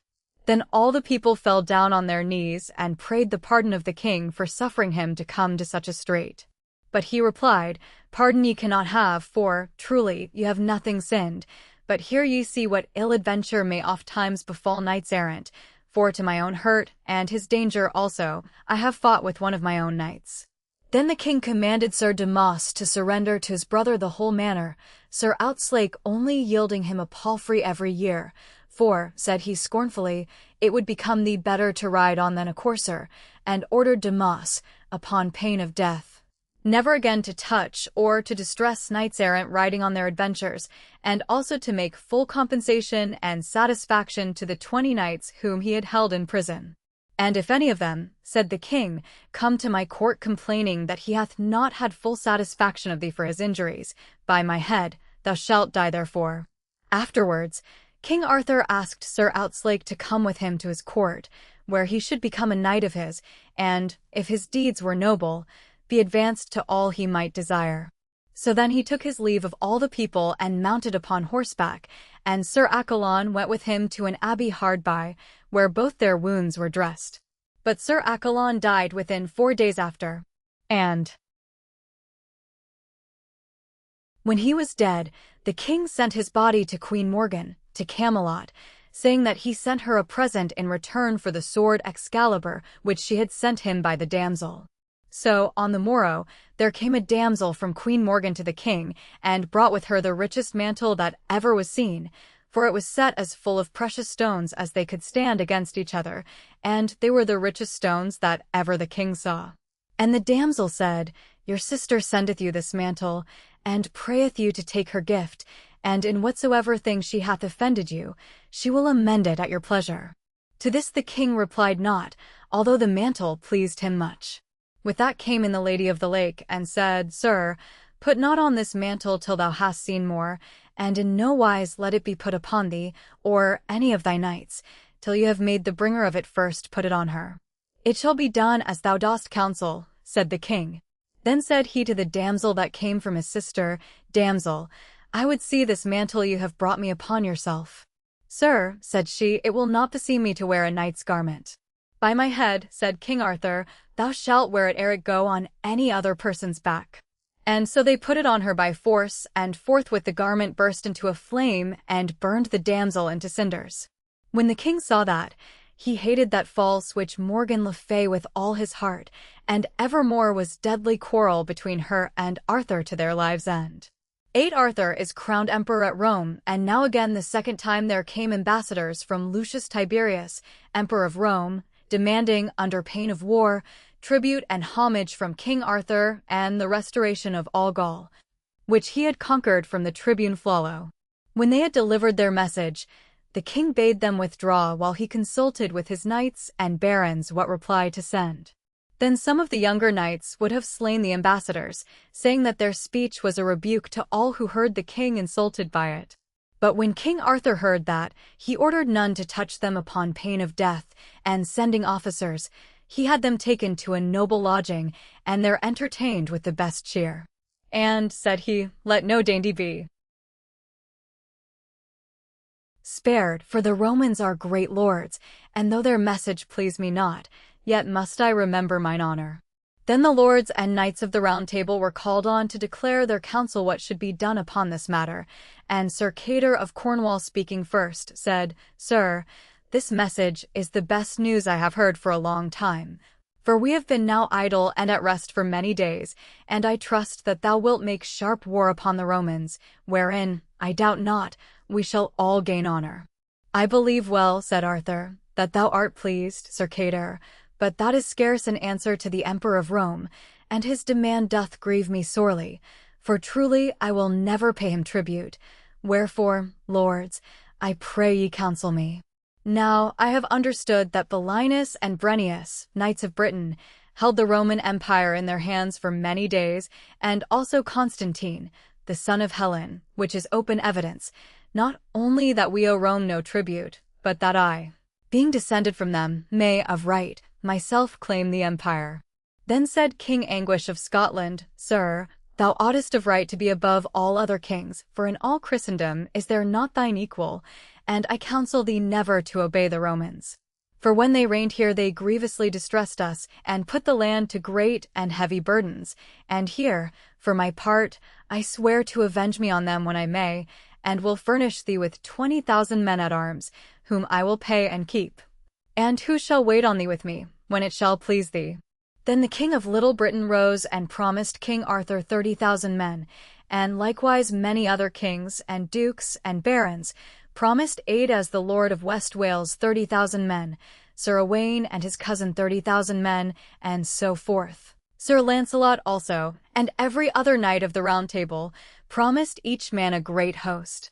So the king, passing joyful at their courage and goodwill, thanked them all heartily, and sent for the ambassadors again, to hear his answer. I will, said he, that ye now go back straightway unto the emperor your master, and tell him that I give no heed to his words, for I have conquered all my kingdoms by the will of God and by my own right arm, and I am strong enough to keep them, without paying tribute to any earthly creature. But, on the other hand, I claim both tribute and submission from himself, and also claim the sovereignty of all his empire, whereto I am entitled by the right of my own ancestors sometime kings of this land. And say to him that I will shortly come to Rome, and by God's grace will take possession of my empire and subdue all rebels.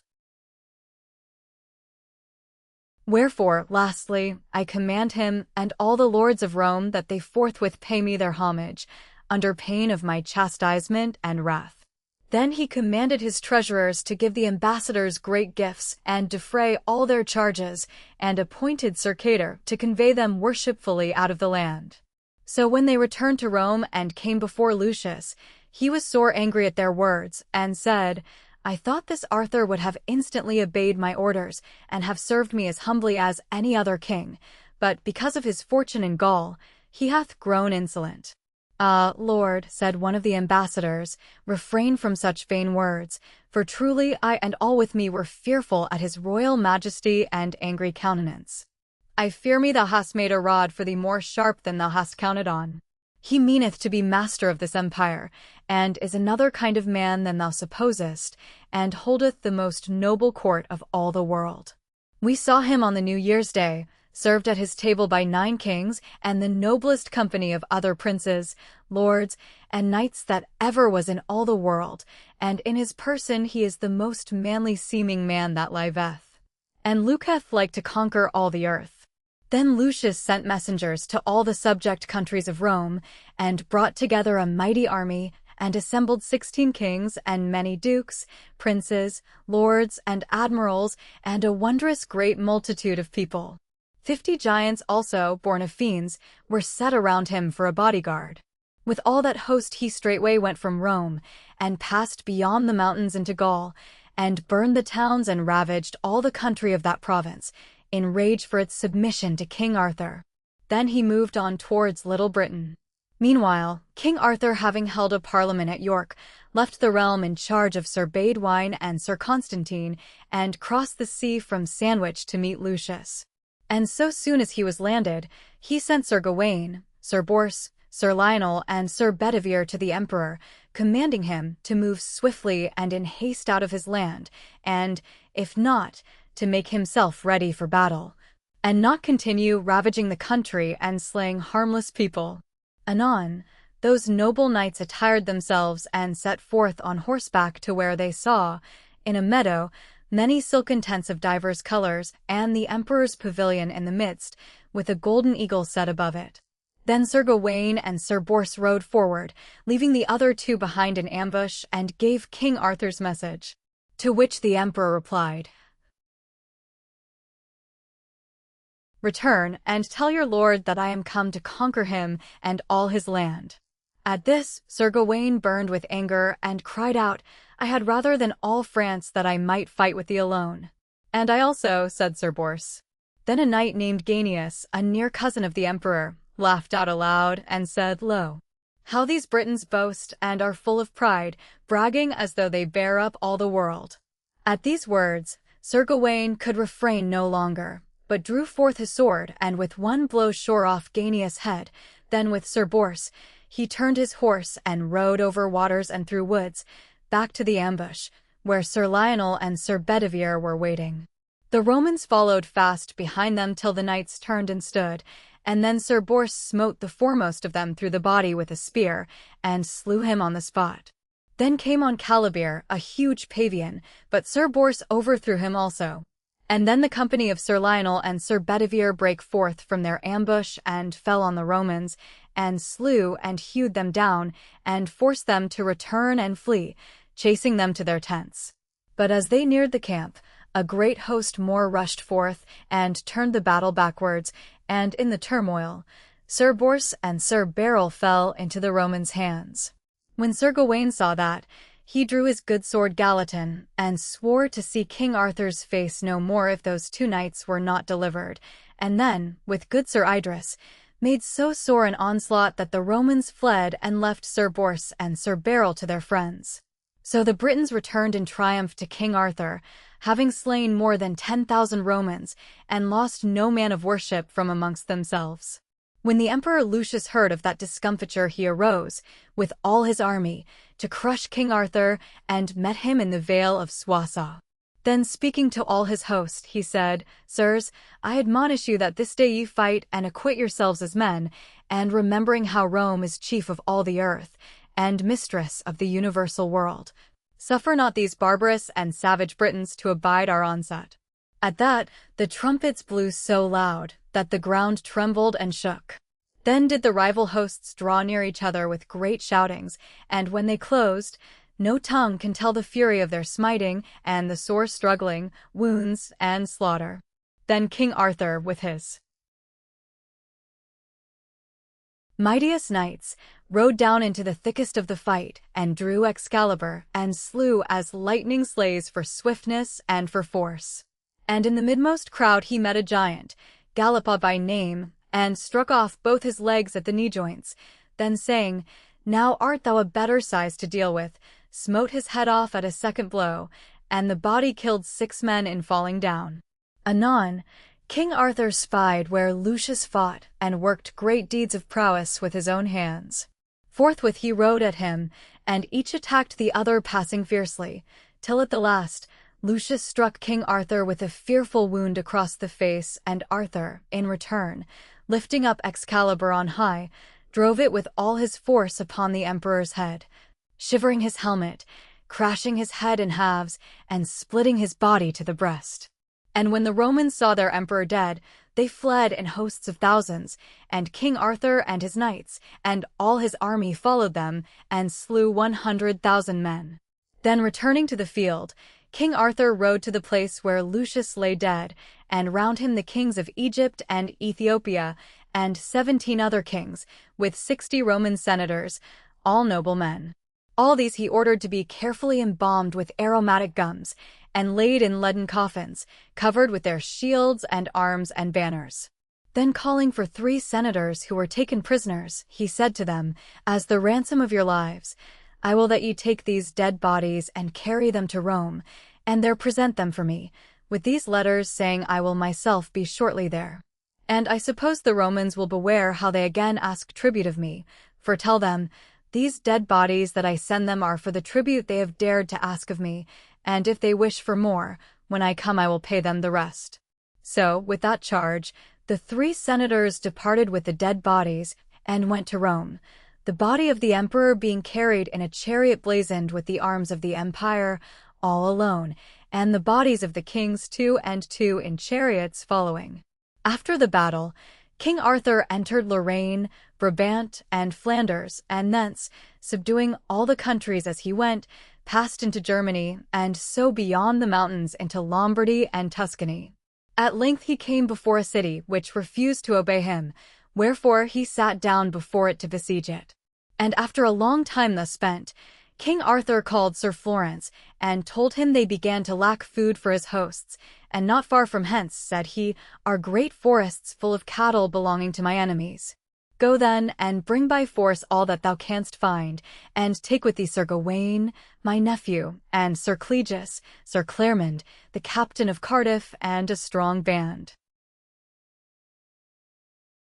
Anon, those knights made ready, and rode over holts and hills, and through forests and woods, till they came to a great meadow full of fair flowers and grass, and there they rested themselves and their horses that night.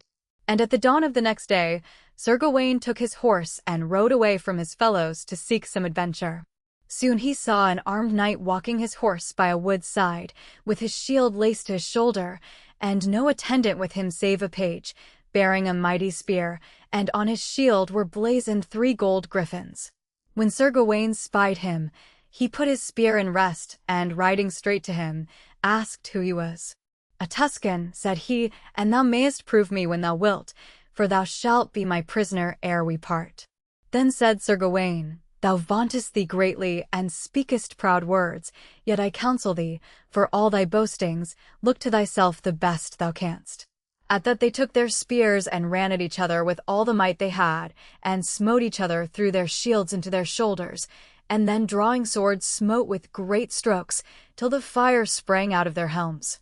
Then was Sir Gawain enraged, and with his good sword Gallatin struck his enemy through shield and hauberk, and splintered into piece all the precious stones of it, and made so huge a wound that men might see both lungs and liver. At that the Tuscan, groaning loudly, rushed on to Sir Gawain, and gave him a deep slanting stroke, and made a mighty wound, and cut a great vein asunder, so that he bled fast. Then he cried out, Bind thy wound quickly up, Sir Knight, for thou be-bloodest all thy horse and thy fair armor, and all the surgeons of the world shall never staunch thy blood, for so shall it be to whomsoever is hurt with this good sword. Then answered Sir Gawain, It grieveth me but little, and thy boastful words give me no fear, for thou shalt suffer greater grief and sorrow ere we part, but tell me quickly who can staunch this blood. That can I do, said the strange knight, and will, if thou wilt aid and succor me to become christened, and to believe in God, which now I do require of thee upon thy manhood. I am content, said Sir Gawain, and may God help me to grant all thy wishes. But tell me first, what soughtest thou thus here alone, and of what land art thou? Sir, said the knight, my name is Prienius, and my father is a great prince, who hath rebelled against Rome. He is descended from Alexander and Hector, and of our lineage also were Joshua and Maccabeus. I am of right the king of Alexandria, and Africa, and all the outer isles, yet I would believe in the Lord thou worshippest, and for thy labor I will give thee treasure enough. I was so proud in heart that I thought none my equal, but now have I encountered with thee, who hast given me my fill of fighting, wherefore, I pray thee, Sir Knight, tell me of thyself. I am no knight, said Sir Gawain. I have been brought up many years in the wardrobe of the noble prince King Arthur, to mind his armor and array. Ah, said Prienius, if his varlets be so keen and fierce, his knights must be passing good. Now, for the love of heaven, whether thou be knight or knave, tell me thy name. By heaven, said Gawain, now will I tell thee the truth. My name is Sir Gawain, and I am a knight of the Round Table. Now am I better pleased, said Prienius, than if thou hadst given me all the province of Paris the rich. I had rather have been torn by wild horses than that any varlet should have won such victory over me as thou hast done. But now, Sir Knight, I warn thee that close by is the Duke of Lorraine, with 60,000 good men of war, and we had both best flee at once, for he will find us else, and we be sorely wounded and never likely to recover.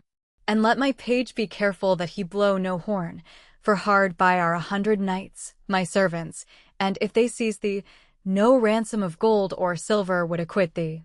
Then Sir Gawain rode over a river to save himself, and Sir Prienius after him, and so they both fled till they came to his companions who were in the meadow, where they spent the night. When Sir Wishart saw Sir Gawain so hurt, he ran to him weeping, and asked him who it was had wounded him, and Sir Gawain told him how he had fought with that man, pointing to Prienius, who had salves to heal them both. "But I can tell ye other tidings," said he, "that soon we must encounter many enemies, for a great army is close to us in our front."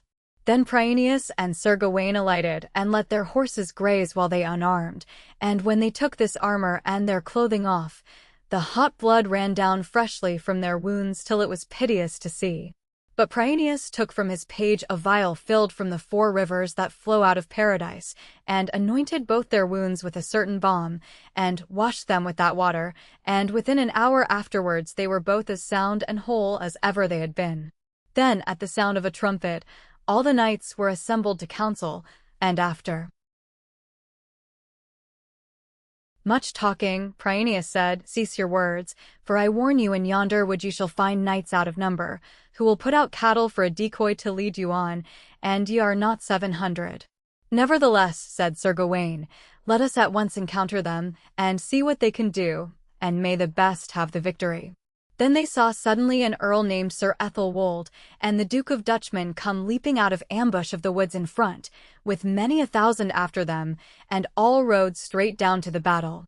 And Sir Gawain, full of ardor and courage, comforted his knights, saying, "They all are ours." Then the 700 knights, in one close company, set spurs to their horses and began to gallop, and fiercely met their enemies.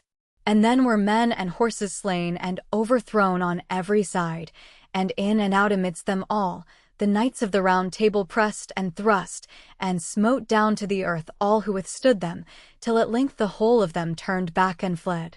"By heaven," said Sir Gawain, "this gladdeneth well my heart, for now behold them as they flee. They are full 70,000 less in number than they were an hour ago." Thus was the battle quickly ended, and a great host of high lords and knights of Lombardy and Saracens left dead upon the field. Then Sir Gawain and his company collected a great plenty of cattle, and of gold and silver, and all kind of treasure, and returned to King Arthur, where he still kept the siege.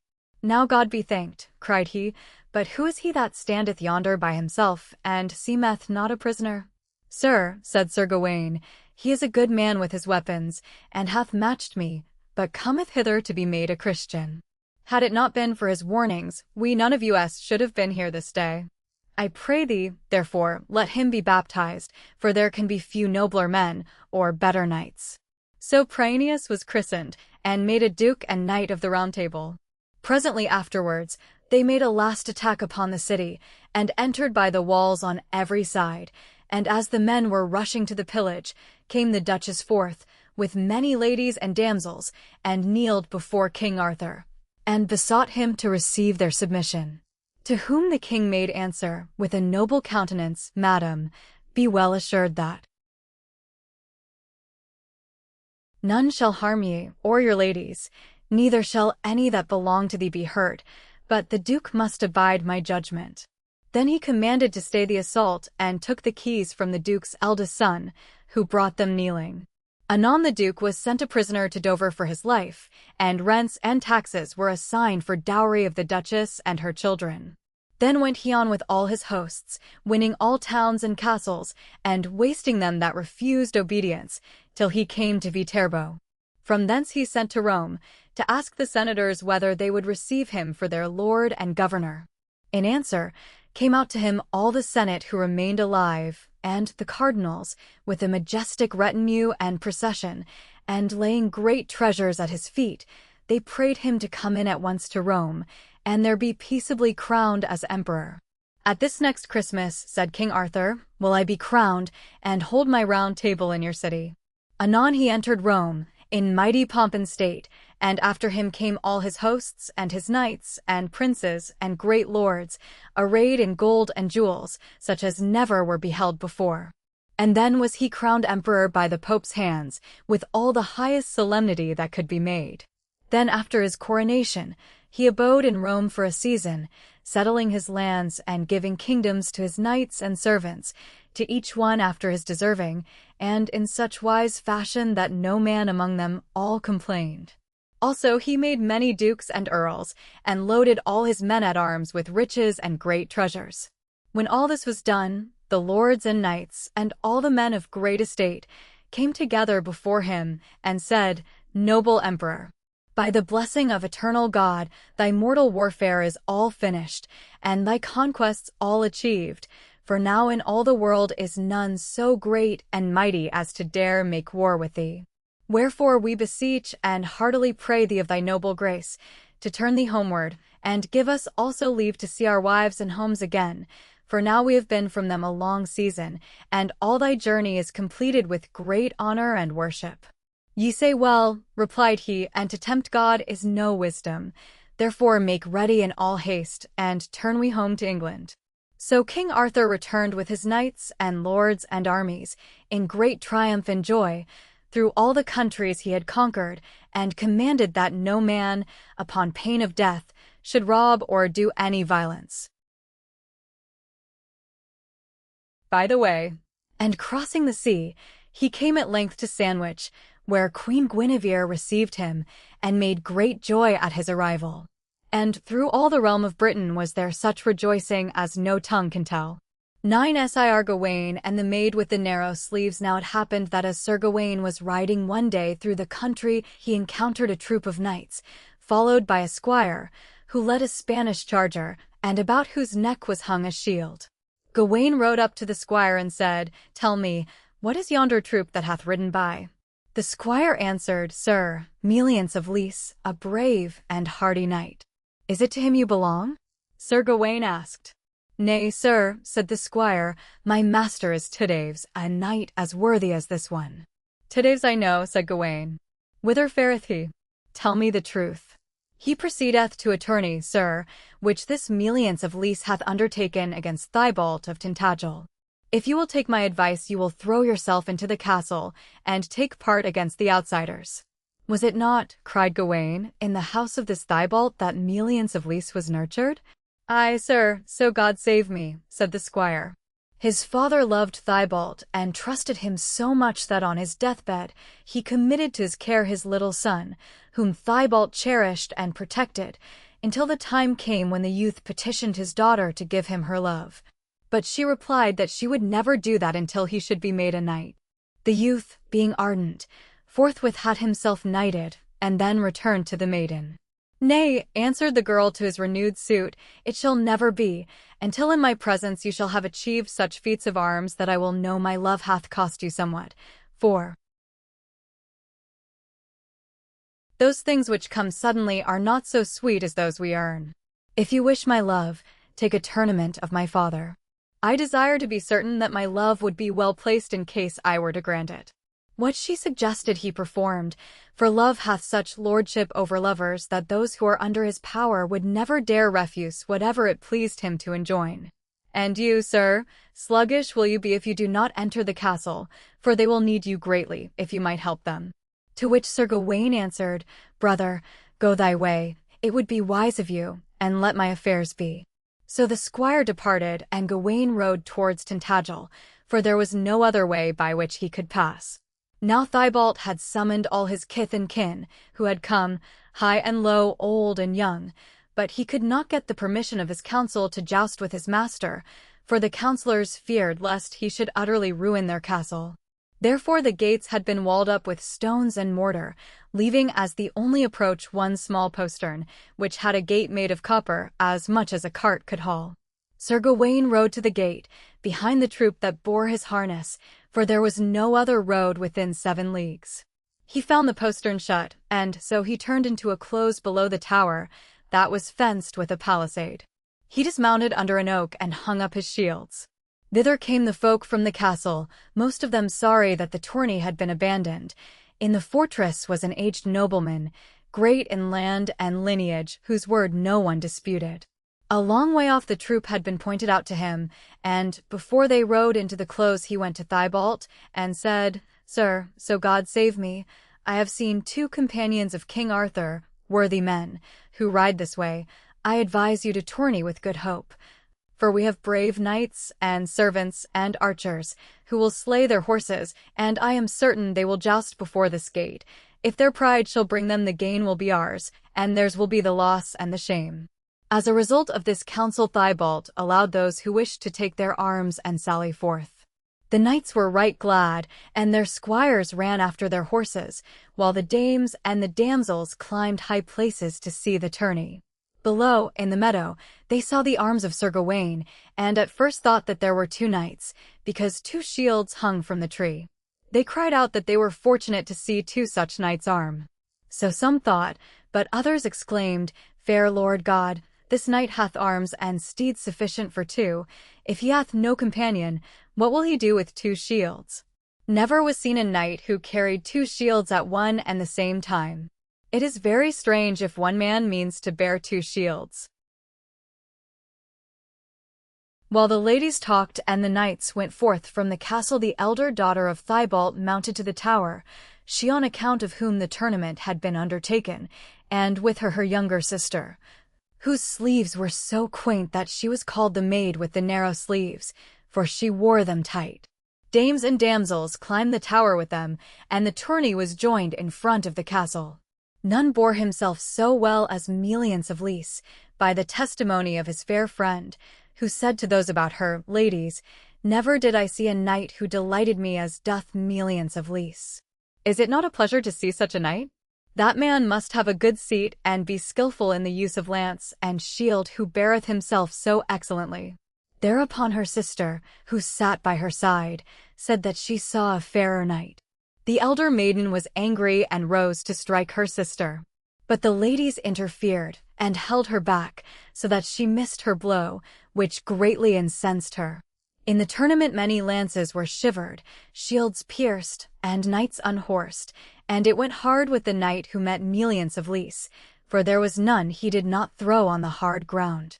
If his lance broke, he dealt great blows with his sword, and he bore himself better than any other knight on either side, to the great joy of his fair friend, who could not resist exclaiming, "Ladies, it is wonderful!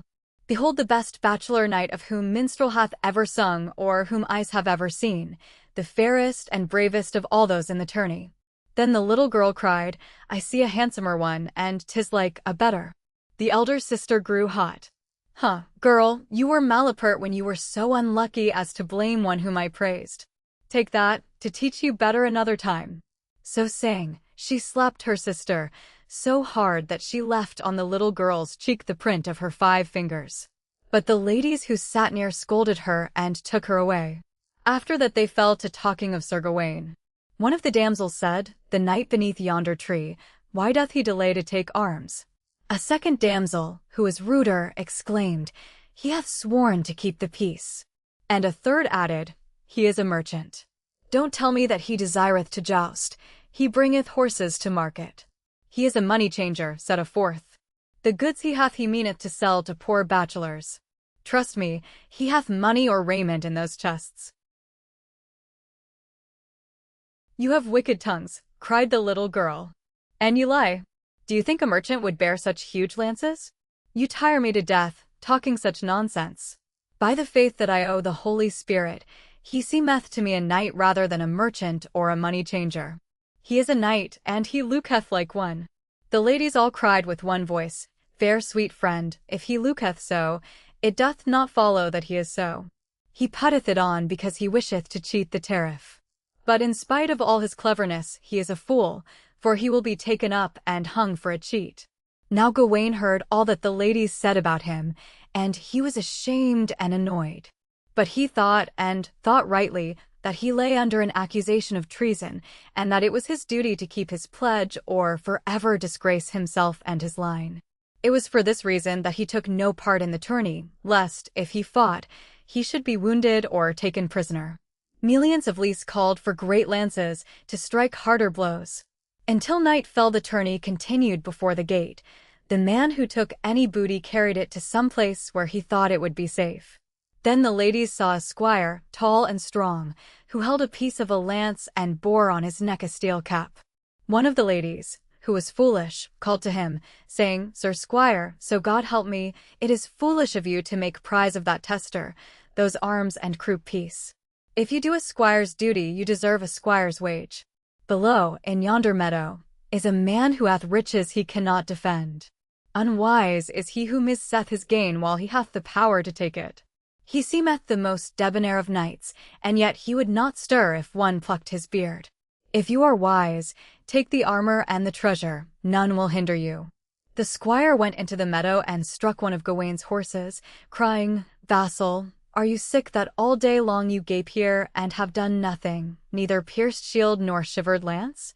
Sir Gawain answered, Pray, what is it to you why I tarry? You shall know, but not now. Get you gone about your business. The squire withdrew, for Gawain was not the type of man to whom he would dare say anything unpleasant. The tourney ended, after many knights had been killed and many horses captured. The outsiders had had the best, and the people of the castle gained by the intermission.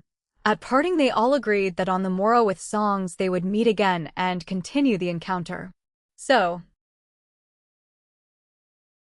for that night they separated, and those who had sallied forth returned to the castle, followed by Sir Gawain. At the gate he met the nobleman who had advised his lord to engage in the tourney. This man accosted him pleasantly, and said, Fair sir, in this castle your hostel is ready. If it pleaseth you, remain here, for if you should go on it would be long before you arrived at a lodging. Therefore I urge you to stay. I will tarry your mercy, said Gawain. I have heard worse words. The man led the guest to his house, talking of this and that, and asked him why on that day he had not borne arms. Sir Gawain explained how he had been accused of treason, and was bound to be on his guard against prison and wounds until he could free himself from the reproach that was cast upon him.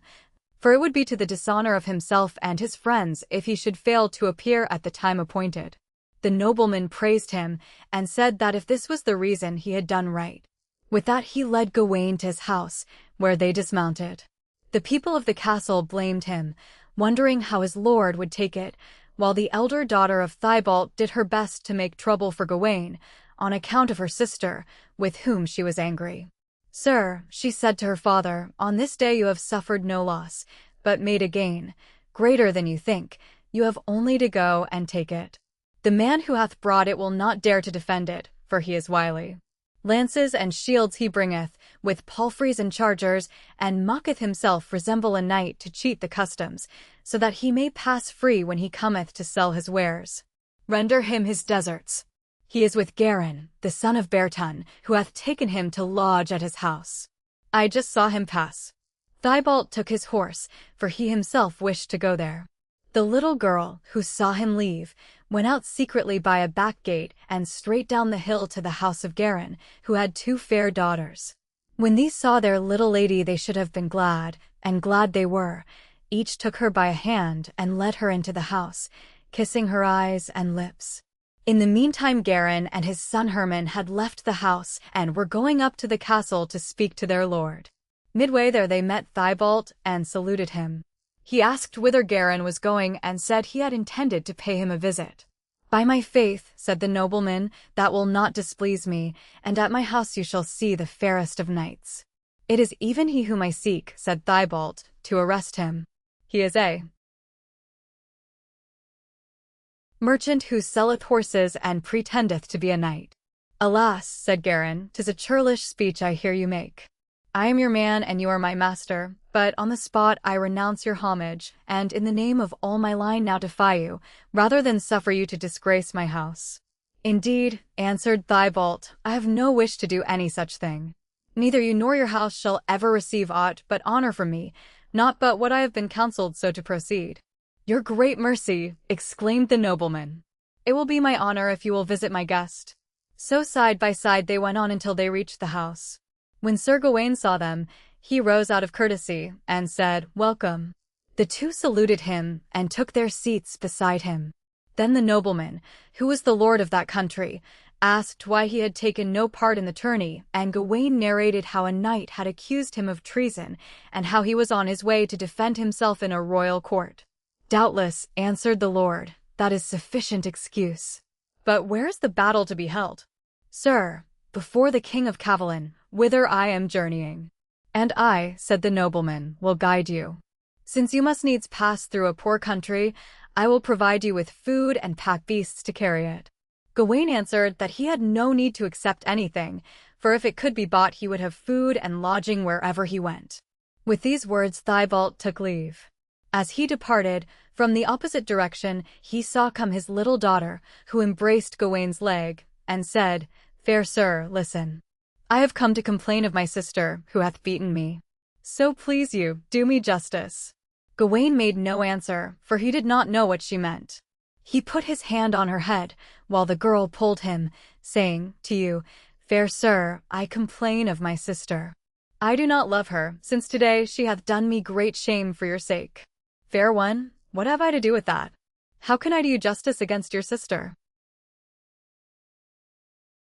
Thibault, who had taken leave, heard his child's entreaty, and said, "Girl, who bade you come here and complain to this knight?" Gawaine asked, "Fair sweet sir, is this maid your daughter?" "Aye, but never mind what she says. A girl is a silly creature." "Certes," said Gawaine, "I should be churlish if I did not do what she desires. Tell me, my sweet child and fair, in what manner I can justify you against your sister. If it pleaseth you, for love of me, bear arms in the tourney."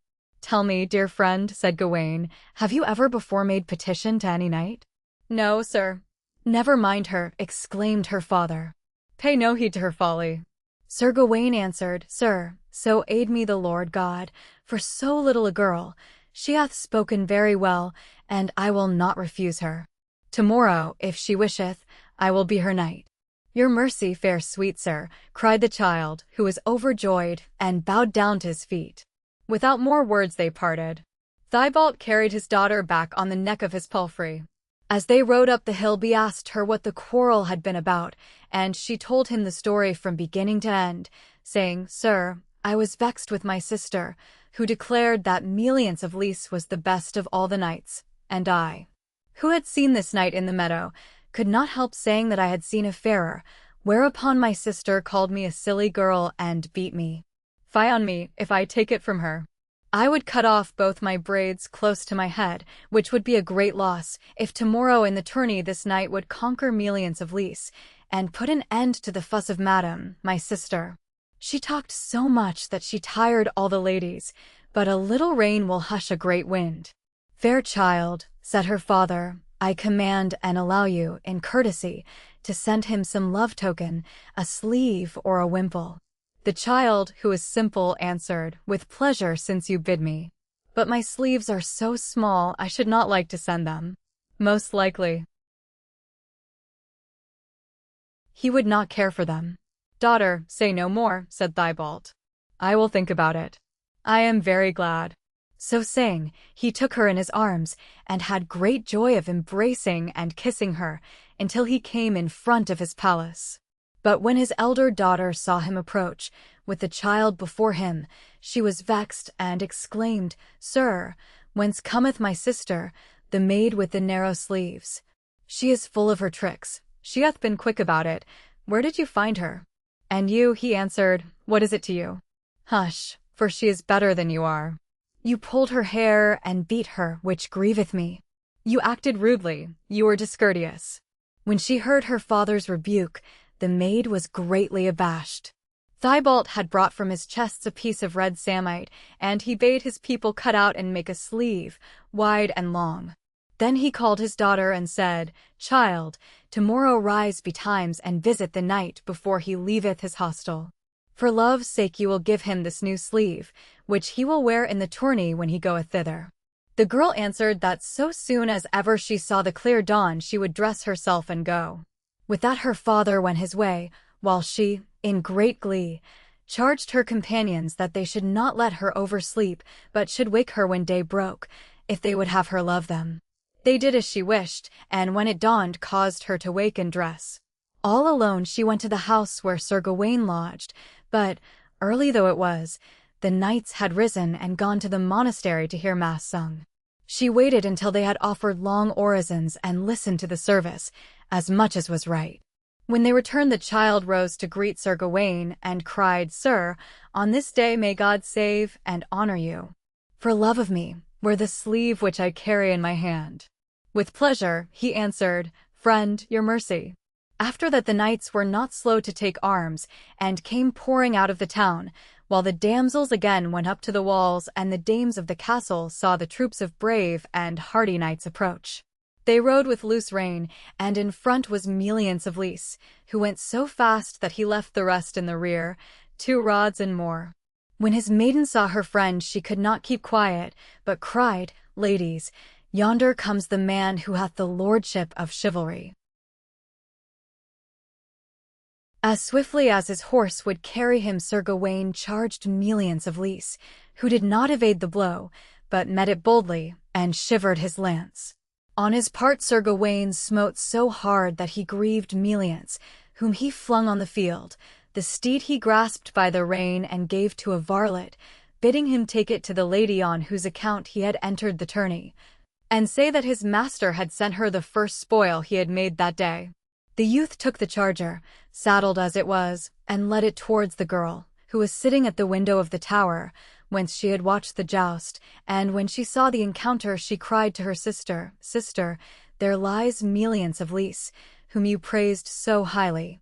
A wise man ought to give praise where it is due. You see, I was right yesterday when I said I saw a better knight." Thus she teased her sister, who grew angry, and cried, "Child, hold your tongue. If you say another word, I will slap you so that you will not have a foot to stand on." "Oh, sister," answered the little girl, "remember God. You ought not to beat me because I told you the truth. I saw him tumble as well as you. I think he will not be able to get up. Be as cross as you please. I must say that there is not a lady here who did not see him fall flat on the ground." Her sister would have struck her, had she been able, but the ladies around would not allow it. With that came the squire, who held the rein in his right hand. He saw the girl sitting at the window and presented the steed. She thanked him 100 times and bade the steed be taken in charge. The squire returned to tell his master, who seemed the lord of the tournament, for there was no knight so gallant that he did not cast from the saddle if he reached him with the lance. On that day he captured 4 steeds. The first he sent to the little girl, the second to the wife of the nobleman who had been so kind, and the third and fourth to his own daughters. The tourney was over, and the knights entered the city. On both sides the honor belonged to Sir Gawain. It was not yet noon when he returned from the encounter. The city was full of knights, who ran after him, asking who he was and of what land. At the gate of his hostel he was met by the damsel, who did not but grasp his stirrup, salute him, and cry, "1,000 mercies, fair sweet sir." He answered frankly, "Friend, before I am recreant to your service, may I be aged and bald. I shall never be so remote, but a message will bring me. If I know your need, I shall come at the first summons, whatever business be mine." While they talked her father came, and wished Sir Gawain to stay with him for that night, but first he begged that if his guest pleased, he would tell his name. Sir Gawain answered, "Sir, I am called Gawain. My name was never concealed, nor have I ever told it before it hath been asked." When Thibault knew that the knight was Sir Gawain, his heart was full of joy, and he exclaimed, "Sir, be pleased to lodge with me, and accept my service. Hitherto I have done you little worship, and never did I set eyes on a knight whom so much I long to honor." In spite of urging, Sir Gawain refused to stay. The little girl, who was good and clever, clasped his foot and kissed it, commending him to God. Sir Gawain asked why she had done that, and the girl replied that she had kissed his foot in order that he should remember her wherever he went. He answered, "Doubt it not, fair sweet friend. I shall never forget you after I have parted hence." With that Sir Gawain took leave of his host and the others, who one and all commended him to God. That night he slept in an abbey, and had all that was necessary. The champions of the Round Table x the adventures of Sir Lancelot. Then, at the following Pentecost, was held a feast of the Round Table at Caerleon, with high splendor, and all the knights thereof resorted to the court, and held many games and justs. And therein Sir Lancelot increased in fame and worship above all men, for he overthrew all comers, and never was unhorsed or worsted, save by treason and enchantment. When Queen Guinevere had seen his wondrous feats, she held him in great favor, and smiled more on him than on any other knight. And ever since he first had gone to bring her to King Arthur, had Lancelot thought on her as fairest of all ladies, and done his best to win her grace. So the queen often sent for him, and bade him tell of his birth and strange adventures, how he was only son of great King Ban of Brittany, and how, one night, his father, with his mother Helen and himself, fled from his burning castle, how his father, groaning deeply, fell to the ground and died of grief and wounds, and how his mother, running to her husband, left himself alone, how, as he thus lay wailing, came the Lady of the Lake, and took him in her arms and went with him into the midst of the waters, where, with his cousins Lionel and Bors, he had been cherished all his childhood until he came to King Arthur's court, and how this was the reason why men called him Lancelot du Lake. Anon it was ordained by King Arthur that in every year at Pentecost there should be held a festival of all the knights of the Round Table at Caerleon, or such other place as he should choose. And at those festivals should be told publicly the most famous adventures of any knight during the past year. So, when Sir Lancelot saw Queen Guinevere rejoice to hear his wanderings and adventures, he resolved to set forth yet again, and win more worship still, that he might more increase her favor. Then he bade his cousin Sir Lionel make ready, for, said he, we too will seek adventure. So they mounted their horses armed at all points and rode into a vast forest, and when they had passed through it, they came to a great plain, and the weather being very hot about noontide, Sir Lancelot greatly longed to sleep. Then Sir Lionel espied a great apple tree standing by a hedge, and said, Brother, yonder is a fair shadow where we may rest ourselves and horses. I am full glad of it, said Sir Lancelot, for all these 7 years I have not been so sleepy. So they alighted there, and tied their horses up to sundry trees, and Sir Lionel waked and watched while Sir Lancelot fell asleep, and slept passing fast. In the meanwhile came 3 knights, riding as fast-flying as ever they could ride, and after them followed a single knight, but when Sir Lionel looked at him, he thought he had never seen so great and strong a man, or so well furnished and apparelled. Anon he saw him overtake the last of those who fled, and smite him to the ground. Then came he to the second, and smote him such a stroke that horse and man went to the earth. Then rode he to the third, likewise, and struck him off his horse more than a spear's length. With that he lighted from his horse, and bound all 3 knights fast with the reins of their own bridles. When Sir Lionel saw this, he thought the time was come to prove himself against him, so quietly and cautiously, lest he should wake Sir Lancelot, he took his horse and mounted and rode after him. Presently overtaking him, he cried aloud to him to turn, which instantly he did, and smote Sir Lionel so hard that horse and man went down forthwith. Then took he up Sir Lionel, and threw him bound over his own horse's back, and so he served the 3 other knights, and rode them away to his own castle. There they were disarmed, stripped naked, and beaten with thorns, and afterwards thrust into a deep prison, where many more knights, also, made great moans and lamentations, saying, Alas, alas! There is no man can help us but Sir Lancelot, for no other knight can match this tyrant Turquine, our conqueror. But all this while, Sir Lancelot lay sleeping soundly under the apple tree.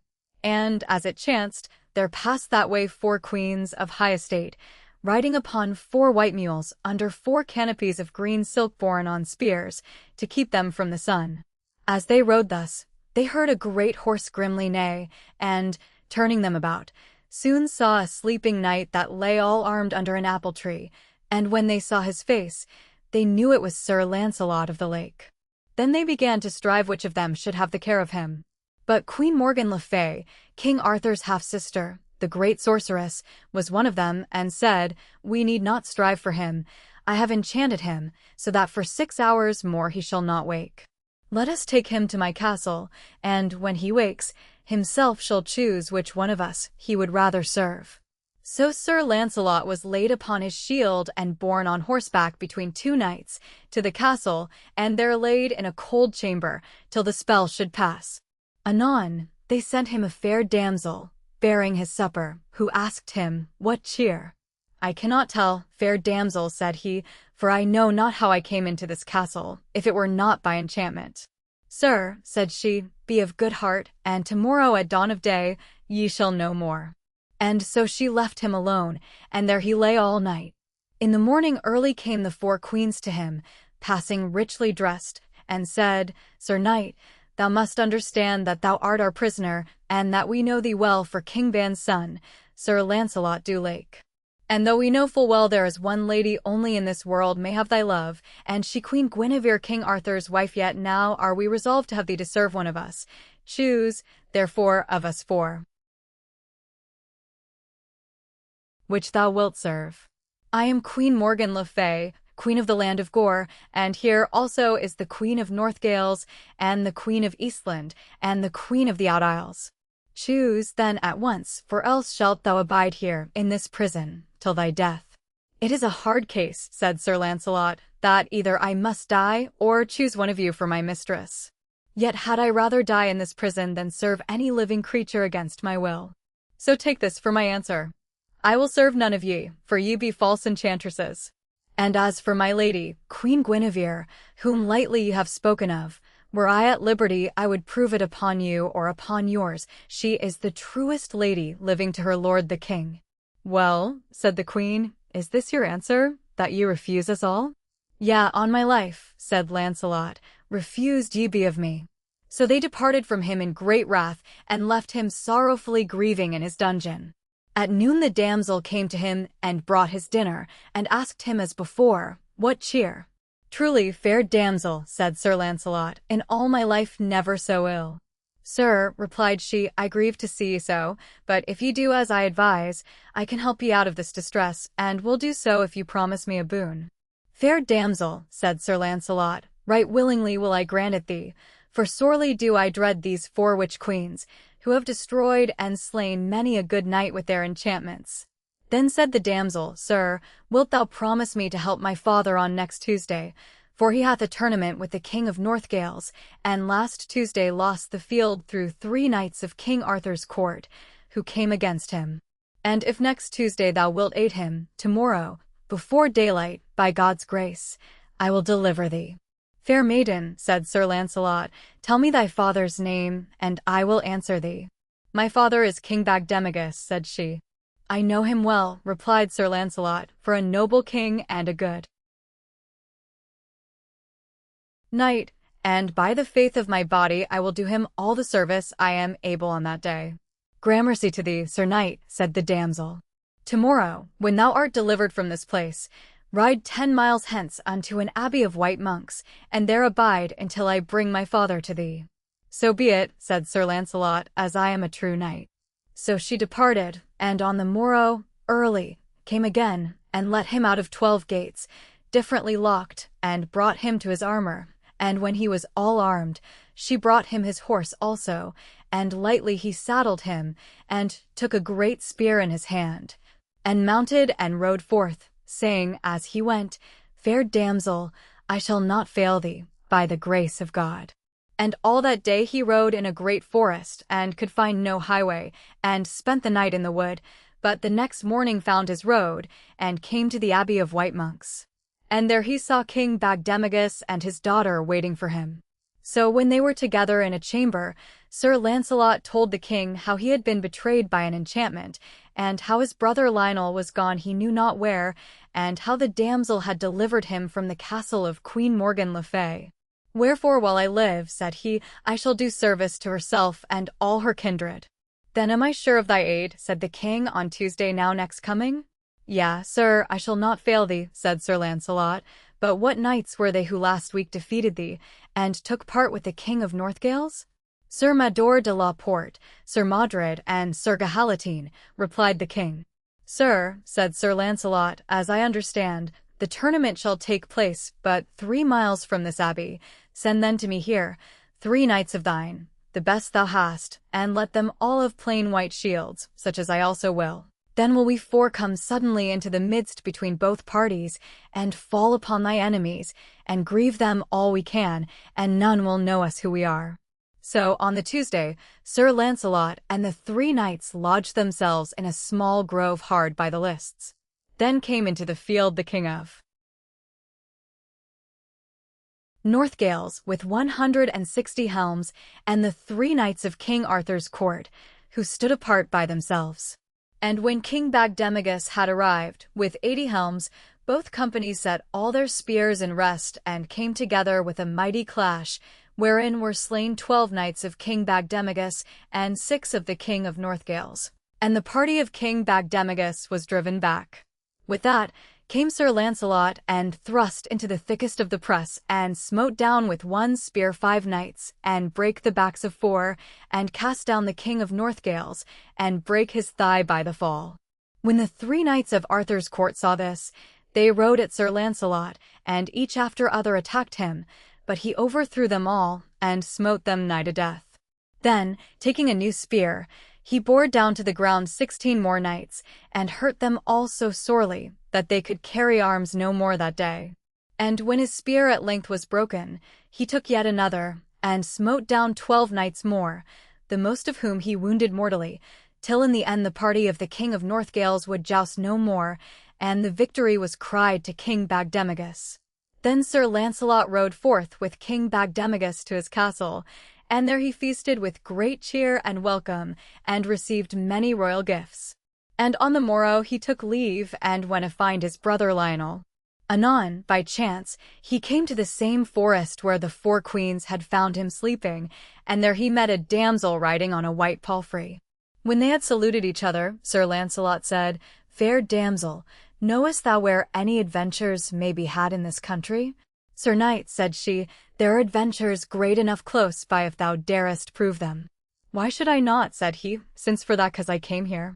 "Sir," said the damsel, "hard by this place there dwelleth a knight that cannot be defeated by any man, so great and perilously strong he is. His name is Sir Turquine, and in the prisons of his castle lie 80 knights and 4, mostly from King Arthur's court, whom he hath taken with his own hands. But promise me, ere thou undertakest their deliverance, to go and help me afterwards, and free me and many other ladies that are distressed by a false knight." "Bring me but to this felon Turquine," quoth Sir Launcelot, "and I will afterwards fulfill all your wishes." So the damsel went before, and brought him to a ford, and a tree whereon a great brass basin hung, and Sir Launcelot beat with his spear end upon the basin, long and hard, until he beat the bottom of it out, but he saw nothing. Then he rode to and fro before the castle gates for well nigh half an hour, and anon saw a great knight riding from the distance, driving a horse before him, across which hung an armed man bound. And when they came near, Sir Launcelot knew the prisoner for a knight of the Round Table. By that time, the great knight who drove the prisoner saw Sir Launcelot, and each of them began to settle his spear, and to make ready. "Fair sir," then said Sir Launcelot, "put off that wounded knight, I pray thee, from his horse, and let him rest while thou and I shall prove our strength upon each other. For, as I am told, thou doest, and hast done, great shame and injury to knights of the Round Table. Wherefore, I warn thee now, defend thyself." "If thou mayest be of the Round Table," answered Turquine, "I defy thee, and all thy fellows." "That is saying overmuch," said Sir Launcelot. Then, setting their lances in rest, they spurred their horses towards each other, as fast as they could go, and smote so fearfully upon each other's shields, that both their horses' backs brake under them. As soon as they could clear their saddles, they took their shields before them, and drew their swords, and came together eagerly, and fought with great and grievous strokes, and soon they both had many grim and fearful wounds, and bled in streams. Thus they fought 2 hours and more, thrusting and smiting at each other, wherever they could hit. Anon, they both were breathless, and stood leaning on their swords. "Now, comrade," said Sir Turquine, "let us wait a while, and answer me what I shall ask thee." "Say on," said Launcelot. "Thou art," said Turquine, "the best man I ever met, and seemest like one that I hate above all other knights that live. But if thou be not he, I will make peace with thee, and for sake of thy great valor, will deliver all the 80 prisoners and 4 who lie within my dungeons, and thou and I will be companions evermore. Tell me then thy name." "Thou sayest well," replied Sir Launcelot, "but who is he thou hatest so above all others?" "His name," said Turquine, "is Sir Launcelot of the Lake, and he slew my brother Sir Carados at the Dolorous Tower, wherefore, if ever I shall meet with him, One of us two shall slay the other, and thereto I have sworn by a great oath. And to discover and destroy him I have slain 100 knights, and crippled utterly as many more, and many have died in my prisons. And now, as I have told thee, I have many more therein, who all shall be delivered, if thou tell me thy name. And it be not Sir Launcelot. Well, said Launcelot, I am that knight, son of King Ban of Benwick, and knight of the Round Table, so now I defy thee to do thy best. Said Turquine, with a shout, is it then so at last? Thou art more welcome to my sword than ever knight or lady was to feast, for never shall we part till one of us be dead. Then did they hurtle together like two wild bulls, slashing and lashing with their shields and swords, and sometimes falling both on to the ground. For 2 more hours they fought so, and at the last Sir Turquine grew very faint, and gave a little back, and bare his shield full low for weariness. When Sir Launcelot saw him thus, he leaped upon him fiercely as a lion, and took him by the crest of his helmet, and dragged him to his knees, and then he tore his helmet off, and smote his neck asunder. Then he arose, and went to the damsel who had brought him to Sir Turquine, and said, I am ready, fair lady, to go with thee upon thy service, but I have no horse. Fair sir, said she, take ye this horse of the wounded knight whom Turquine but just now was carrying to his prisons, and send that knight on to deliver all the prisoners. So Sir Launcelot went to the knight and prayed him for the loan of his horse.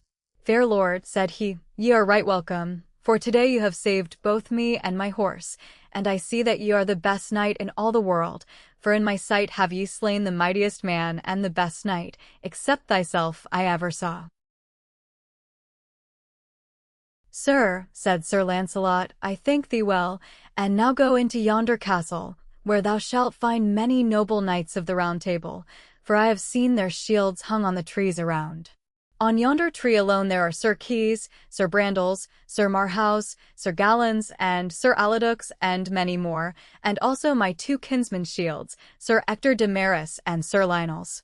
And I pray you greet them all from me, Sir Launcelot of the Lake, and tell them that I bid them help themselves to any treasures they can find within the castle, and that I pray my brethren, Lionel and Ector, to go to King Arthur's court and stay there till I come. And by the high feast at Pentecost I must be there, but now I must ride forth with this damsel to fulfill my promise. So, as they went, the damsel told him, Sir, we are now near the place where the foul knight haunteth, who robbeth and distresseth all ladies and gentlewomen travelling past this way, against whom I have sought thy aid. Then they arranged that she should ride on foremost, and Sir Launcelot should follow under cover of the trees by the roadside, and if he saw her come to any mishap, he should ride forth and deal with him that troubled her. And as the damsel rode on at a soft ambling pace, a knight and page burst forth from the roadside and forced the damsel from her horse, till she cried out for help. Then came Sir Launcelot rushing through the wood as fast as he might fly, and all the branches of the trees crackled and waved around him. O thou false knight and traitor to all knighthood, shouted he, who taught thee to distress fair ladies thus? The foul knight answered nothing, but drew out his sword and rode at Sir Launcelot, who threw his spear away and drew his own sword likewise, and struck him such a mighty blow as clave his head down to the throat. Now hast thou the wages thou long hast earned, said he, and so departed from the damsel. Then for 2 days he rode in a great forest, and had but scanty food and lodging, and on the 3rd day he rode over a long bridge, when suddenly there started up a passing foul churl, and smote his horse across the nose, so that he started and turned back, rearing with pain. Why ridest thou over here without my leave? Said he. Why should I not? Said Sir Launcelot. There is no other way to ride. Thou shalt not pass by here, cried out the churl, and dashed at him with a great club full of iron spikes, till Sir Launcelot was fain to draw his sword and smite him dead upon the earth. At the end of the bridge was a fair village, and all the people came and cried, Ah, sir, a worse deed for thyself thou never didst, for thou hast slain the chief porter of the castle yonder. But he let them talk as they pleased, and rode straight forward to the castle. There he alighted, and tied his horse to a ring in the wall, and going in, he saw a wide green court, and thought it seemed a noble place to fight in. And as he looked about, he saw many people watching him from doors and windows, making signs of warning, and saying, "Fair knight, thou art unhappy." In the next moment came upon him two great giants, well armed save their heads, and with two horrible clubs in their hands. Then he put his shield before him, and with it warded off one giant's stroke, and clove the other with his sword from the head downward to the chest. When the first giant saw that, he ran away mad with fear, but Sir Launcelot ran after him, and smote him through the shoulder, and shore him down his back, so that he fell dead. Then he walked onward to the castle hall, and saw a band of 60 ladies and young damsels coming forth, who knelt to him, and thanked him for their freedom. "For, sir," said they, "the most of us have been prisoners here these 7 years, and have been kept at all manner of work to earn our meat, though we be all great gentlewomen born. Blessed be the time that thou wast born, for never did a knight a deed of greater worship than thou hast this day, and thereto will we all bear witness in all times and places. Tell us, therefore, noble knight, thy name and court, that we may tell them to our friends." And when they heard it, they all cried aloud, "Well may it be so, for we knew that no knight save thou shouldst ever overcome those giants, and many a long day have we sighed for thee. For the giants feared no other name among all knights but thine." Then he told them to take the treasures of the castle as a reward for their grievances, and to return to their homes, and so rode away into many strange and wild countries. And at last, after many days, by chance he came, near the night time, to a fair mansion, wherein he found an old gentlewoman, who gave him and his horse good cheer. And when bedtime was come, his host brought him to a chamber over a gate, and there he unarmed, and went to bed and fell asleep. But soon thereafter came one riding in great haste, and knocking vehemently at the gate below, which when Sir Launcelot heard, he rose and looked out of the window, and, by the moonlight, saw 3 knights come riding fiercely after one man, and lashing on him all at once with their swords, while the one knight nobly fought them all. Then Sir Launcelot quickly armed himself, and getting through the window, let himself down by a sheet into the midst of them, crying out, "Turn ye on me, ye cowards, and leave fighting with that knight." Then they all left Sir Kay, for the first knight was he, and began to fall upon Sir Launcelot furiously. And when Sir Kay would have come forward to assist him, Sir Launcelot refused, and cried, "Leave me alone to deal with them." And presently, with 6 great strokes, he felled them all. Then they cried out, "Sir Knight, we yield us unto thee, as to a man of might." "I will not take your yielding," said he. "Yield ye to Sir Kay, the seneschal, or I will have your lives." "Fair knight," said they, "excuse us in that thing, for we have chased Sir Kay thus far, and should have overcome him but for thee."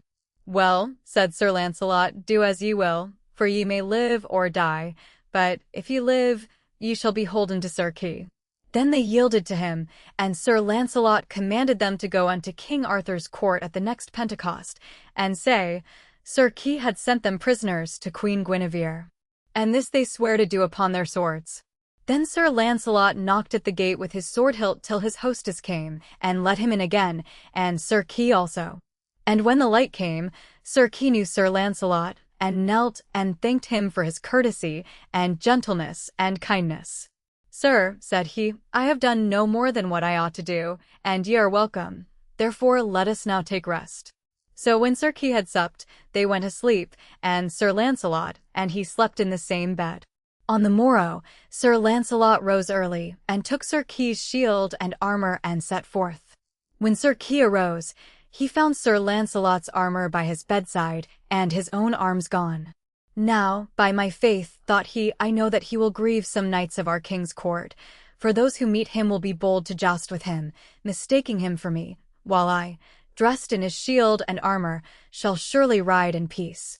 Then Sir Launcelot, dressed in Sir Kay's apparel, rode long in a great forest, and came at last to a low country, full of rivers and fair meadows, and saw a bridge before him, whereon were 3 silk tents of divers colors, and to each tent was hung a white shield, and by each shield stood a knight. So Sir Launcelot went by without speaking a word. And when he had passed, The 3 knights said it was the proud Sir Kay, who thinketh no knight equal to himself, although the contrary is full often proved upon him. By my faith, said one of them, named Gaunter, I will ride after and attack him for all his pride, and ye shall watch my speed. Then, taking shield and spear, he mounted and rode after Sir Launcelot, and cried, Abide, proud knight, and turn, for thou shalt not pass free. So Sir Launcelot turned, and each one put his spear in rest, and came with all his might against the other. And Sir Gaunter's spear brake short, but Sir Launcelot smote him down, both horse and man. When the other knights saw this, they said, Yonder is not Sir Kay, but a bigger man. I dare wager my head, said Sir Gilmere, yonder knight hath slain Sir Kay, and taken his horse and harness. Be it so, or not, said Sir Reynold, the third brother, let us now go to our brother Gaunter's rescue. We shall have enough to do to match that knight, for, by his stature, I believe it is Sir Launcelot or Sir Tristram. Anon, they took their horses and galloped after Sir Launcelot, and Sir Gilmere first assailed him, but was smitten down forthwith, and lay stunned on the earth. Then said Sir Reynold, Sir Knight, thou art a strong man, and, I believe, hast slain my 2 brothers, wherefore my heart is sore against thee, yet, if I might with honour, I would avoid thee. Nevertheless, that cannot be, so keep thyself. And so they hurtled together with all their might, and each man shivered his spear to pieces, and then they drew their swords and lashed out eagerly. And as they fought, Sir Gaunter and Sir Gilmere presently arose and mounted once again, and came down at full tilt upon Sir Launcelot. But when he saw them coming, he put forth all his strength, and struck Sir Reynold off his horse. Then, with 2 other strokes, he served the others likewise. Anon, Sir Reynold crept along the ground, with his head all bloody, and came towards Sir Launcelot. It is enough, said Launcelot, I was not far from thee when thou wast made a knight, Sir Reynold, and know thee for a good and valiant man, and was full loath to slay thee. Gramercy for thy gentleness, said Sir Reynold. I and my brethren will straightway yield to thee when we know thy name, for well we know that thou art not Sir Kay. As for that, said Sir Launcelot, be it as it may, but ye shall yield to Queen Guinevere at the next feast of Pentecost as prisoners, and say that Sir Kay sent ye. Then they swore to him it should be done as he commanded. Heaven give joy to him who made this spear, for never held I better in my hand. But the 4 knights said to each other, Truly one spear hath felled us all. I dare lay my life, said Sir Gawain, it is Sir Launcelot. I know him by his riding. So they all departed for the court. And as Sir Launcelot rode still in the forest, he saw a black bloodhound, running with its head towards the ground, as if it tracked a deer. And following after it, he came to a great pool of blood. But the hound, ever and anon looking behind, ran through a great marsh and over a bridge, towards an old manor house. So Sir Launcelot followed, and went into the hall, and saw a dead knight lying there, whose wounds the hound licked. And a lady stood behind him, weeping and wringing her hands, who cried, O knight, too great is the sorrow which thou hast brought me. Why say ye so? Replied Sir Launcelot, for I never harmed this knight, and am full sorely grieved to see thy sorrow. Nay, sir, said the lady, I see it is not thou hast slain my husband, for he that truly did that deed is deeply wounded, and shall never more recover. What is thy husband's name? Said Sir Launcelot. His name, she answered, was Sir Gilbert, one of the best knights in all the world, but I know not his name who hath slain him. God send thee comfort, said Sir Launcelot, and departed again into the forest. And as he rode, he met with a damsel who knew him, who cried out, Well found, my lord. I pray ye of your knighthood help my brother, who is sore wounded and ceases not to bleed, for he fought this day with Sir Gilbert, and slew him, but was himself well nigh slain. Brother's name. His name, sir, she replied, is Sir Meliot de Logres. He is a fellow of the Round Table, said Sir Launcelot, and truly will I do my best to help him. Then, sir, said she, follow this way, and it will bring you to the Chapel Perilous. I will abide here till God send ye hither again, for if ye speed not, there is no living knight who may achieve that adventure. So Sir Lancelot departed, and when he came to the Chapel Perilous he alighted, and tied his horse to the gate. And as soon as he was within the churchyard, he saw on the front of the chapel many shields of knights whom he had known, turned upside down. Then saw he in the pathway 30 mighty knights, taller than any men whom he had ever seen, all armed in black armor, with their swords drawn, and they gnashed their teeth upon him as he came. But he put his shield before him, and took his sword in hand, ready to do battle with them. And when he would have cut his way through them, they scattered on every side and let him pass. Then he went into the chapel, and saw therein no light but of a dim lamp burning. "Heaven save me from thy subtle crafts," said Sir Lancelot, and therewith took his horse and galloped forth. And when he was departed, the damsel sorrowed greatly, and died in 15 days. Her name was Eloise, the sorceress. Then came Sir Lancelot to Sir Meliot's sister, who, when she saw him, clapped her hands and wept for joy, and took him to the castle hard by, where Sir Meliot was. And when Sir Lancelot saw Sir Meliot, he knew him, though he was pale as ashes for loss of blood. And Sir Meliot, when he saw Sir Lancelot, kneeled to him and cried aloud, "O Lord, Sir Lancelot, help me!"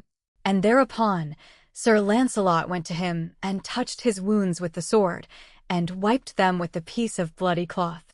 And immediately he was as whole as though he had been never wounded. Then was there great joy between him and Sir Meliot, and his sister made Sir Lancelot good cheer. So on the morrow he took his leave, that he might go to King Arthur's court, for, said he, it draweth nigh the feast of Pentecost, and there, by God's grace, shall ye then find me. And riding through many strange countries, over marshes and valleys, he came at length before a castle. As he passed by he heard 2 little bells ringing, and looking up, he saw a falcon flying overhead, with bells tied to her feet, and long strings dangling from them. And as the falcon flew past an elm tree, the strings caught in the boughs, so that she could fly no further. In the meanwhile came a lady from the castle, and cried, "O Sir Lancelot, as thou art the flower of all knights in the world, help me to get my hawk, for she hath slipped away from me, and if she be lost, my lord my husband is so hasty, he will surely slay me." "What is thy lord's name?" said Sir Lancelot. "His name," said she, "is Sir Phelot, a knight of the King of Northgales." "Fair lady," said Sir Lancelot, "since you know my name, and require me, on my knighthood, to help you, I will do what I can to get your hawk." And thereupon alighting, he tied his horse to the same tree, and prayed the lady to unarm him. So when he was unarmed, he climbed up and reached the falcon, and threw it to the lady.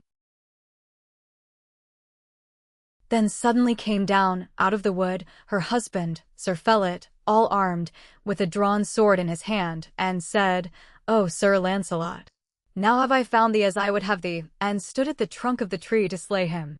"Ah, lady," cried Sir Lancelot, "why have ye betrayed me?" "She hath done as I commanded her," said Sir Phelot, "and thine hour is come that thou must die." "It were shame," said Lancelot, "for an armed to slay an unarmed man."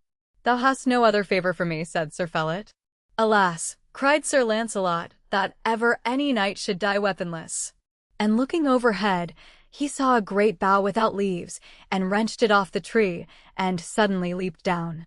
Then Sir Phelot struck at him eagerly, thinking to have slain him, but Sir Lancelot put aside the stroke with the bough, and therewith smote him on the side of the head, till he fell swooning to the ground. "Save me, for he is without mercy."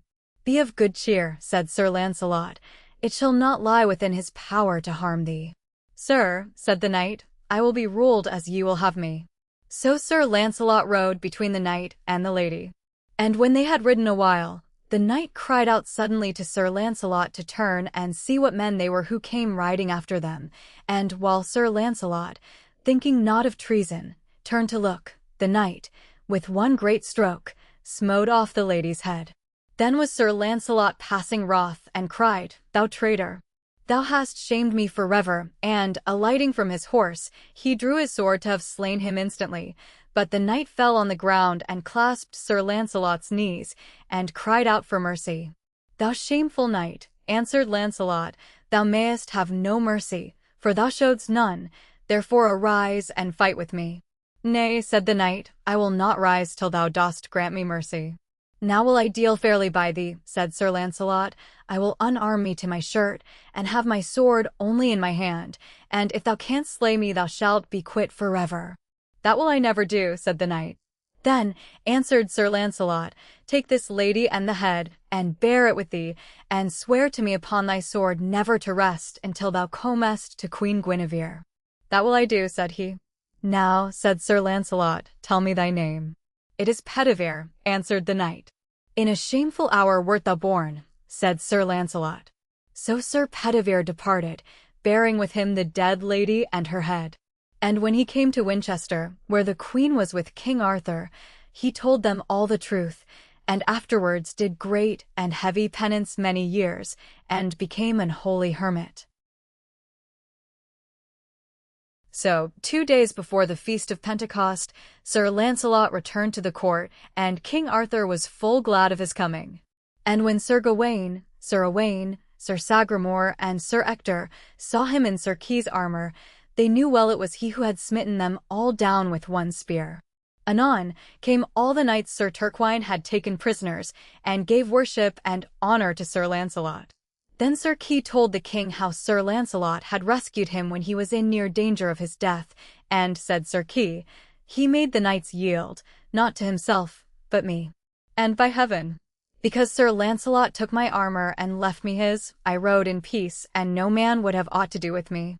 Then came the knights who fought with Sir Lancelot at the Long Bridge, and yielded themselves also to Sir Kay, but he said nay, he had not fought with them. It is Sir Lancelot, said he, that overcame ye. Next came Sir Meliot de Logres, and told King Arthur how Sir Lancelot had saved him from death. And so all Sir Lancelot's deeds and great adventures were made known, how the 4 sorceress queens had him in prison, how he was delivered by the daughter of King Bagdemagus, and what deeds of arms he did at the tournament between the King of North Wales and King Bagdemagus. And so, at that festival, Sir Lancelot had the greatest name of any knight in all the world, and by high and low was he the most honored of all men. 11 The adventures of Sir Beaumains or Sir Gareth again King Arthur held the feast of Pentecost, with all the table round, and after his custom sat in the banquet hall, before beginning meat, waiting for some adventure. Then came there to the king a squire and said, Lord, now may ye go to meat, for here a damsel cometh with some strange adventure. So the king was glad, and sat down to meat. Anon the damsel came in and saluted him, praying him for succor. What wilt thou? Said the king. Lord, answered she, my mistress is a lady of great renown, but is at this time besieged by a tyrant, who will not suffer her to go out of her castle, and, because here in thy court the knights are called the noblest in the world, I come to pray thee for thy succor. Where dwelleth your lady? Answered the king. What is her name, and who is he that hath besieged her? For her name, replied the damsel, as yet I may not tell it, but she is a lady of worship and great lands. The tyrant that besiegeth her and wasteth her lands is called the Red Knight of the Redlands. I know him not, said Arthur. But I know him, Lord, said Sir Gawain, and he is one of the most perilous knights in all the world. Men say he hath the strength of 7, and from him I myself once hardly escaped with life. Fair damsel, said the king, there be here many knights that would gladly do their uttermost to rescue your lady, but unless ye tell me her name, and where she dwelleth, none of my knights shall go with you by my leave. Now there was a stripling at the court called Beaumains, who served in the king's kitchen, a fair youth and of great stature. 12 months before this time he had come to the king as he sat at meat, at Whitsuntide, and prayed 3 gifts of him. And being asked what gifts, he answered, As for the first gift I will ask it now, but the other 2 gifts I will ask on this day 12 months, wheresoever ye hold your high feast. Then said King Arthur, What is thy first request? This, Lord, said he, that thou wilt give me meat and drink enough for 12 months from this time, and then will I ask my other 2 gifts. And the king, seeing that he was a goodly youth, and deeming that he was come of honorable blood, had granted his desire, and given him into the charge of Sir Kay, the steward. But Sir Kay scorned and mocked the youth, calling Beaumains, because his hands were large and fair, and putting him into the kitchen, where he had served for 12 months as a scullion, and, in spite of all his churlish treatment, had faithfully. So he rode after the damsel, and many of the court went out to see him, so richly arrayed and horsed, yet he had neither shield nor spear. Then Sir Kay cried, I also will ride after the kitchen boy, and see whether he will obey me now. And taking his horse, he rode after him, and said, Know ye not me, Beaumains? Yea, said he, I know thee for an ungentle knight, therefore beware of me.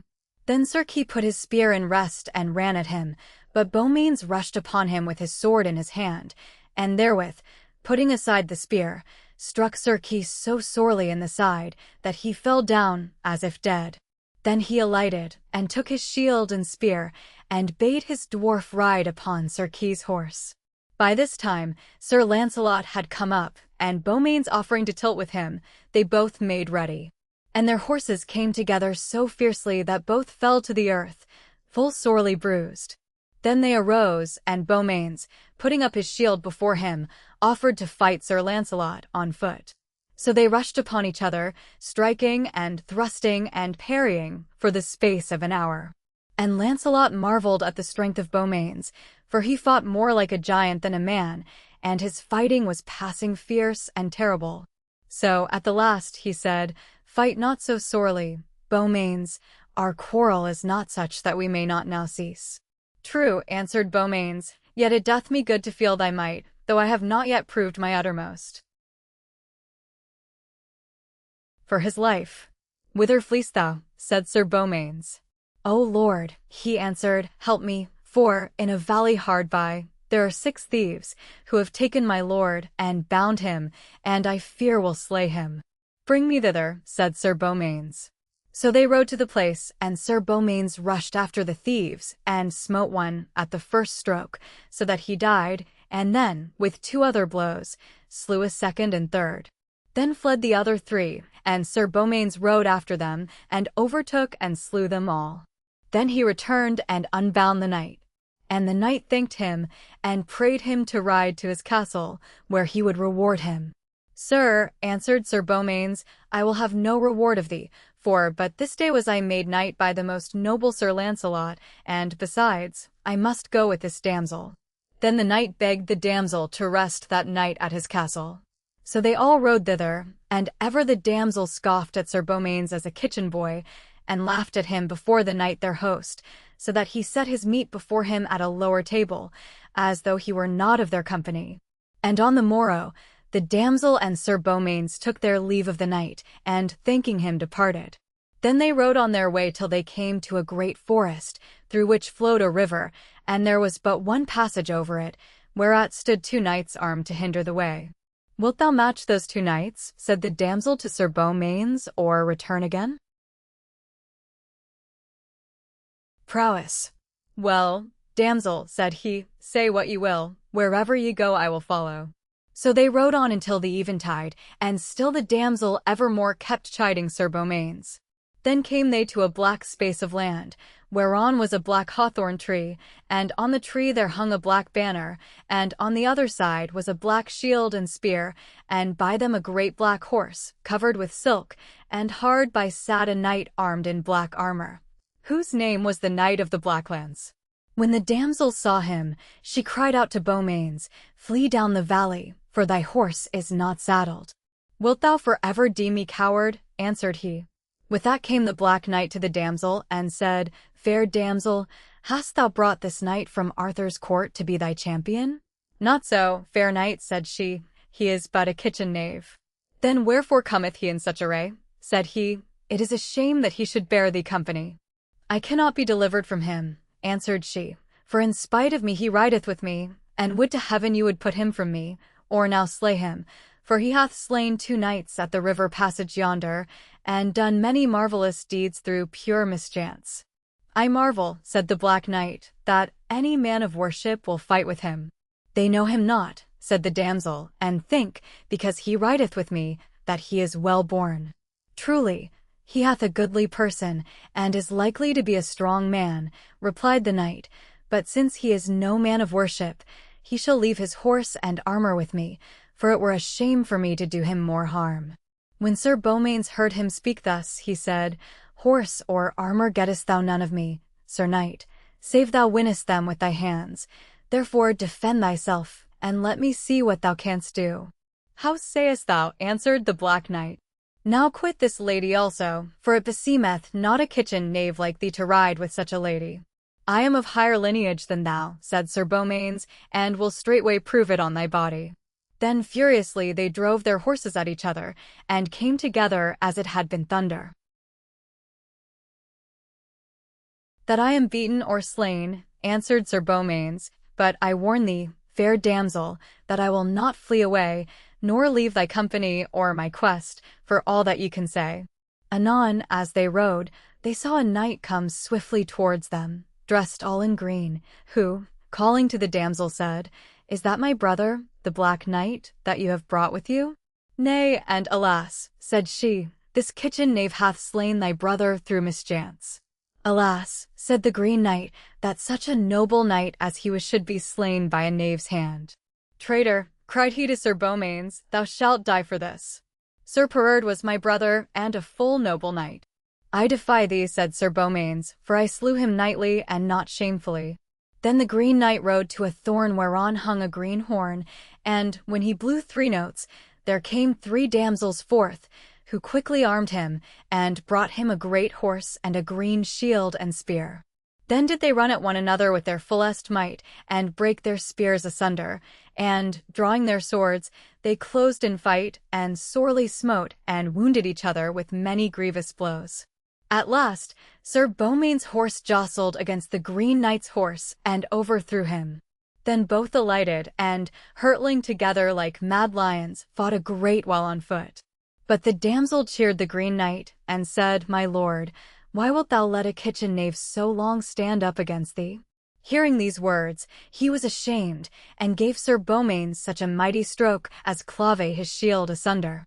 When Sir Beaumains heard the damsel's words, and felt that blow, he waxed passing wroth, and gave the Green Knight such a buffet on the helm that he fell on his knees, and with another blow Sir Beaumains threw him on the ground. Then the Green Knight yielded, and prayed him to spare his life. "All thy prayers are vain," said he, "unless this damsel who came with me pray for thee." "That will I never do, base kitchen knave," said she. "Then shall he die," said Beaumains. "Alas, fair lady," said the Green Knight, "suffer me not to die for a word." "Oh, Sir Knight," cried he to Beaumains, "give me my life, and I will ever do thee homage, and 30 knights, who owe me service, shall give allegiance to thee." "All availeth not," answered Sir Beaumains, "unless the damsel ask me for thy life," and thereupon he made as though he would have slain him. Then cried the damsel, "Slay him not, for if thou do thou shalt repent it." "Damsel," said Sir Beaumains, "at thy command, he shall obtain his life. Arise, Sir Knight of the green armor, I release thee." Then the Green Knight knelt at his feet, and did him homage with his words. "Lodge with me this night," said he, "and tomorrow will I guide ye through the forest." So, taking their horses, they rode to his castle, which was hard by. Yet still did the damsel rebuke and scoff at Sir Beaumains, and would not suffer him to sit at her table. "I marvel," said the Green Knight to her, "that ye thus chide so noble a knight, for truly I know none to match him, and be sure that whatsoever he appeareth now he will prove, at the end, of noble blood and royal lineage." But of all this would the damsel take no heed, and cease not to mock at Sir Beaumains. On the morrow they arose and heard mass, and when they had broken their fast, took their horses and rode on their way, the Green Knight conveying them through the forest.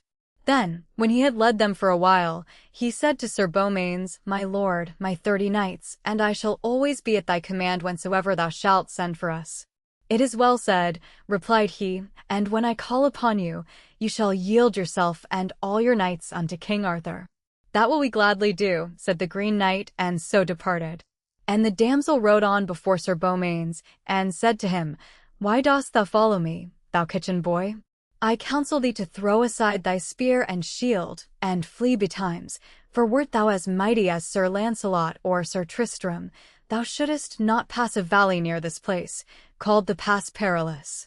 Damsel, answered he, let him that feareth flee. As for me, it were indeed a shameful thing to turn after so long a journey. As he spake, they came upon a tower as white as snow, with mighty battlements and double moats round it, and over the tower gate hung 50 shields of divers colours. Before the tower walls they saw a fair meadow, wherein were many knights and squires in pavilions, for on the morrow there was a tournament at that castle.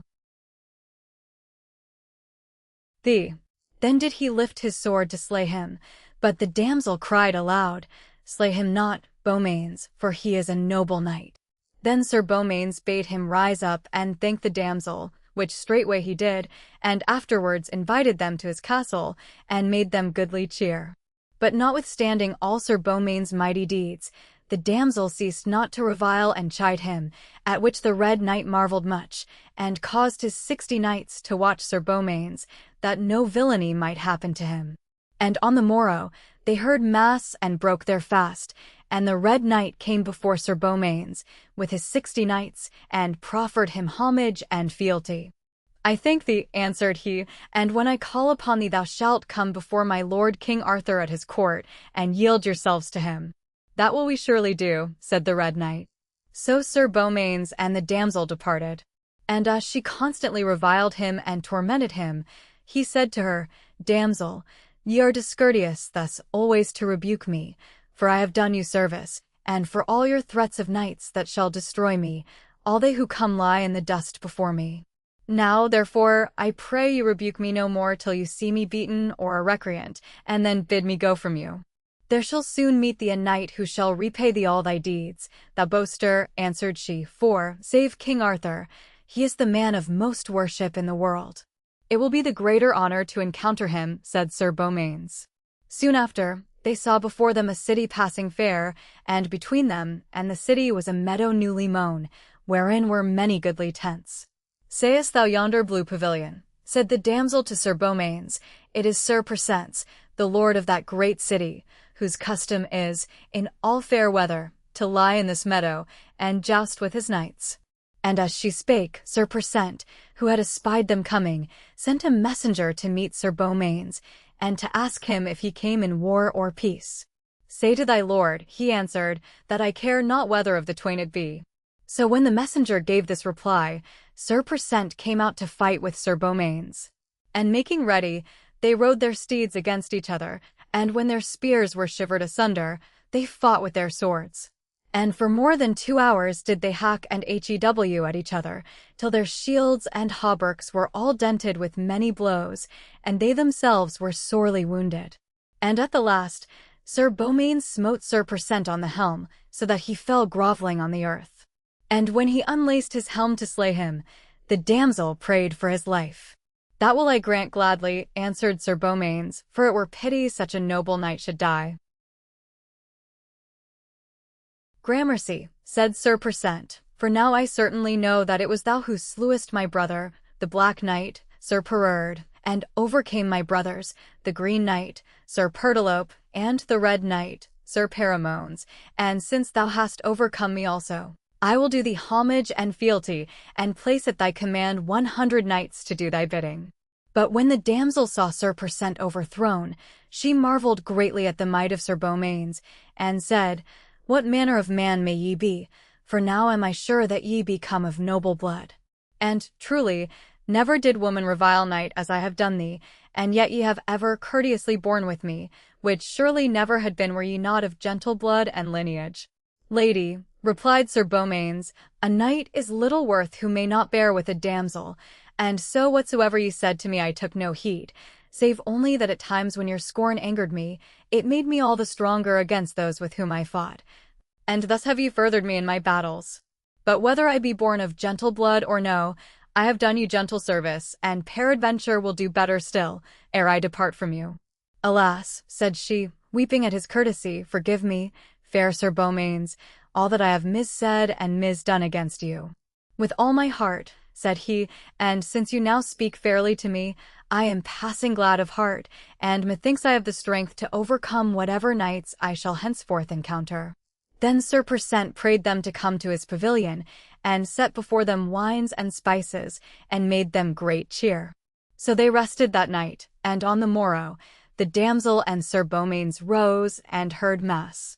And when they had broken their fast, they took their leave of Sir Persant. "Fair damsel," said he, "whither lead you this night?" "Sir," answered she, "to the Castle Dangerous, where my sister is besieged by the Knight of the Redlands." "I know him well," said Sir Persant, "for the most perilous knight alive, a man without mercy, and with the strength of 7 men. God save thee, Sir Beaumains, from him, and enable thee to overcome him, for the Lady Lyons, whom he besiegeth, is as fair a lady as there liveth in this world." "Thou sayest truth, sir," said the damsel, "for I am her sister, and men call me Lynette, or the Wild Maiden." "Now I would have thee know," said Sir Persant to Sir Beaumains, "that the Knight of the Redlands hath kept that siege more than 2 years, and prolongeth the time, hoping that Sir Launcelot, or Sir Tristram, or Sir Lamorak may come and battle with him. For these 3 knights divide between them all knighthood, and thou, if thou mayest match the Knight of the Redlands, shalt well be called the 4th knight of the world." "Sir," said Sir Beaumains, "I would fain have that good fame, and truly I am come of great and honourable lineage without mercy, and in such wise will he treat thee also, unless thou bearest thee more valiantly than they." "Truly he useth shameful customs," said Sir Beaumains, "and it is a marvel that he hath endured so long." So they rode onward to the castle walls, and found them double-moated, and heard the sea waves dashing on one side the walls.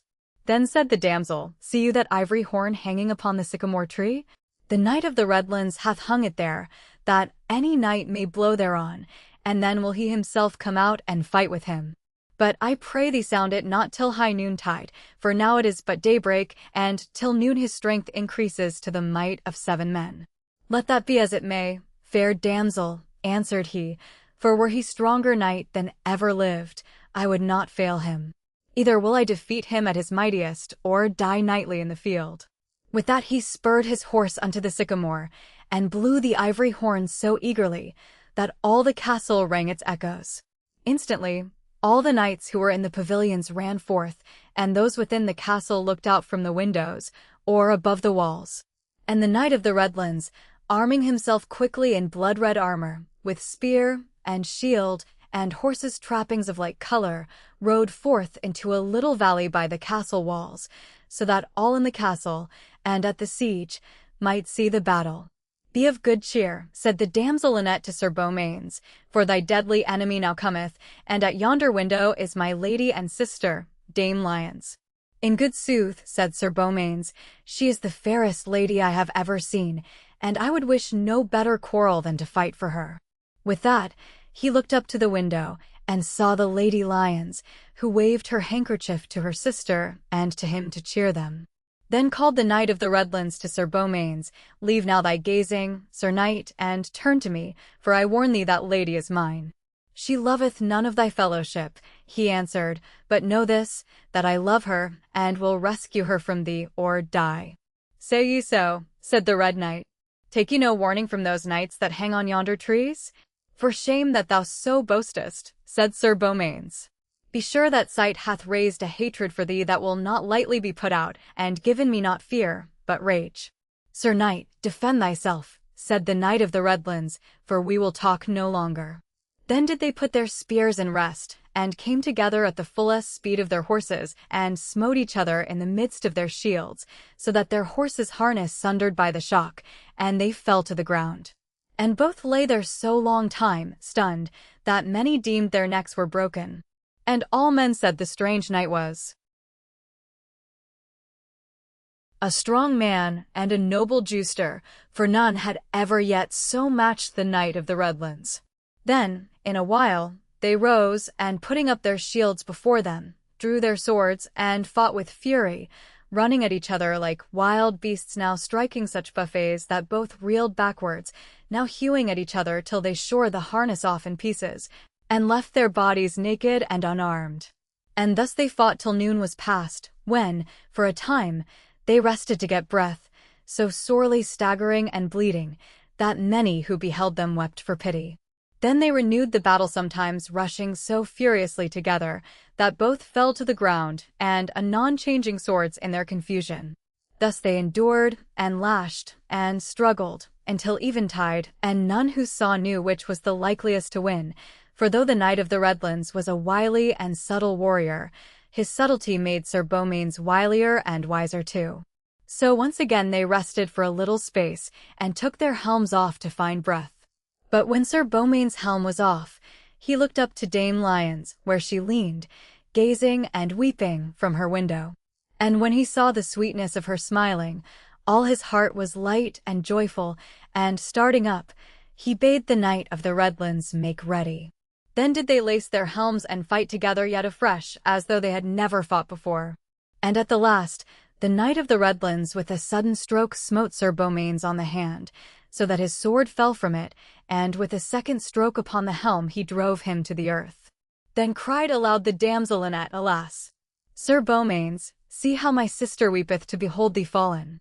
And when Sir Beaumains heard her words, he sprang upon his feet with strength, and leaping to his sword, he caught it, and with many heavy blows pressed so sorely on the Knight of the Redlands, that in the end he smote his sword from out his hand, and, with a mighty blow upon the head, hurled him upon the Love, I blame him less, and for your sakes I will release him.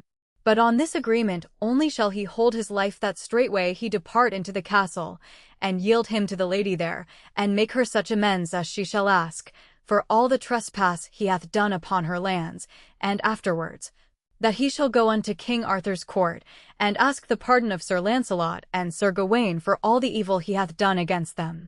All this, Sir Knight, I swear to do, said the Knight of the Redlands, and therewith he did him homage and fealty. Then came the damsel Lynette to Sir Beaumains and the Knight of the Redlands, and disarmed them, and staunched their wounds. And when the Knight of the Redlands had made amends for all his trespasses, he departed for the court. Then Sir Beaumains, being healed of his wounds, armed himself and took his horse and spear and rode straight to the castle of Dame Lyons, for greatly he desired to see her. But when he came to the gate they closed it fast, and pulled the drawbridge up. And as he marvelled thereat, he saw the Lady Lyons standing at a window, who said, Go thy way as yet, Sir Beaumains, for thou shalt not wholly have my love until thou be among the worthiest knights of all the world. Go, therefore, and labour yet in arms for 12 months more, and then return to me. Alas, fair lady, said Sir Beaumains, I have scarce deserved this of thee, for sure I am that I have bought thy love with all the best blood in my body. Be not aggrieved, fair knight, said she, for none of thy service is forgot or lost. 12 months will soon be passed in noble deeds, and trust that to my death I shall love thee, and not another. With that she turned and left the window. So Sir Beaumains rode away from the castle very sorrowful at heart, and rode he knew not whither, and lay that night in a poor man's cottage. On the morrow he went forward, and came at noon to a broad lake, and thereby he alighted, being very sad and weary, and rested his head upon his shield, and told his dwarf to keep watch while he slept. Now, as soon as he had departed, the Lady Lyons repented, and greatly longed to see him back, and asked her sister many times of what lineage he was, but the damsel would not tell her, being bound by her oath to Sir Beaumains, and said his dwarf best knew. So she called Sir Gringamers, her brother, who dwelt with her, and prayed him to ride after Sir Beaumains till he found him sleeping, and then to take his dwarf away and bring him back to her. Anon Sir Gringamers departed, and rode till he came to Sir Beaumains, and found him as he lay sleeping by the waterside. Then stepping stealthily behind the dwarf he caught him in his arms and rode off in haste. And though the dwarf cried loudly to his lord for help, and woke Sir Beaumains, yet, though he rode full quickly after him, he could not overtake Sir Gringamers. When Dame Lyons saw her brother come back, she was passing glad of heart, and forthwith asked the dwarf his master's lineage. He is a king's son, said the dwarf, and his mother is King Arthur's sister. His name is Sir Gareth of Orkney, and he is brother to the good knight Sir Gawain. But I pray you suffer me to go back to my lord, for truly he will never leave this country till he have me again." But when the Lady Lyons knew her deliverer was come of such a kingly stock, she longed more than ever to see him again. Now as Sir Beaumains rode in vain to rescue his dwarf, he came to a fair green road and met a poor man of the country, and asked him had he seen a knight on a black horse, riding with a dwarf of a sad countenance behind him. "Yeah," said the man, "I met with such a knight an hour agone, and his name is Sir Gringamers. He liveth at a castle 2 miles from hence, but he is a perilous knight, and I counsel ye not to follow him save ye bear him goodwill." Then Sir Beaumains followed the path which the poor man showed him, and came to the castle.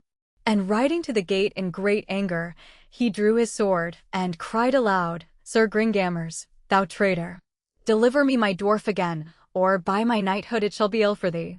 Then Sir Gringamers looked out of a window and said, "Sir Gareth of Orkney, leave thy boasting words, for thou wilt not get thy dwarf again." But the Lady Lyons said to her brother, "Nay, brother, but I will that he have his dwarf, for he hath done much for me, and delivered me from the Knight of the Redlands, and well do I love him above all other knights." So Sir Gringamers went down to Sir Gareth and cried him mercy, and prayed him to alight and take good cheer. Then he alighted, and his dwarf ran to him. And when he was in the hall came the Lady Lyons dressed royally like a princess.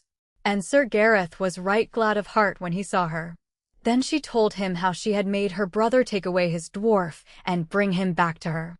And then she promised him her love, and faithfully to cleave to him and none other all the days of her life. And so they plighted their troth to each other.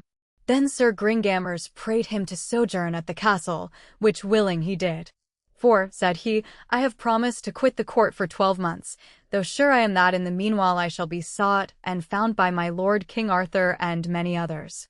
So he sojourned long at the castle.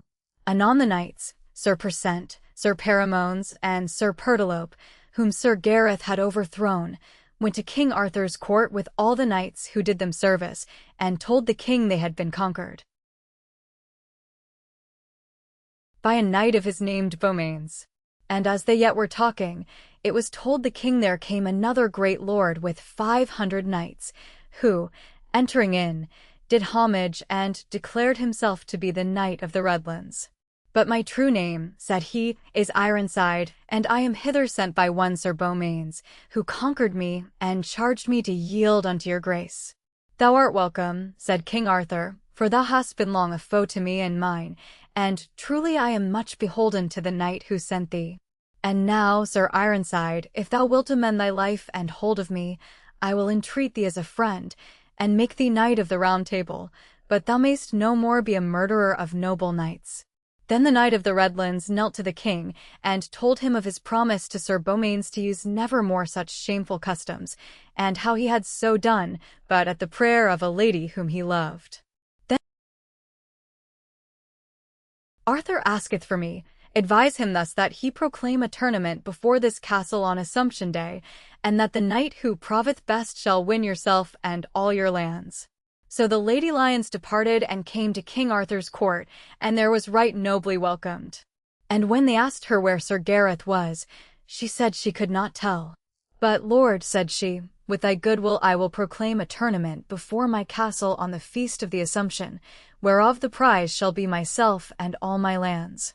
Then if it be proclaimed that you, Lord, and your knights will be there, I will find knights on my side to fight you and yours, and thus am I sure you will hear tidings of Sir Gareth." "Be it so done," replied the king.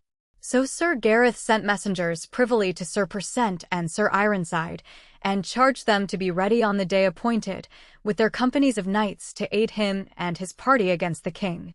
And when they were arrived, he said, "Now be ye well assured that we shall be matched with the best knights of the world, and therefore must we gather all the good knights we can find."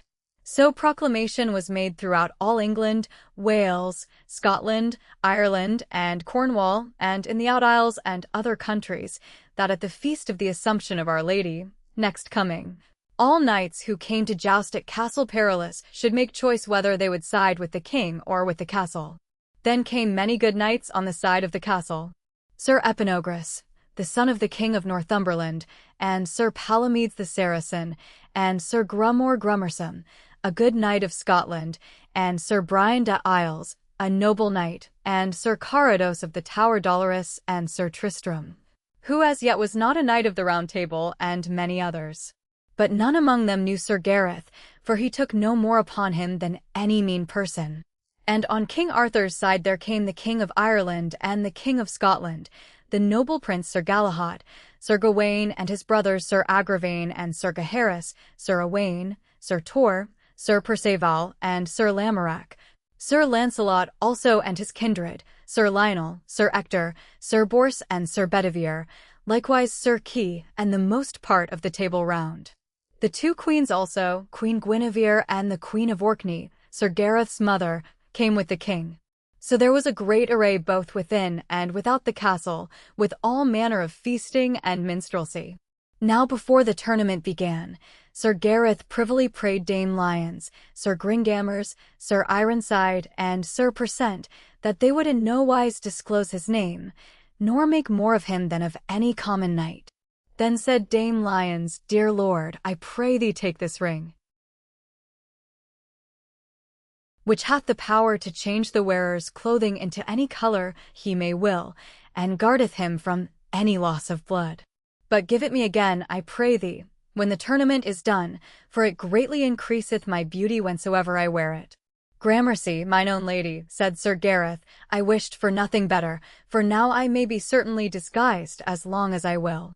Then Sir Gringamers gave Sir Gareth a bay courser that was a passing good horse, with sure armor, and a noble sword, won by his father from a heathen tyrant. And then every knight made him ready for the tournament. So on the day of the Assumption, when mass and matins were said, the heralds blew their trumpets and sounded for the tourney. Anon came out the knights of the castle and the knights of King Arthur, and matched themselves together. Then Sir Epaminondas, son of the king of Northumberland, a knight of the castle, encountered Sir Owain, and both broke off their spears short to their hands. Knight of the many colors is a good knight. I pray thee, Sir Lancelot du Lake, encounter with him. Lord, said Sir Lancelot, by thy leave I will forbear. I find it in my heart to spare him at this time, for he hath done enough work for one day, and when a good knight doth so well it is no knightly part to hinder him from this honour. And peradventure his quarrel is here today, and he may be the best beloved of the Lady Lions of all that be here, for I see well he paineth and forceth himself to do great deeds. Therefore, as for me, this day he shall have the honour, for though I were able to put him from it, I would not. You speak well and truly, said the king. Then after the tilting, they drew swords, and there began a great tournament, and there Sir Lancelot did marvellous deeds of arms, for first he fought with both Sir Tristram and Sir Carados, albeit they were the most perilous in all the world. Then came Sir Gareth and put them asunder, but would not smite a stroke against Sir Lancelot, for by him he had been knighted. Anon Sir Gareth's helm had need of mending, and he rode aside to see to it and to drink water, for he was sore athirst with all his mighty feats of strength. And while he drank, his dwarf said to him, Give me your ring, lest ye lose it while ye drink. So Sir Gareth took it off.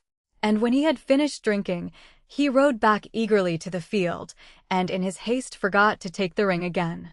Then all the people saw that he wore yellow armor. And King Arthur told a herald, Ride and espy the cognizance of that brave knight, for I have asked many who he is, and none can tell me. Then the herald rode near, and saw written round about his helmet in letters of gold, Sir Gareth of Orkney. And instantly the herald cried his name aloud, and all men pressed to see him. But when he saw he was discovered, he pushed with haste through all the crowd, and cried to his dwarf, Boy, thou hast beguiled me foully in keeping my ring. Give it me again, that I may be hidden. And as soon as he had put it on, his armor changed again, and no man knew where he had gone. Then he passed forth from the field, but Sir Gawain, his brother, rode after him. And when Sir Gareth had ridden far into the forest, he took off his ring, and sent it back by the dwarf to the Lady Lyons, praying her to be true and faithful to him while he was away. Then rode Sir Gareth long through the forest, till night fell, and coming to a castle he went up to the gate, and prayed the porter to let him in. But churlishly he answered that he should not lodge there. Then said Sir Gareth, Tell thy lord and lady that I am a knight of King Arthur's court, and for his sake I pray their shelter. With that the porter went to the Duchess who owned the castle. Let him in straightway, cried she, for the king's sake he shall not be harbourless, and went down to receive him. When Sir Gareth saw her coming, he saluted her, and said, Fair lady, I pray you give me shelter for this night, and if there be here any champion or giant with whom I must needs fight, spare me till tomorrow, when I and my horse shall have rested. For we are full weary. Sir Knight, she said, thou speakest boldly, for the lord of this castle is a foe to King Arthur and his court, and if thou wilt rest here tonight thou must agree, that wheresoever thou mayest meet my lord, thou must yield to him as a prisoner. What is thy lord's name, lady? Said Sir Gareth. The Duke de la Rowse, said she. I will promise thee, said he, to yield to him, if he promise to do me no harm, but if he refuse, I will release myself with my sword and spear. It is well, said the Duchess, and commanded the drawbridge to be let down. So he rode into the hall and alighted. And when he had taken off his armor, the Duchess and her ladies made him passing good cheer. And after supper his bed was made in the hall, and there he rested that night. On the morrow he rose and heard mass, and having broken his fast, took his leave and departed. And as he rode past a certain mountain there met him a knight named Sir Bendelaine, and cried unto him, Thou shalt not pass unless thou joust with me or be my prisoner. Then will we joust, replied the most perilous knight living, wherefore I warn thee to flee. That will I never do, said Sir Gareth, for I fear him not. Then the page saw the brown knight coming, and said to Gareth, Lo, my lord is near. So both knights made them ready and galloped their horses towards each other, and the brown knight brake his spear upon Sir Gareth's shield, but Sir Gareth smote him through the body so that he fell dead. At that he rode into the castle, and told the ladies he had slain their foe. Then were they right glad of heart, and made him all the cheer they could, and thanked him out of measure. But on the morrow as he went to mass, he found the ladies weeping in the chapel upon divers tombs that were there. And he knew that in those tombs their husbands lay. Then he bade them be comforted, and with noble and high words he desired and prayed them all to be at Arthur's court on the next feast of Pentecost. So he departed and rode past a mountain where was a goodly knight waiting, who said to him, Abide, Sir Knight, and joust with me. How are ye named? Said Sir Gareth. I am the Duke de la Rowse, answered he. In good sooth, then said Sir Gareth, not long ago I lodged within your castle, and there promised I would yield to you whenever we might meet. Art thou that proud knight, said the Duke, who was ready to fight with me? Guard thyself therefore, and make ready. So they ran together, and Sir Gareth smote the Duke from his horse. Then they alighted and drew their swords, and fought full sorely for the space of an hour, and at the last Sir Gareth smote the Duke to the earth, and would have slain him, but he yielded. Then must ye go, said Sir Gareth, to my lord King Arthur at the next feast of Pentecost, and say that I, Sir Gareth, sent ye. As ye will be it, said the Duke, and gave him up his shield for pledge. And as Sir Gareth rode alone he saw an armed knight coming towards him. And putting the Duke's shield before him he rode fast to tilt with him, and so they ran together as it had been thunder, and brake their spears upon each other.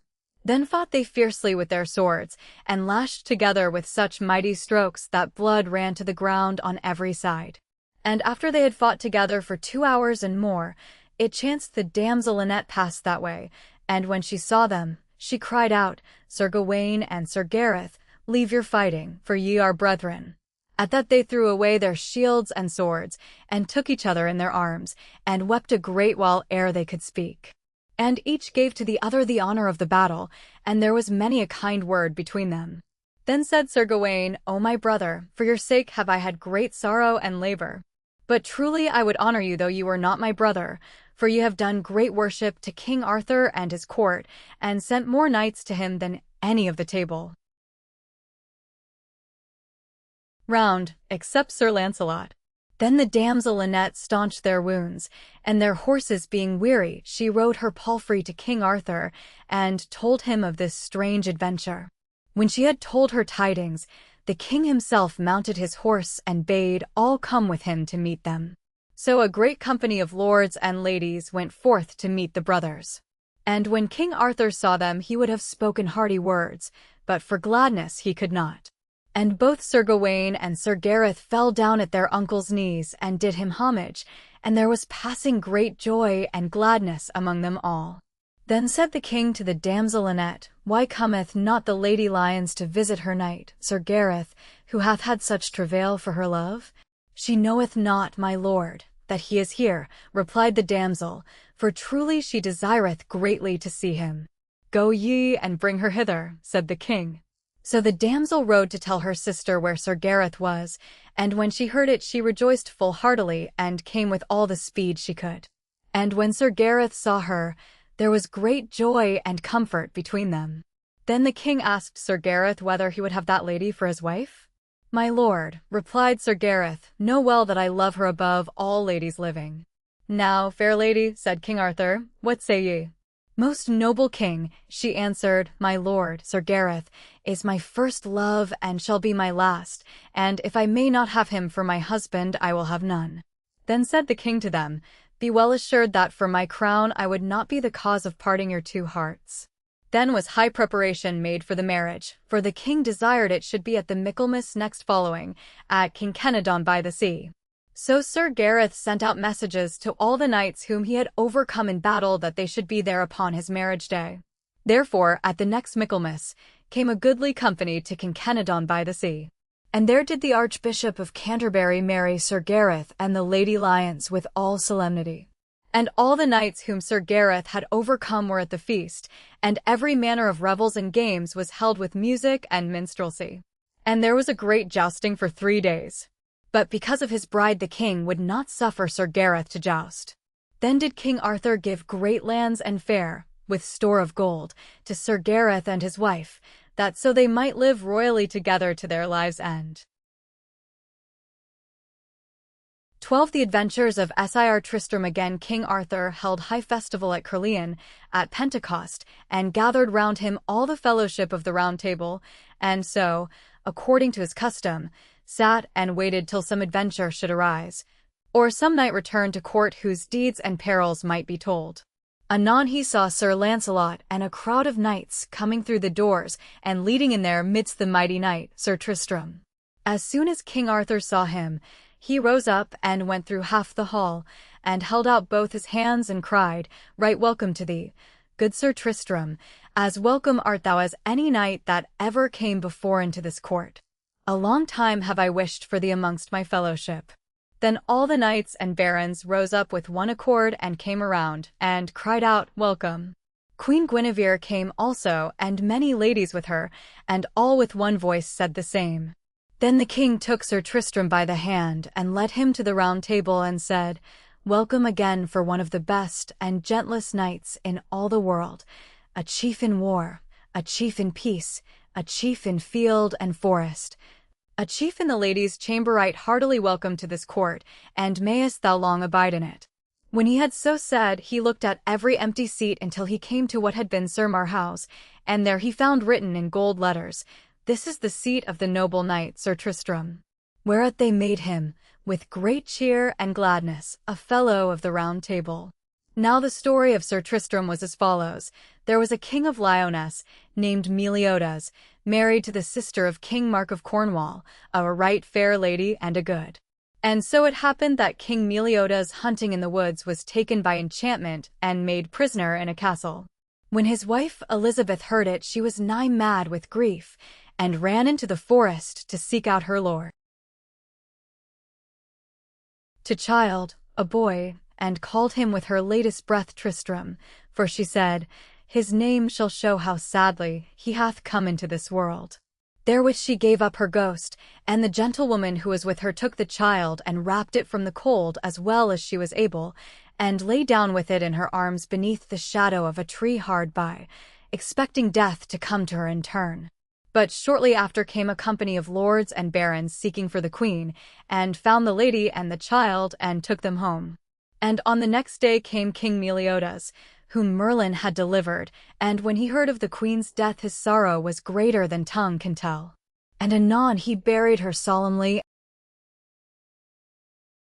"The law shall judge thee," said the king. And so anon she was tried before the barons, and condemned to be burnt to death. But when the fire was made, and she brought out, came Tristram kneeling at his father's feet, and besought of him a favor. "Whatsoever thou desirest I will give thee," said the king. "Give me the life, then, of the queen, my stepmother," said he. "Thou doest wrong to ask it," said Meliodas, "for she would have slain thee with her poisons if she could, and chiefly for thy sake she ought to die." "Sir," said he, "as for that, I beseech thee of thy mercy to forgive it her, and for my part may God pardon her as I do, and so I pray thee grant me my boon, and for God's sake hold thee to thy promise." "If it must be so," said the king, "take thou her life, for to thee I give it, and go and do with her as thou wilt." Then went young Tristram to the fire, and loosed the queen from all her bonds, and delivered her from death. And after a great while by his good means the king again forgave, and lived in peace with her, though never more in the same lodgings. Anon was Tristram sent abroad to France in care of one named Gouvernail. And there for 7 years he learned the language of the land, and all knightly exercises and gentle crafts, and especially was he foremost in music and in hunting, and was a harper beyond all others. And when at 19 years of age he came back to his father, he was as lusty and strong of body, and as noble of heart as ever man was seen. Now shortly after his return it befell that King Anguish of Ireland sent to King Mark of Cornwall for the tribute due to Ireland, but which was now 7 years behindhand. To whom King Mark sent answer, if he would have it he must send and fight for it, and they would find a champion to fight against it. So King Anguish called for Sir Marhaus, his wife's brother, a good knight of the Round Table, who lived then at his court, and sent him with a knightly retinue in 6 great ships to Cornwall. And, casting anchor by the castle of Tintagel, he sent up daily to King Mark for the tribute or the champion. But no knight there would venture to assail him, for his fame was very high in all the realm for strength and hardihood. Then made King Mark a proclamation throughout Cornwall, that if any knight would fight Sir Marhaus he should stand at the king's right hand forevermore, and have great honour and riches all the rest of his days. Anon this news came to the land of Lyonesse, and when young Tristram heard it he was angry and ashamed to think no knight of Cornwall durst assail the Irish champion. "Alas," said he, "that I am not a knight, that I might match this Marhaus. I pray you give me leave, sir, to depart to King Mark's court and beg him of his grace to make me knight." "Be ruled by thy own courage," said his father. So Tristram rode away forthwith to Tintagel to King Mark, and went up boldly to him and said, "Sir, give me the order of knighthood, and I will fight to the uttermost with Sir Marhaus of Ireland." "What are ye, and whence come ye?" said the king, seeing he was but a young man, though strong and well made both in body and limb. "My name is Tristram," said he, "and I was born in the country of Lyonesse." "But know ye," said the king, "this Irish knight will fight with none who be not come of royal blood and near of kin to kings or queens, as he himself is, for his sister is the Queen of Ireland." Then said Tristram, "Let him know that I am come both on my father's and my mother's side of blood as good as his, for my father is King Meliodas, and my mother was that Queen Elizabeth, thy sister, who died in the forest at my birth." When King Mark heard that, he welcomed him with all his heart, and knighted him forthwith, and made him ready to go forth as soon as he would choose, and armed him royally in armour covered with gold and silver. Then he sent Sir Marhaus word, that a better man than he should fight with him, Sir Tristram of Lyonesse, son of King Meliodas and of King Mark's own sister. So the battle was ordained to be fought in an island near Sir Marhaus' ships, and there Sir Tristram landed on the morrow, with Gouvernail alone attending him for squire, and him he sent back to the land when he had made himself ready. When Sir Marhaus and Sir Tristram were thus left alone, Sir Marhaus said, "Young knight Sir Tristram, what doest thou here? I am full sorry for thy rashness, for ofttimes have I been assailed in vain, and by the best knights of the world. Be warned in time, return to them that sent thee. Fair knight, and well-proved knight, replied Sir Tristram, be sure that I shall never quit this quarrel till one of us be overcome.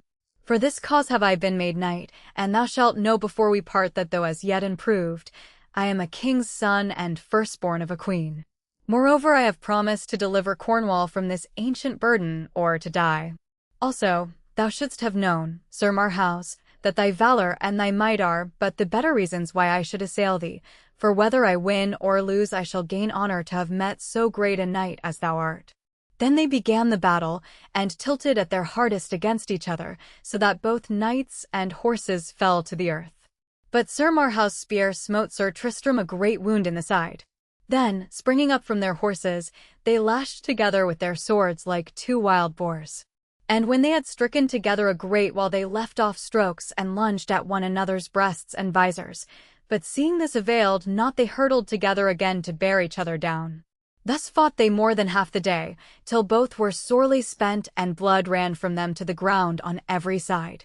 But by this time Sir Tristram remained fresher than Sir Marhaus and better winded, and with a mighty stroke he smote him such a buffet as cut through his helm into his brainpan. And there his sword stuck in so fast that thrice Sir Tristram pulled ere he could get it from his head. Then fell Sir Marhaus down upon his knees, and the edge of Sir Tristram's sword broke off into his brainpan. And suddenly when he seemed dead, Sir Marhaus rose and threw his sword and shield away from him, and ran and fled into a ship. And Tristram cried out after him, "Aha! Sir Knight of the Round Table, dost thou withdraw thee from so young a knight? It is a shame to thee and all thy kin. I would rather have been hewn into 100 pieces than have fled from thee." But Sir Marhaus answered nothing, and sorely groaning fled away. "Farewell, Sir Knight, farewell," laughed Tristram, whose own voice now was hoarse and faint with loss of blood. "I have thy sword and shield in my safekeeping, and will wear them in all places where I ride on my adventures, and before King Arthur and the Table Round." Then was Sir Marhaus taken back to Ireland by his company, and as soon as he arrived his wounds were searched, and when they searched his head they found therein a piece of Tristram's sword, but all the skill of surgeons was in vain to move it out. So anon Sir Marhaus died. But the queen, his sister, took the piece of sword blade and put it safely by, for she thought that some day it might help her to revenge her brother's death. Meanwhile, Sir Tristram, being sorely wounded, sat down softly on a little mound and bled passing fast, and in that evil case was found anon by Gouvernail and King Mark's knights. Then they gently took him up and brought him in a barge back to the land, and lifted him into a bed within the castle, and had his wounds dressed carefully. But for a great while he lay sick, and was likely to have died of the first stroke Sir Marhaus had given him with the spear, for the point of it was poisoned. And, though the wisest surgeons and leeches both men and women came from every part, yet could he be by no means cured. At last came a wise lady, and said plainly that Sir Tristram never should be healed, until he went and stayed in that same country when the poison came.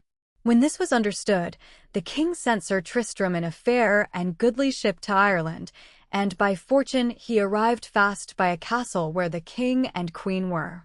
And as the ship was being anchored, he sat upon his bed and harped a merry lay, and made so sweet a music as was never equalled. When the king heard that the sweet harper was a wounded knight, he sent for him, and asked his name. "I am of the country of Lyonesse," he answered, "and my name is Tramtrist," for he dared not tell his true name lest the vengeance of the queen should fall upon him for her brother's death. "Well," said King Anguish, "thou art right welcome here, and shalt have all the help this land can give thee, but be not anxious if I am at times cast down and sad, for but lately in Cornwall the best knight in the world, fighting for my cause, was slain. His name was Sir Marhaus, a knight of King Arthur's Round Table." And then he told Sir Tristram all the story of Sir Marhaus' battle, and Sir Tristram made pretense of great surprise and sorrow, though he knew all far better than the king himself. Then was he put in charge of the king's daughter, La Belle Isoult, to be healed of his wound, and she was as fair and noble a lady as men's eyes might see. And so marvelously was she skilled in medicine, that in a few days she fully cured him, and in return Sir Tramtrist taught her the harp. So, before long, they two began to love each other greatly. But at that time a heathen knight, Sir Palomides, was in Ireland, and much cherished by the king and queen. He also loved mightily La Belle Isoult, and never wearied of making her great gifts and seeking for her favor, and was ready even to be christened for her sake. Sir Tramtrist therefore hated him out of measure, and Sir Palomides was full of rage and envy against Tramtrist.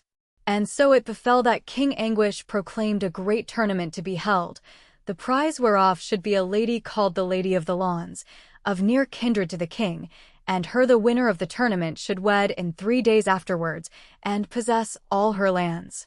When La Belle Isoult told Sir Tramtrist of this tournament, he said, "Fair lady, I am yet a feeble knight, and, but for thee had been a dead man now, what wouldest thou I should do? Thou knowest well I may not joust." "Ah, Tramtrist," said she, "why wilt thou not fight in this tournament? Sir Palomides will be there, and will do his mightiest, and therefore be thou there, I pray thee, or else he will be winner of the prize." "Madam," said Tramtrist, "I will go, and for thy sake will do my best, but let me go unknown to all men, and do thou, I pray thee, keep my counsel, and help me to a disguise." So on the day of jousting came Sir Palomides, with a black shield, and overthrew many knights. And all the people wondered at his prowess, for on the first day he put to the worse Sir Gawain, Sir Gaheris, Sir Agravain, Sir Kay, and many more from far and near. And on the morrow he was conqueror again, and overthrew the king with 100 knights and the king of Scotland. But presently Sir Tramtrist rode up to the lists, having been let out at a privy postern of the castle, where none could see. La Belle Isoult had dressed him in white armor, and given him a white horse and shield, and so he came suddenly into the field as it had been a bright angel. As soon as Sir Palomides saw him he ran at him with a great spear in rest, but Sir Tramtrist was ready, and at the first encounter hurled him to the ground. Then there arose a great cry that the knight with the black shield was overthrown. And Palomides, sorely hurt and shamed, sought out a secret way and would have left the field, but Tramtrist watched him, and rode after him, and bade him stay, for he had not yet done with him. Then did Sir Palomides turn with fury, and lash at Sir Tramtrist with his sword, but at the first stroke Sir Tramtrist smote him to the earth, and cried, "Do now all my commands, or take thy death." Then he yielded to Sir Tristram's mercy, and promised to forsake La Belle Isoult, and for 12 months to wear no arms or armor.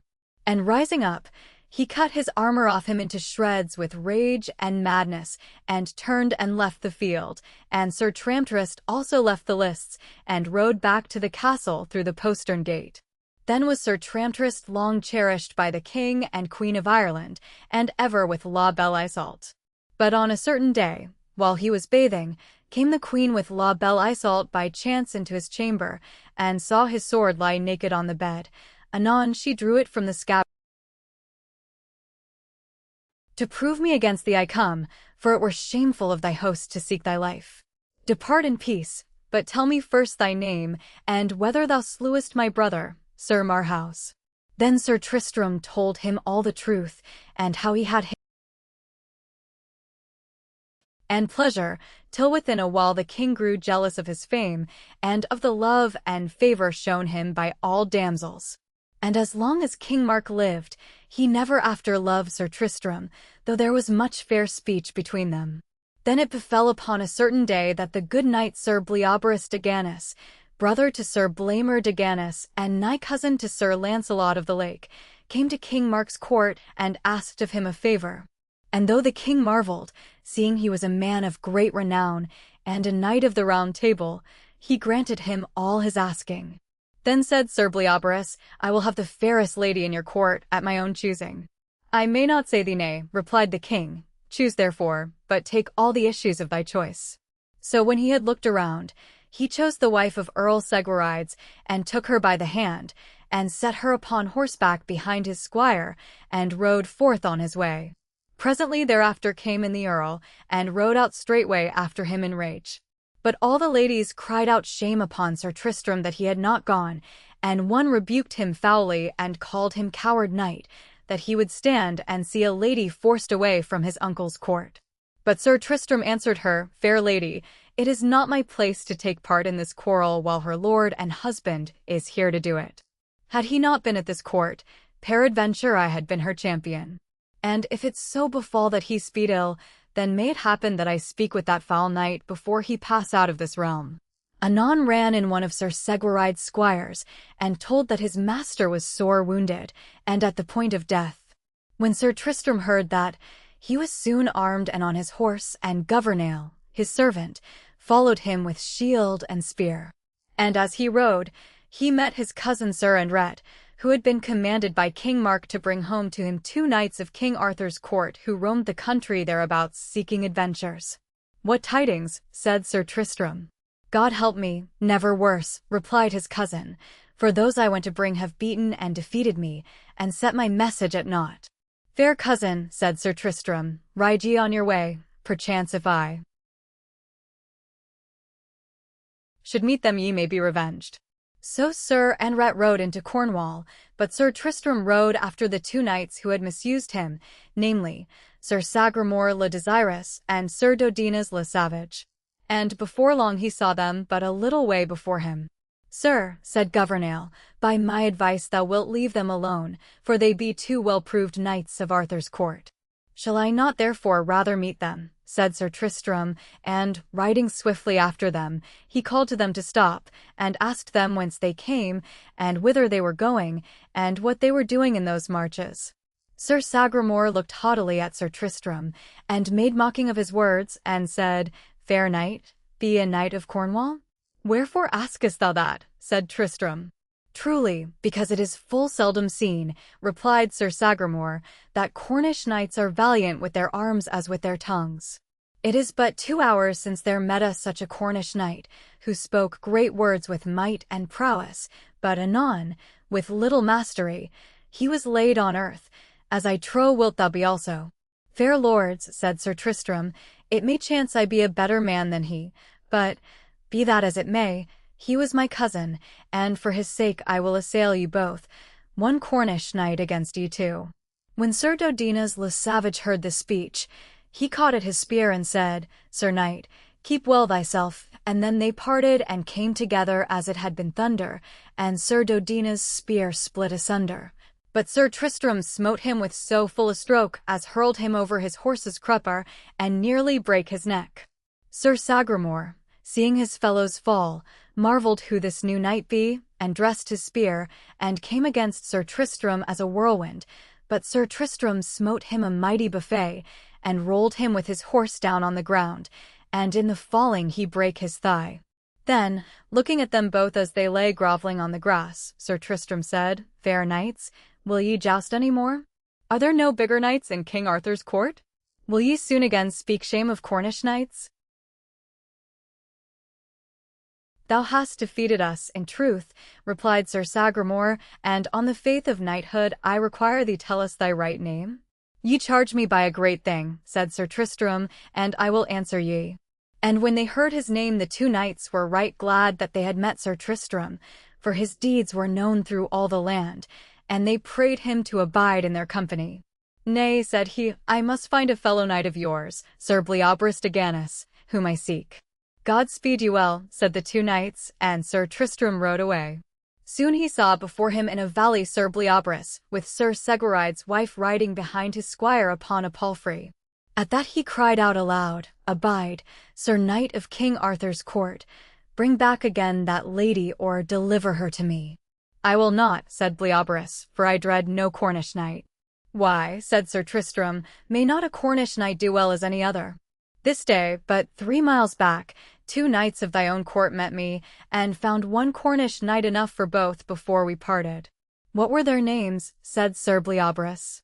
Sir Sagramore le Desirous and Sir Dodinas le Savage, said Sir Tristram. Ah, said Sir Bleoberis, amazed, hast thou then met with them? By my faith, they were 2 good knights and men of worship, and if thou hast beat both thou must needs be a good knight, but for all that, thou shalt beat me also ere thou hast this lady. Defend thee, Then cried out Sir Tristram, and came upon him swiftly with his spear in rest. But Sir Bleoberis was as swift as he, and each bore down the other, horse and all, onto the earth. Then they sprang clear of their horses, and lashed together full eagerly and mightily with their swords, tracing and traversing on the right hand and on the left more than 2 hours, and sometimes rushing together with such fury that they both lay grovelling on the ground. At last Sir Bleoberis started back and said, "Now, gentle knight, hold hard a while, and let us speak together."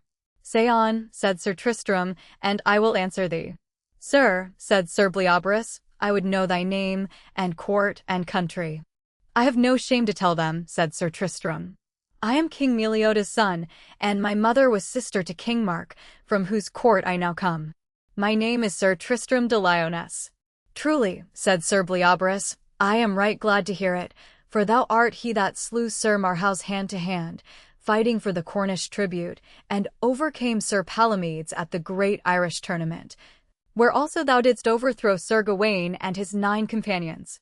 "I am that knight," said Sir Tristram, "and now I pray thee tell me thy name." "I am Sir Bleoberis de Ganys, cousin of Sir Lancelot of the Lake, one of the best knights in all the world," he answered. "Thou sayest truth," said Sir Tristram, "for Sir Lancelot, as all men know, is peerless in courtesy and knighthood, and for the great love I bear to his name I will not willingly fight more with thee his kinsman." "In good faith, sir," said Sir Bleoberis, "I am as loath to fight thee more, but since thou hast followed me to win this lady, I proffer thee kindness, courtesy, and gentleness.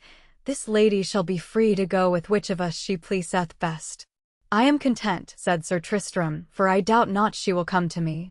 "That shalt thou shortly prove," said he, and called his squire, and set the lady in the midst between them, who forthwith walked to Sir Bleoberis and elected to abide with him. Which, when Sir Tristram saw, he was in wondrous anger with her, and felt that he could scarce for shame return to King Mark's court. But Sir Bleoberis said, "Hearken to me, good knight, Sir Tristram, because King Mark gave me free choice of any gift, and because this lady chose to go with me, I took her, but now I have fulfilled my quest and my adventure, and for thy sake she shall be sent back to her husband at the abbey where he lieth." So Sir Tristram rode back to Tintagel, and Sir Bleoberis to the abbey where Sir Segwarides lay wounded, and there delivered up his lady, and departed as a noble knight. After this adventure Sir Tristram abode still at his uncle's court, till in the envy of his heart King Mark devised a plan to be rid of him, shelter and thrust them into prison, and a full evil and discourteous custom is it.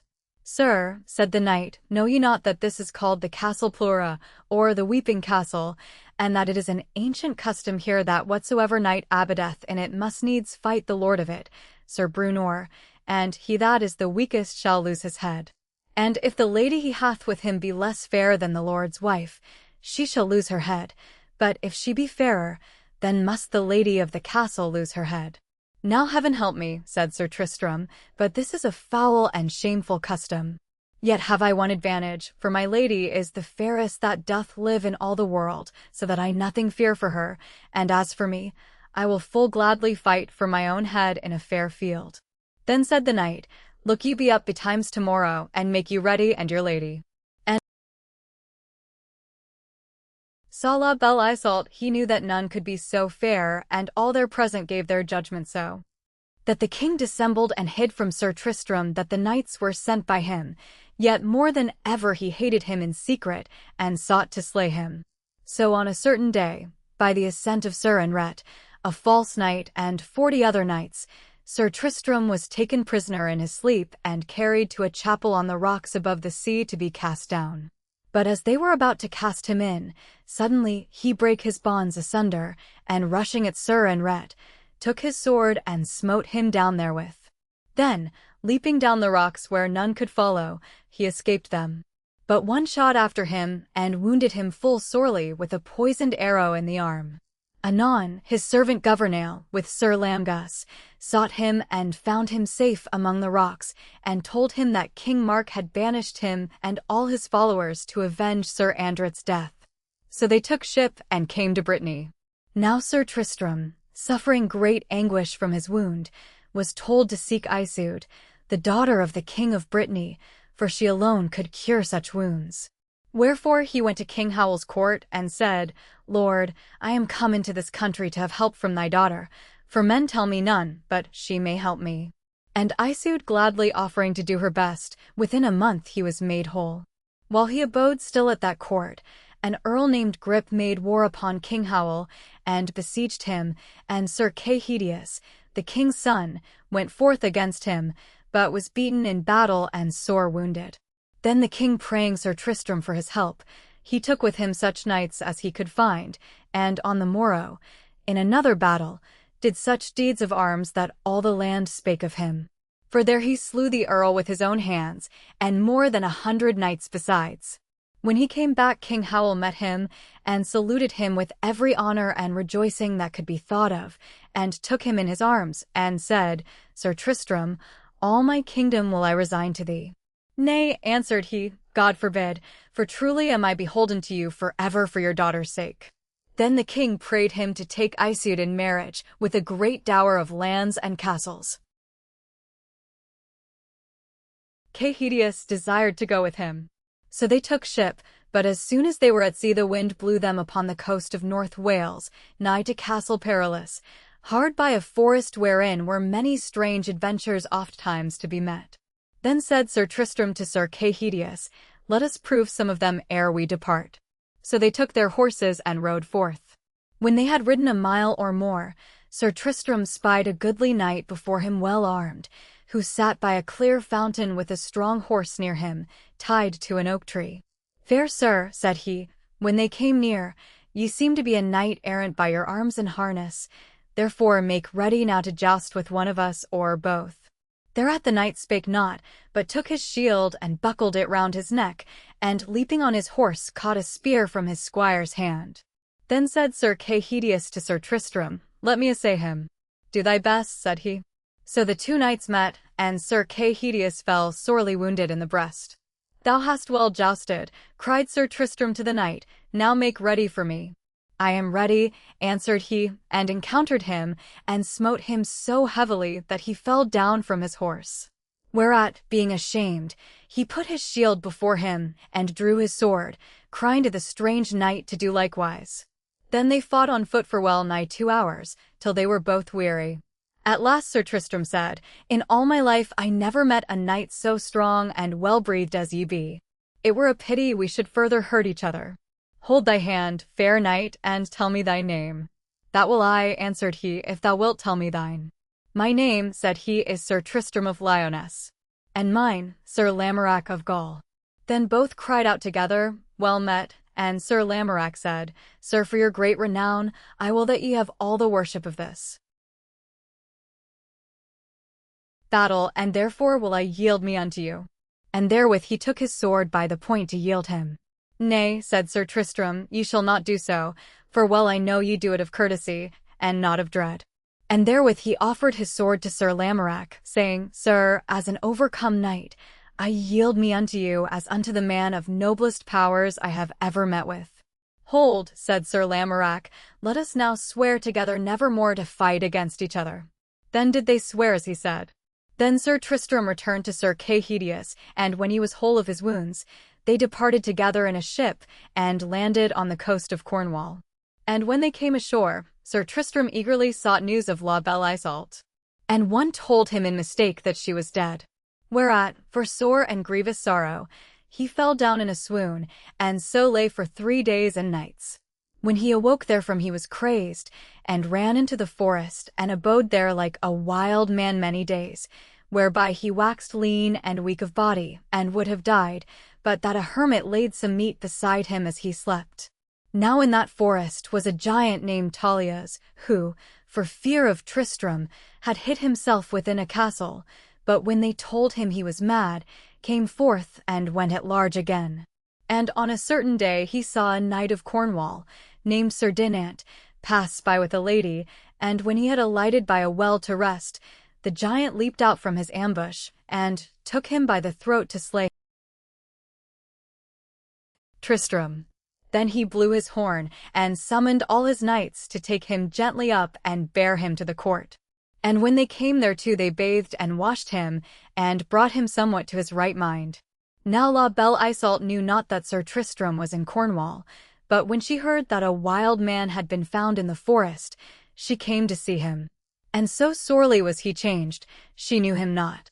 Yet, said she to Dame Bragwaine, in good faith I seem to have beheld him oft times before. As she thus spoke, a little hound, which Sir Tristram had given her when she first came to Cornwall, and which was ever with her, saw Sir Tristram lying there, and leapt upon him, licking his hands and face, and whined and barked for joy. Alas, cried out La Belle Isoult, it is my own true knight, Sir Tristram. And at her voice Sir Tristram's senses wholly came again, and wellnigh he wept for joy to see his lady living. But never would the hound depart from Tristram, and when King Mark and other knights came up to see him, it sat upon his body and bayed at all who came too near. Then one of the knights said, Surely this is Sir Tristram. I see it by the hound. Nay, said the king, it cannot be, and asked Sir Tristram on his faith who he was. My name, said he, is Sir Tristram of Lyonesse, and now ye may do what ye list with me.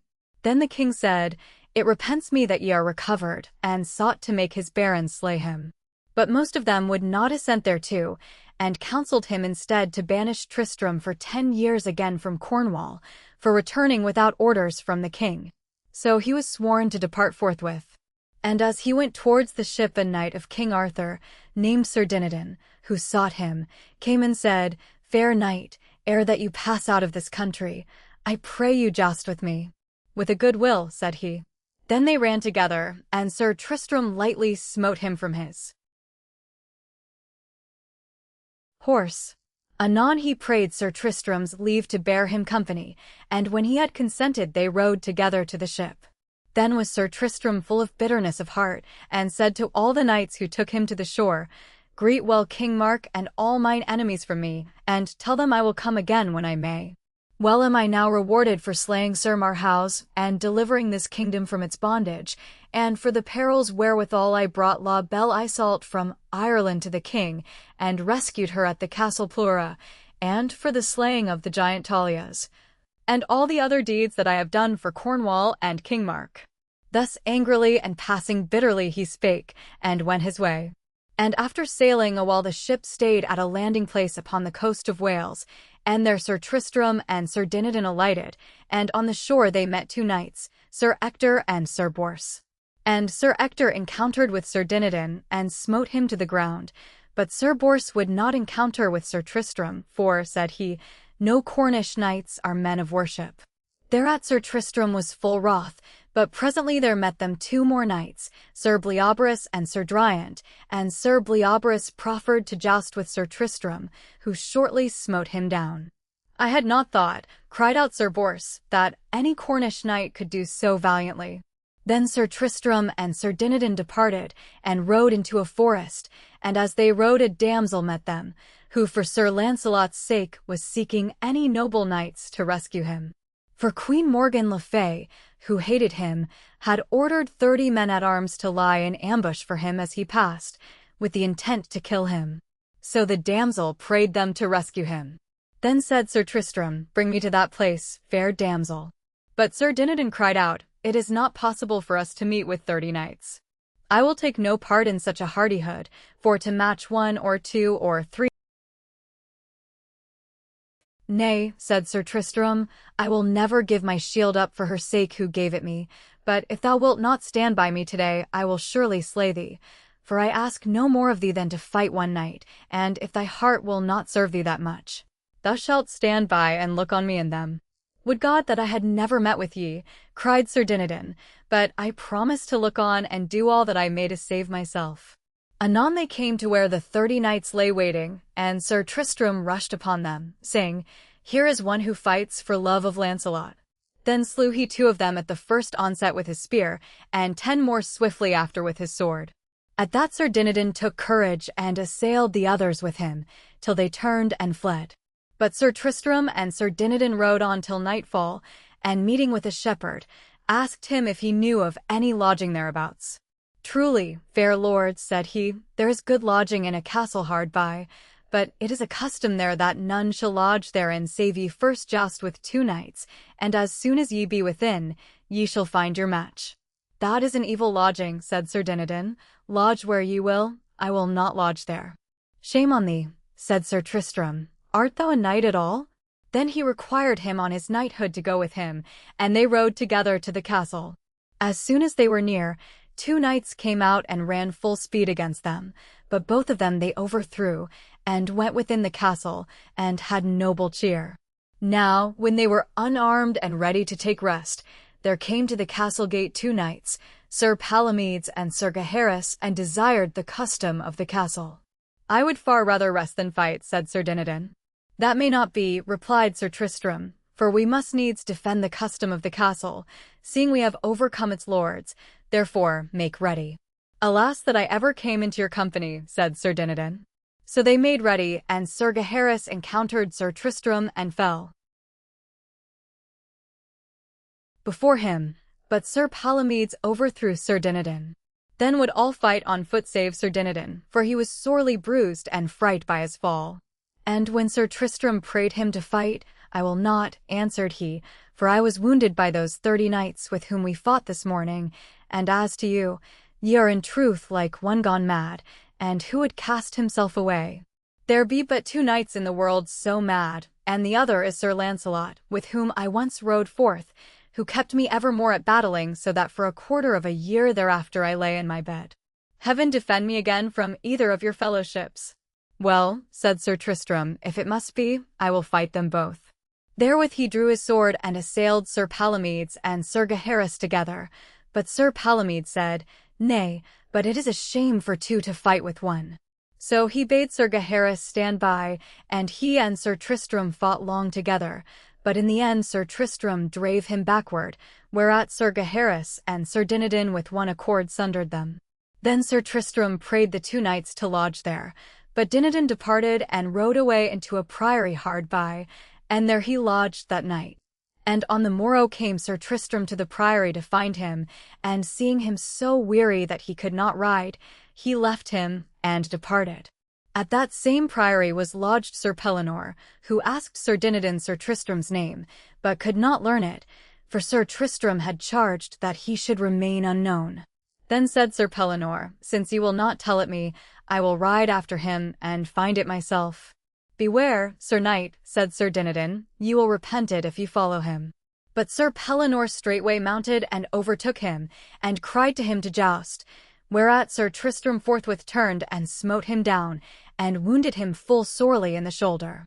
On the day after, Sir Tristram met a herald, who told him of a tournament proclaimed between King Carados of Scotland and the King of North Wales, to be held at the Maiden's Castle.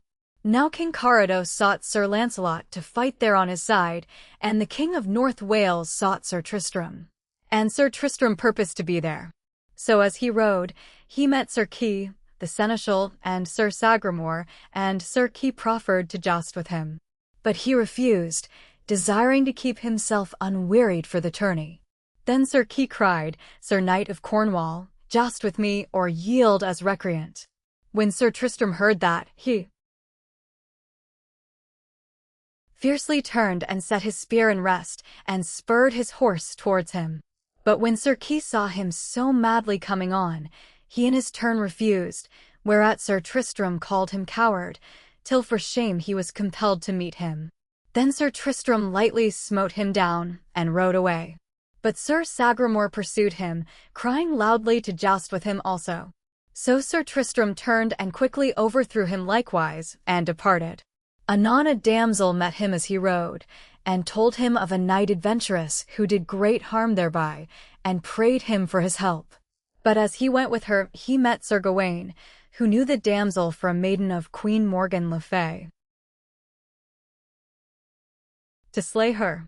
Then Sir Gawain prayed Sir Tristram to hold still, and let him assail that night. So he rode up between Sir Breuse and the lady, and cried, False knight, turn thee to me, and leave that lady.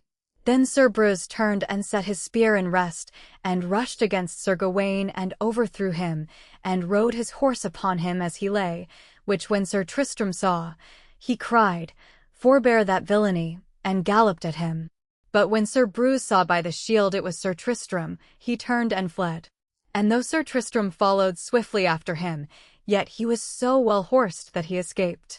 Anon Sir Tristram and Sir Gawain came nigh the maiden's castle, and there an old knight named Sir Pallanz gave them lodging. And Sir Persides, the son of Sir Pallanz, a good knight, came out to welcome Tristram and Sir Persides, 2 knights with them of North Wales, Sir Bleoberis and Sir Gaheris, and Sir Persides was smitten down and nigh slain, for 4 horsemen rode over him. But Sir Tristram rode against Sir Gaheris and smote him from his horse, and when Sir Bleoberis next encountered him, he overthrew him also.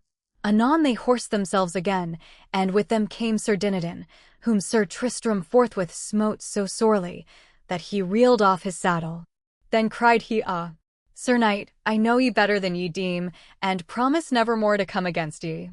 Then rode Sir Bleoberis at him the second time, and had a buffet that felled him to the earth. And soon thereafter the king commanded to cease for that day, and all men marvelled who Sir Tristram was, for the prize of the first day was given him in the name of the Knight of the Black Shield. Now Sir Palomides was on the side of the King of North Wales, but knew not Sir Tristram again. And, when he saw his marvellous deeds, he sent to ask his name. "As to that," said Sir Tristram, "he shall not know at this time, but tell him he shall know when I have broken 2 spears upon him, for I am the knight he smote down yesterday, and whatever side he taketh, I will take the other." So when they told him that Sir Palomides would be on King Carados' side, for he was kindred to King Arthur, "Then will I be on the King of North Wales' side," said he, "but else would I be on my lord King Arthur's." Then on the morrow, when King Arthur was come, the heralds blew unto the tourney. And King Carados jousted with the King of 100 knights and fell before him, and then came in King Arthur's knights and bare back those of North Wales. But anon Sir Tristram came to aid them and bare back the battle, and fought so mightily that none could stand against him, for he smote down on the right and on the left, so that all the knights and common people shouted his praise. "Since I bear arms," said King Arthur, "never saw I a knight do more marvellous deeds." Then the King of the 100 knights and those of North Wales set upon 20 knights, who were of Sir Lancelot's kin, who fought all together, none failing the others. When Sir Tristram beheld their nobleness and valour, he marvelled much. "Well may he be valiant and full of prowess," said he, "who hath such noble knights for kindred." So, when he had looked on them a while, he thought it shame to see 200 men assailing 20, and riding to the King of 100 knights, he said, "I pray thee, Sir King, leave your fighting with those 20 knights. For ye be too many, and they be too few. For ye shall gain no honour if ye win, and that I see verily ye will not do unless ye slay them. But if ye will not stay, I will ride with them, and help them." "Nay," said the king, "ye shall not do so, for full gladly I will do your courtesy," and with that he withdrew his knights. Then Sir Tristram rode his way into the forest, that no man might know him. And King Arthur caused the heralds to blow that the tourney should end that day, and he gave the King of North Wales the prize, because Sir Tristram was on his side. And in all the field there was such a cry that the sound thereof was heard 2 miles away, "The knight with the black shield hath won the field." "Alas," said King Arthur, "where is that knight? It is shame to let him thus escape us." Then he comforted his knights, and said, "Be not dismayed, my friends, howbeit ye have lost the day. Be of good cheer. Tomorrow I myself will be in the field, and fare with you." So they all rested that night. And on the morrow the heralds blew unto the field. So the King of North Wales and the King of 100 knights encountered with King Carados and the King of Ireland, and overthrew them. With that came King Arthur, and did mighty deeds of arms, and overthrew the King of North Wales and his fellows, and put 20 valiant knights to the worse. Anon came in Sir Palomides, and made great fight upon King Arthur's side. But Sir Tristram rode furiously against. But when he had it in his hand, he mightily assailed the king. With that 11 knights of Lancelot's kin went forth against him, but he smote them all down to the earth, so that men marvelled at his deeds. Lady of the Lake, and would let her have no rest, but followed her in every place. And ever she encouraged him, and made him welcome till she had learned all his crafts that she desired to know. Then upon a time she went with him beyond the sea to the land of Benwick, and as they went he showed her many wonders, till at length she was afraid, and would fain have been delivered from him. And as they were in the forest of Broceliande, they sat together under an oak tree, and the damsel prayed to see all that charm whereby men might be shut up yet alive in rocks or trees. But he refused her a long time, fearing to let her know, yet in the end, her prayers and kisses overcame him, and he told her all. Then did she make him great cheer, but anon, as he lay down to sleep, she softly rose, and walked about him waving her hands and muttering the charm, and presently enclosed him fast within the tree whereby he slept. And therefrom nevermore he could by any means come out for all the crafts that he could do. And so she departed and left Merlin. At the vigil of the next feast of Pentecost, when all the knights of the Round Table were met together at Camelot, and had heard mass, and were about to sit down to meat, there rode into the hall a fair lady on horseback, who went straight up to King Arthur where he sat upon his throne, and reverently saluted him. "God be with thee." Thus at this high feast. "Madam," replied the damsel, "by dinner-time tomorrow he shall be with you." "If I thought not," said the queen, "he should not go with thee by my goodwill." Then Sir Launcelot and the lady rode forth till they came to the forest, and in a valley thereof found an abbey of nuns, whereby a squire stood ready to open the gates. When they had entered, and descended from their horses, a joyful crowd pressed round Sir Launcelot and heartily saluted him, and led him to the abbess's chamber, and unarmed him. Anon he saw his cousins likewise there, Sir Bors and Sir Lionel, who also made great joy at seeing him, and said, "By what adventure art thou here? For we thought to have seen thee at Camelot tomorrow." "A damsel brought me here," said he, "but as yet I know not for what service." As they thus talked 12 nuns came in, who brought with them a youth so passing fair and well made, that in all the world his match could not be found. His name was Galahad, and though he knew him not, nor Launcelot him, Sir Launcelot was his father. "Sir," said the nuns, "we bring thee here this child whom we have nourished from his youth, and pray thee to make him a knight, for from no worthier hand can he receive that order." Then Sir Launcelot, looking on the youth, saw that he was seemly and demure as a dove, with every feature good and noble, and thought he never had beheld a better fashioned man of his years. "Cometh this desire from himself?" said he. "Yea," answered Galahad and all the nuns. "Tomorrow, then, in reverence for the feast, he shall have his wish," said Sir Launcelot. And the next day at the hour of prime, he knighted him, and said, "God make of thee as good a man as he hath made thee beautiful." Then with Sir Lionel and Sir Bors he returned to the court, and found all gone to the minster to hear service. When they came into the banquet hall, each knight and baron found his name written in some seat, in letters of gold, as here ought to sit Sir Lionel, here ought to sit Sir Gawain, and so forth.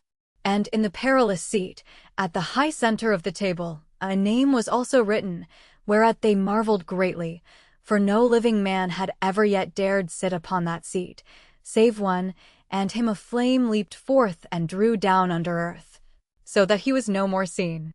Then came Sir Launcelot and read the letters in that seat, and said, "My counsel is that this inscription be now covered up until the night be come who shall achieve this great adventure."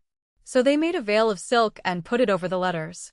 In the meanwhile came Sir Gawain to the court, and told the king he had a message to him from beyond the sea, from Merlin.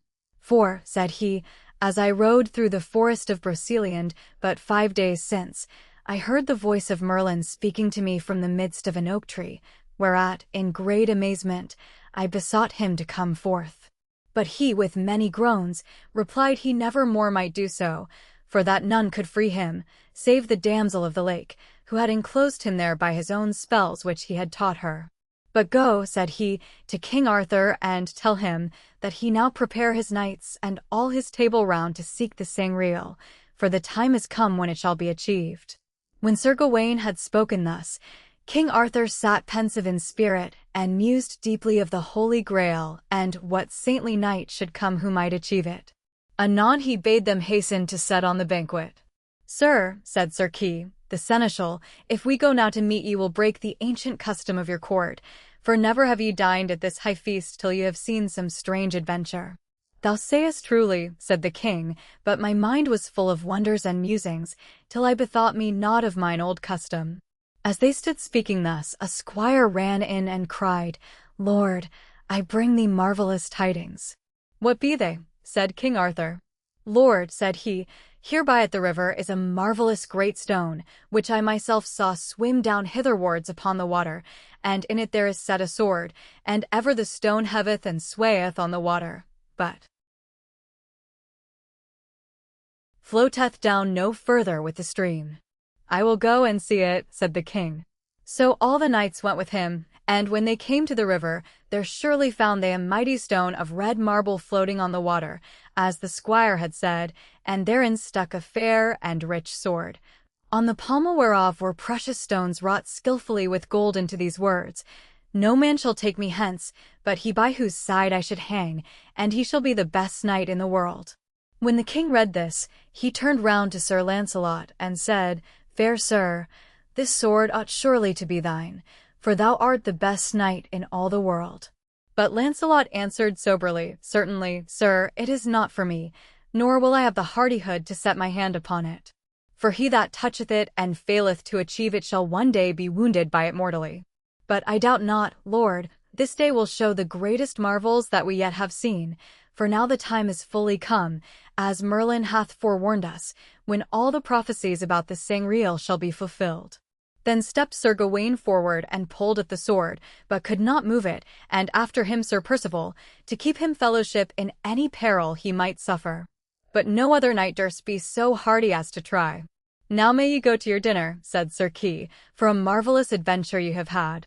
So all returned from the river, and every knight sat down in his own place, and the high feast and banquet then was sumptuously begun, and all the hall was full of laughter and loud talk and jests, and running to and fro of squires who served their knights, and noise of jollity and mirth. Then suddenly befell a wondrous thing, for all the doors and windows of the hall shut violently of themselves, and made thick darkness, and presently there came a fair and gentle light from out the Perilous Seat, and filled the palace with its beams. Then a dead silence fell on all the knights, and each man anxiously beheld his neighbor. But King Arthur rose and said, Lords and fair knights, have ye no fear, but rejoice. We have seen strange things today, but stranger yet remain. For now I know we shall today see him who may sit in the Siege Perilous, and shall achieve the Sangreal. For as ye all well know, that holy vessel, wherefrom at the supper of our Lord before his death he drank the wine with his disciples, hath been held ever since the holiest treasure of the world, and wheresoever it hath rested peace and prosperity have rested with it on the land. But since the dolorous stroke which Balin gave King Pelles none have seen it, for heaven, wroth with that presumptuous blow, hath hid it none know where. Yet somewhere in the world it still may be, and maybe it is left to us, and to this noble order of the Table Round, to find and bring it home, and make of this our realm the happiest in the earth. Many great quests and perilous adventures have ye all taken and achieved, but this high quest he only shall attain who hath clean hands and a pure heart, and valor and hardihood beyond all other men. While the king spoke there came in softly an old man robed all in white, leading with him a young knight clad in red from top to toe, but without armor or shield, and having by his side an empty scabbard. The old man went up to the king, and said, Lord, here I bring thee this young knight of royal lineage, and of the blood of Joseph of Arimathea, by whom the marvels of thy court shall fully be accomplished. The king was right glad at his words, and said, Sir, ye be right heartily welcome, and the young knight also. Then the old man put on Sir Galahad, for it was he, a crimson robe trimmed with fine ermine, and took him by the hand and led him to the Perilous Seat, and lifting up the silken cloth which hung upon it, read these words written in gold letters, This is the seat of Sir Galahad, the good knight. Sir, said the old man, this place is thine. Then sat Sir Galahad down firmly and surely, and said to the old man, Sir, ye may now go your way, for ye have done well and truly all ye were commanded, and commend me to my grandsire, King Pelles, and say that I shall see him soon." So the old man departed with a retinue of 20 noble squires. But all the knights of the Round Table marvelled at Sir Galahad, and at his tender age, and at his sitting there so surely in the perilous seat. Then the king led Sir Galahad forth from the palace, to show him the adventure of the floating stone. "Here," said he, "is as great a marvel as I ever saw, and right good knights have tried and failed to gain that sword."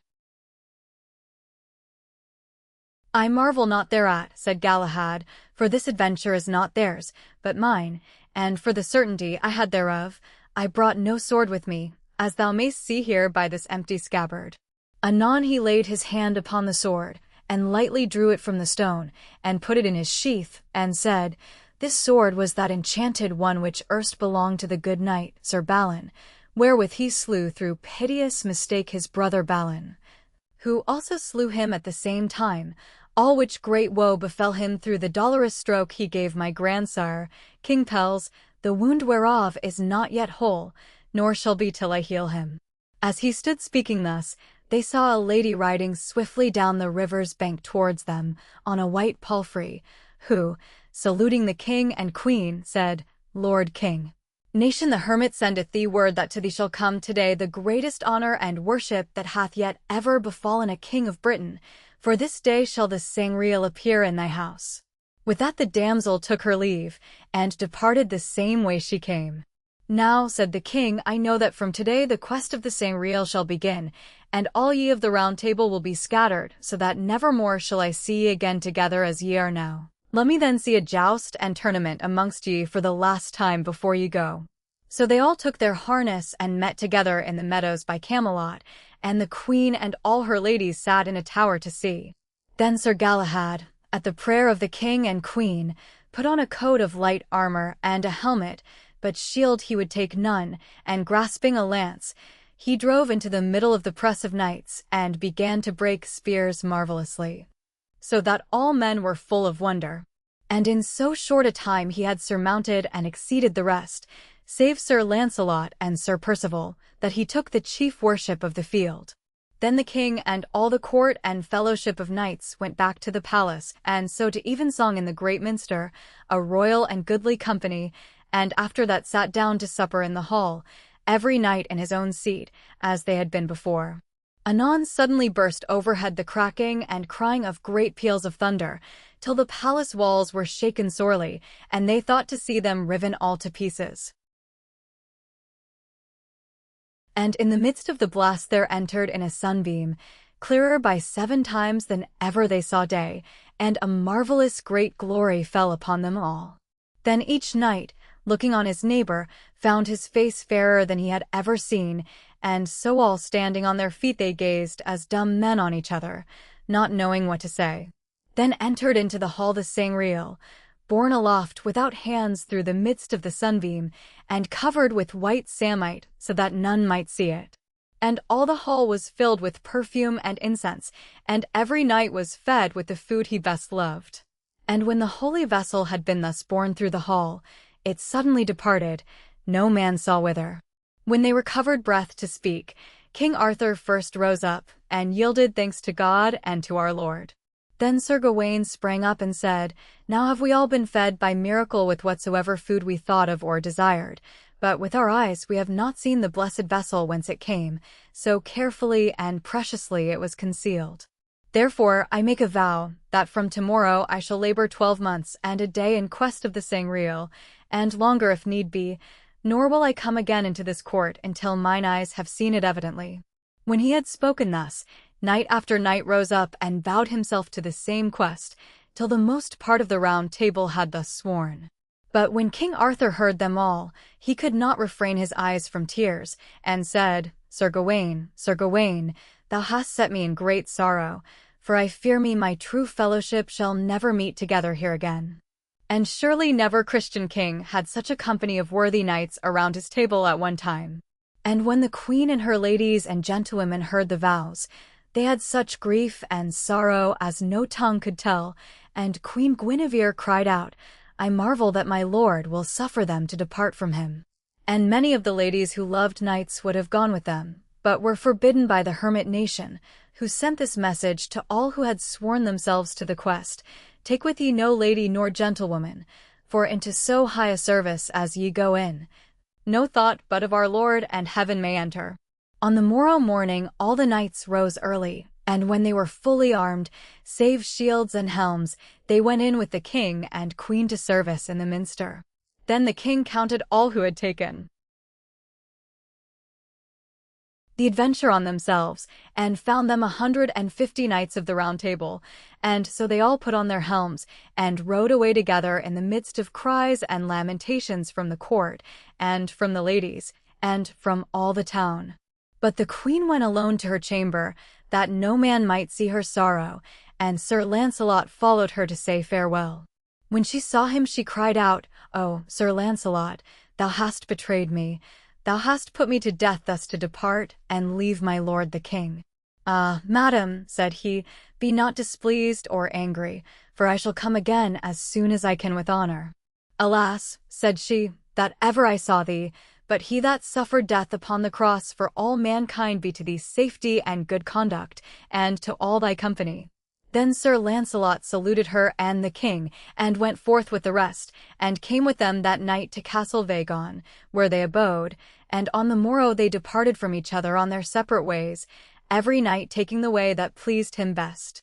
Now Sir Galahad went forth without a shield, and rode so 4 days without adventure, and on the 4th day, after evensong, he came to an abbey of white monks, where he was received in the house, and led into a chamber. And there he was unarmed, and met 2 knights of the Round Table, King Bagdemagus and Sir Uwaine. "Sirs," said Sir Galahad, "what adventure hath brought ye here?" "Within this place, as we are told," they answered, "there is a shield no man may bear around his neck without receiving sore mischance, or death within 3 days."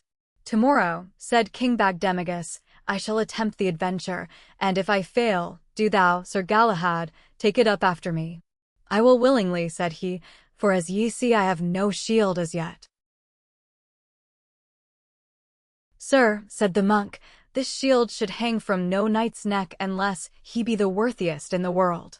I warn ye, therefore, knights, consider well before ye dare to touch it."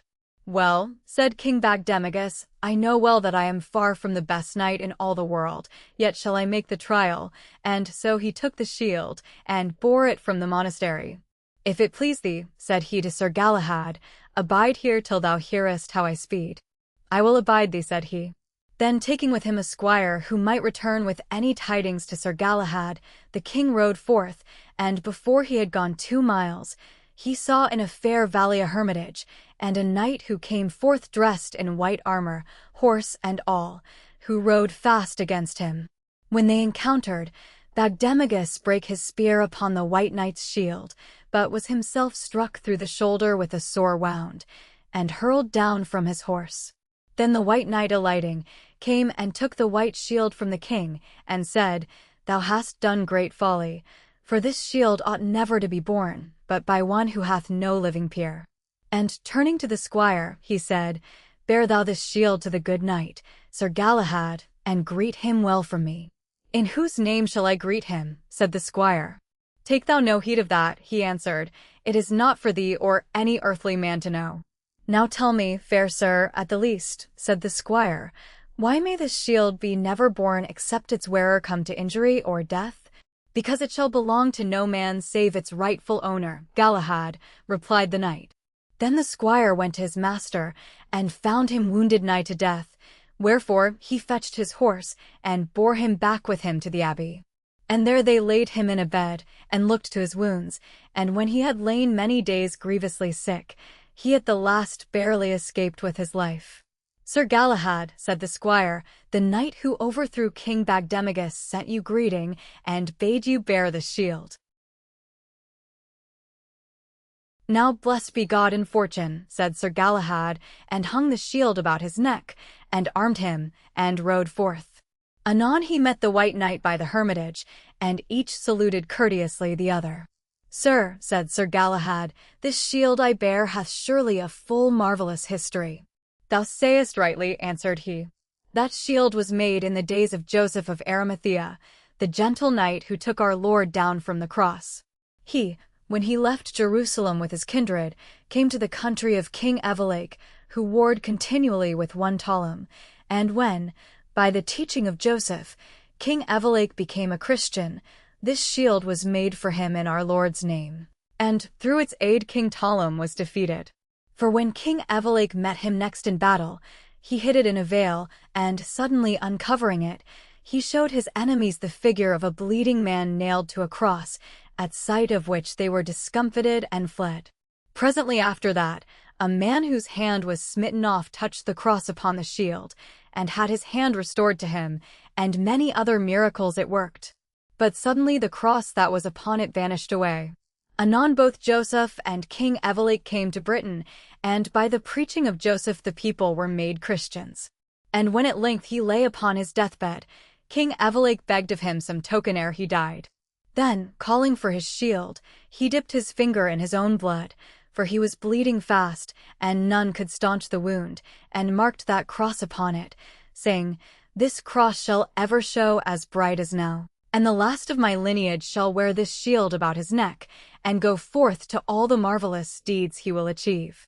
When the White Knight had thus spoken, he vanished suddenly away, and Sir Galahad returned to the abbey. As he alighted, came a monk, and prayed him to go see a tomb in the churchyard, wherefrom came such a great and hideous noise, that none could hear it, but they went nigh mad, or lost all strength. "And, sir," said he, "I deem it is a fiend." "Lead me thither," said Sir Galahad. When they were come near the place, "Now," said the monk, "go thou to the tomb, and lift it up."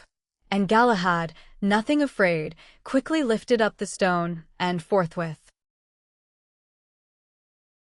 came out a foul smoke, and from the midst thereof leaped up the loathliest figure that ever he had seen in the likeness of man, and Galahad blessed himself, for he knew it was a fiend of hell. Then he heard a voice crying out, "O Galahad, I cannot tear thee as I would. I see so many angels round thee, that I may not come at thee."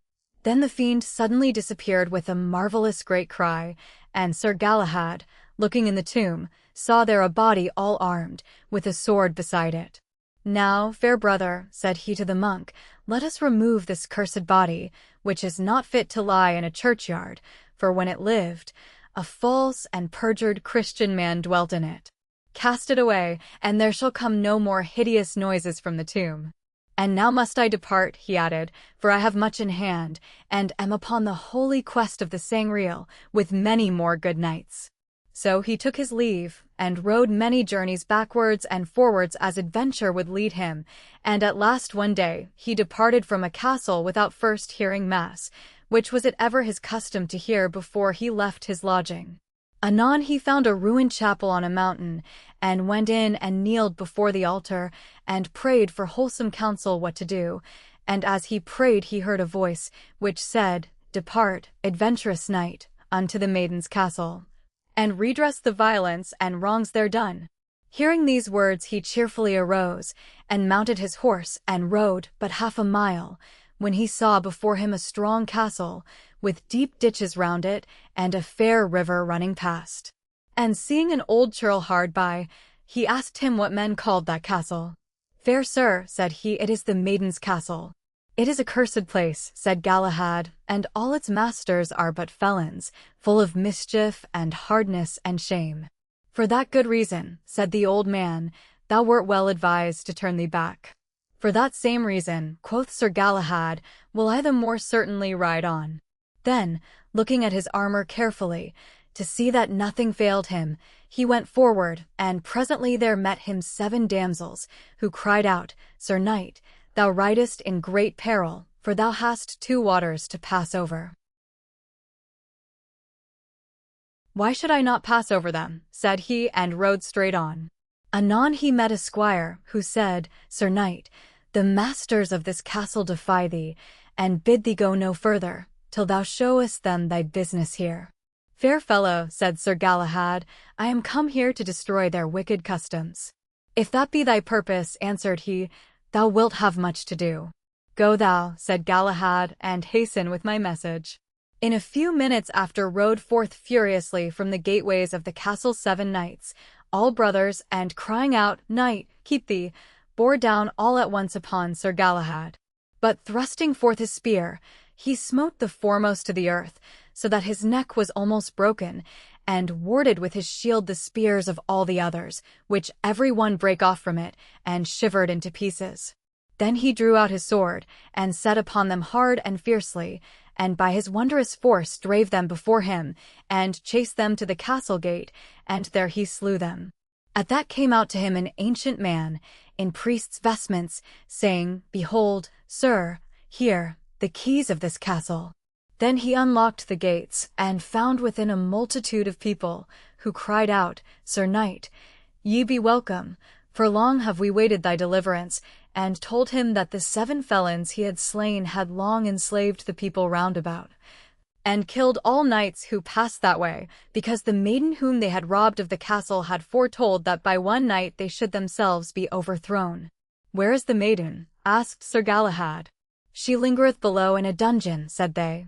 So Sir Galahad went down and released her, and restored her inheritance, and when he had summoned the barons of the country to do her homage, he took his leave, and departed. Presently thereafter, as he rode, he entered a great forest, and in a glade thereof met 2 knights, disguised, who proffered him to joust. These were Sir Lancelot, his father, and Sir Percival, but neither knew the other. So he and Sir Lancelot encountered first, and Sir Galahad smote down his father. Then drawing his sword, for his spear was broken, he fought with Sir Percival, and struck so mightily that he clave Sir Percival's helm, and smote him from his horse. Now hard by where they fought there was a hermitage, where dwelt a pious woman, a recluse, who, when she heard the sound, came forth, and seeing Sir Galahad ride, she cried, God be with thee, the best knight in the world. Had yonder knights known thee as well as I do, they would not have encountered with thee. When Sir Galahad heard that, fearing to be made known, he forthwith smote his horse with his spurs, and departed at a great pace. Sir Lancelot and Sir Percival heard her words also, and rode fast after him, but within a while he was out of their sight. Then Sir Percival rode back to ask his name of the recluse, but Sir Lancelot went forward on his quest, and following any path his horse would take, he came by and by after nightfall to a stone cross hard by an ancient chapel. When he had alighted and tied his horse up to a tree, he went and looked in through the chapel door, which was all ruinous and wasted, and there within he saw an altar, richly decked with silk, whereon there stood a fair candlestick of silver, bearing 6 great lights. And when Sir Lancelot saw the light, he tried to get within the chapel, but could find no place. So, being passing weary and heavy, he came again to his horse, and when he had unsaddled him and set him free to pasture, he unlaced his helm, and ungirded his sword, and laid him down to sleep upon his shield before the cross. And while he lay between waking and sleeping, he saw come by him 2 white palfreys bearing a litter, wherein a sick knight lay, and the palfreys stood still by the cross. Then Sir Lancelot heard the sick man say, O sweet Lord, when shall this sorrow leave me, and the holy vessel pass by me, wherethrough I shall be blessed? For I have long endured. With that Sir Lancelot saw the chapel open, and the candlestick with the 6 tapers come before the cross, but he could see none who bare it. Then came there also a table of silver, and thereon the holy vessel of the Sangreal. And when the sick knight saw that, he sat up, and lifting both his hands, said, Fair Lord, sweet Lord, who art here within this holy vessel, have mercy on me, that I may be whole. And therewith he crept upon his hands and knees so nigh, that he might touch the vessel. And when he had kissed it, he leaped up, and stood and cried aloud, Lord God, I thank thee, for I am made whole. Then the Holy Grail departed with the table and the silver candlestick into the chapel, so that Sir Lancelot saw it no more, nor for his sins' sake could he follow it. And the knight who was healed went on his way. Then Sir Lancelot awake, and marvelled whether he had seen aught but a dream. And as he marvelled, he heard a voice saying, Sir Lancelot, thou art unworthy, go thou hence, and withdraw thee from this holy place. And when he heard that, he was passing heavy, for he bethought him of his sins. So he departed weeping, and cursed the day of his birth, for the words went into his heart, and he knew wherefore he was thus driven forth. Then he went to seek his arms and horse, but could not find them. And then he called himself the wretchedest and most unhappy of all knights, and said, My sin hath brought me unto great dishonor, for when I sought earthly honors, I achieved them ever. But now I take upon me holy things, my guilt doth hinder me, and shameth me. Therefore had I no power to stir or speak when the holy blood appeared before me. So thus he sorrowed till it was day, and he heard the birds sing. Then was he somewhat comforted, and departing from the cross on foot, he came into a wild forest, and to a high mountain, and there he found a hermitage, and, kneeling before the hermit down upon both his knees, he cried for mercy for his wicked works, and prayed him to hear his confession. But when he told his name, the hermit marveled to see him in so sore a case, and said, Sir, ye ought to thank God more than any knight living, for he hath given thee more honor than any, yet for thy presumption, while in deadly sin to come into the presence of his flesh and blood, he suffered thee neither to see nor follow it. Wherefore, believe that all thy strength and manhood will avail thee little, when God is against thee. Then Sir Launcelot wept and said, Now know I well ye tell me truth. Then he confessed to him, and told him all his sins, and how he had for 14 years served but Queen Guinevere only, and forgotten God, and done great deeds of arms for her, and not for heaven, and had little or nothing thanked God for the honor that he won. And then Sir Launcelot said, I pray you counsel me. I will counsel thee, said he, never more enter into that queen's company when you can avoid it. So Sir Launcelot promised him. Look that your heart and your mouth accord, said the good man, and ye shall have more honor and more nobleness than ever ye have had. Then were his arms and horse restored to him, and so he took his leave, and rode forth, repenting greatly. Now Sir Percival had ridden back to the recluse, to learn who that knight was whom she had called the best in the world. And when he had told her that he was Sir Percival, she made passing great joy of him, for she was his mother's sister, wherefore she opened her door to him, and made him good cheer. And on the morrow she told him of her kindred to him, and they both made great rejoicing. Then he asked her who that knight was, and she told him, He it is who on Whitsunday last was clad in the red robe, and bare the red arms, and he hath no peer, for he worketh all by miracle, and shall be never overcome by any earthly hands. By my good will, said Sir Percival, I will never after these tidings have to do with Sir Galahad, but in the way of kindness, and I would fain learn where I may find him. Fair nephew, said she, ye must ride to the castle of Goth, where he hath a cousin. By him ye may be lodged, and he will teach you the way to go, but if he can tell you no tidings, ride straight to the castle of Carbonek, where the wounded king is lying, for there shall ye surely hear true tidings of him. So Sir Percival departed from his aunt, and rode till evensong time, when he was ware of a monastery closed round with walls and deep ditches, where he knocked at the gate, and anon was let in. Fair lord, I pray thee let me never die until a good knight of my blood achieve the Sangreal, and I may see and kiss him. When he had thus prayed, he heard a voice that said, Thy prayers be heard and answered, for thou shalt not die till that knight kiss thee, and when he cometh shall thine eyes be opened, and thy wounds be healed. And now hath he lived here for 300 winters and a holy life, and men say a certain knight of King Arthur's court shall shortly heal him. Thereat Sir Percival marvelled greatly, for he well knew who that knight should be, and so, taking his leave of the monk, departed. Then he rode on till noon, and came into a valley where he met 20 men at arms, bearing a dead knight on a bier. And they cried to him, Whence comest thou? From King Arthur's court, he answered. Then they all cried together, Slay him, and set upon him.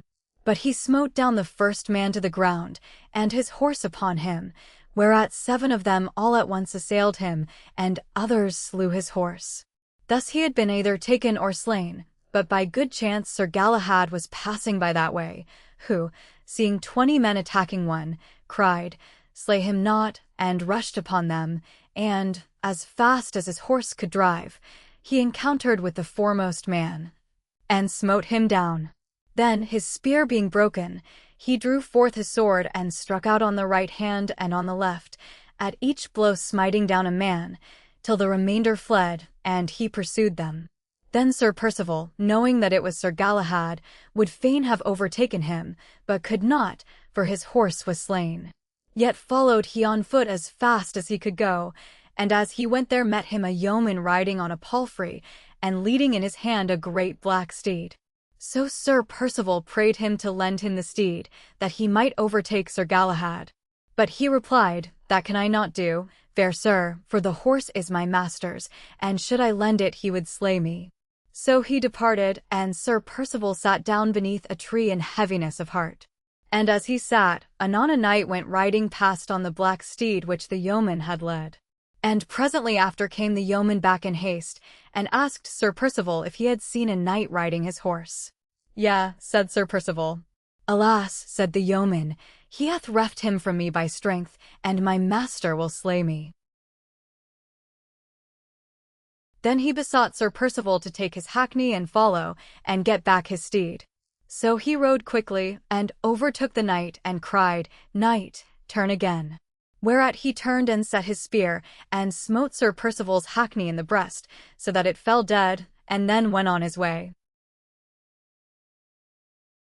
"God be with you, fair sir. Whence come ye?"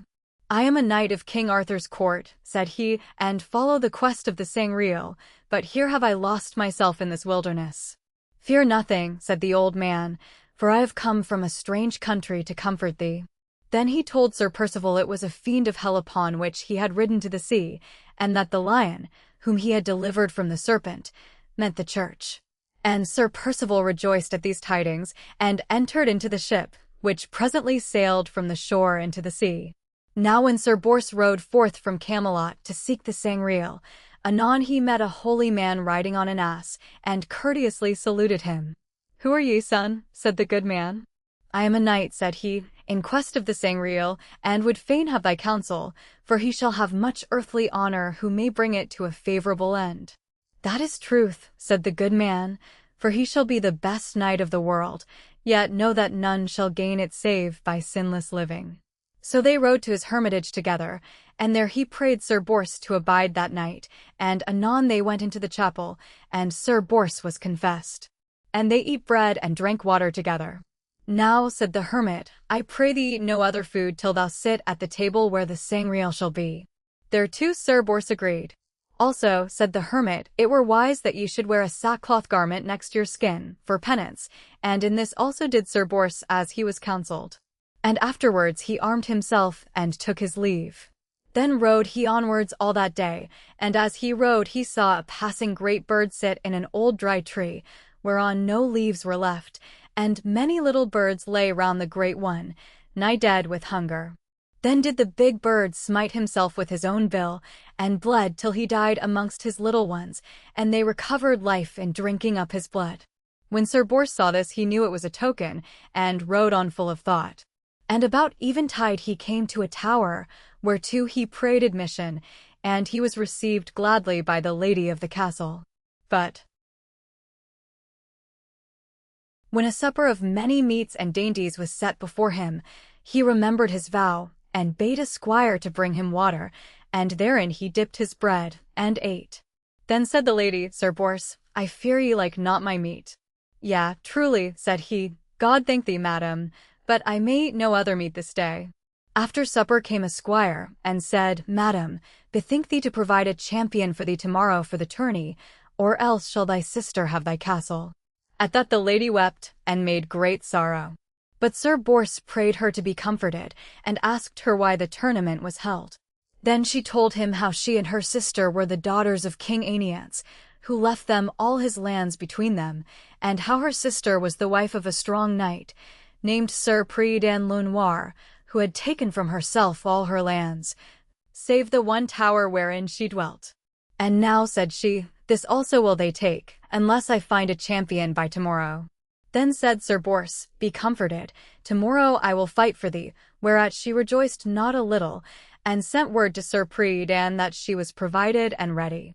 And Sir Bors lay on the floor, and in no bed, nor ever would do otherwise till he had achieved his quest. On the morrow he arose and clothed himself, and went into the chapel, where the lady met him, and they heard mass together. Anon he called for his armor, and went with a goodly company of knights to the battle. And the lady prayed him to refresh himself ere he should fight, but he refused to break his fast until the tournament were done. So they all rode together to the lists, and there they saw the lady's eldest sister and her husband, Sir Pride and Lenoir. And a cry was made by the heralds that, whichever should win, his lady should have all the others' lands. Then the two knights departed asunder a little space, and came together with such force, that both their spears were shivered, and their shields and hauberks pierced through, and both fell to the ground sorely wounded, with their horses under them. But swiftly they arose, and drew their swords, and smote each other on the head with many great and heavy blows, till the blood ran down their bodies, and Sir Priadan was a full good knight, so that Sir Bors had more ado than he had thought for to overcome him. Bors and rushed upon him the more vehemently, and smote him fiercely, till he rent off his helm, and then gave him great strokes upon his visage with the flat of his sword, and bade him yield or be slain. And then Sir Priadan cried him mercy, and said, For God's sake slay me not, and I will never war against thy lady more. So Sir Bors let him go, and his wife fled away with all her knights. Then all those who had held lands of the Lady of the Tower came, and did homage to her again, and swore fealty. And when the country was at peace, Sir Bors departed, and rode forth into a forest until it was midday, and there befell him a marvellous adventure. For at a place where two ways parted, there met him two knights, bearing Sir Lionel, his brother, all naked, bound on a horse, and as they rode, they beat him sorely with thorns, so that the blood trailed down in more than 100 places from his body. But for all this he uttered no word or groan, so great he was of heart. As soon as Sir Bors knew his brother, he put his spear in rest to run and rescue him, but in the same moment heard a woman's voice cry close beside him in the wood, St. Mary, succor thy maid, and, looking round, he saw a damsel whom a felon knight dragged after him into the thickets, and she, perceiving him, cried piteously for help, and adjured him to deliver her as he was a sworn knight. Then was Sir Bors sore troubled, and knew not what to do, for he thought within himself, If I let my brother be, he will be murdered, but if I help not the maid, she is shamed forever, and my vow compelleth me to set her free, wherefore must I first help her, and trust my brother unto God. So, riding to the knight who held the damsel, he cried out, Sir Knight, lay your hand off that maid, or else ye be but dead. At that the knight set down the maid, and dropped his shield, and drew forth his sword against Sir Bors, who ran at him, and smote him through both shield and shoulder, and threw him to the earth, and when he pulled his spear forth, the knight swooned. Then the maid thanked Sir Bors heartily, and he set her on the knight's horse, and brought her to her men-at-arms, who presently came riding after her. And they made much joy, and besought him to come to her father, a great lord, and he should be right welcome. But truly, said he, I may not at this time, for I have a great adventure yet to do, and commending them to God, he departed in great haste to find his brother. So he rode, seeking him by the track of the horses a great while.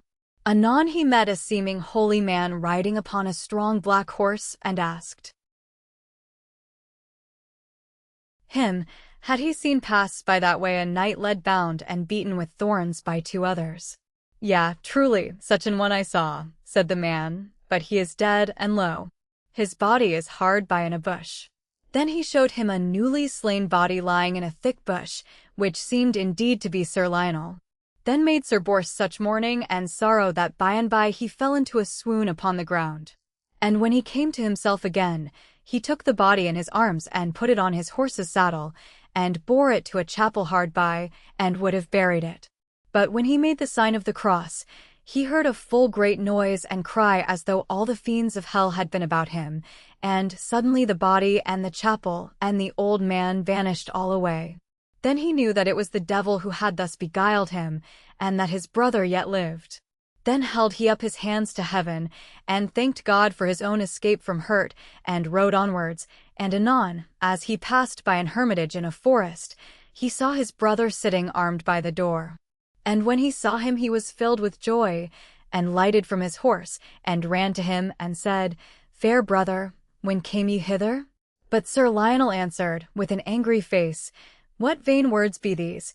When for you I might have been slain.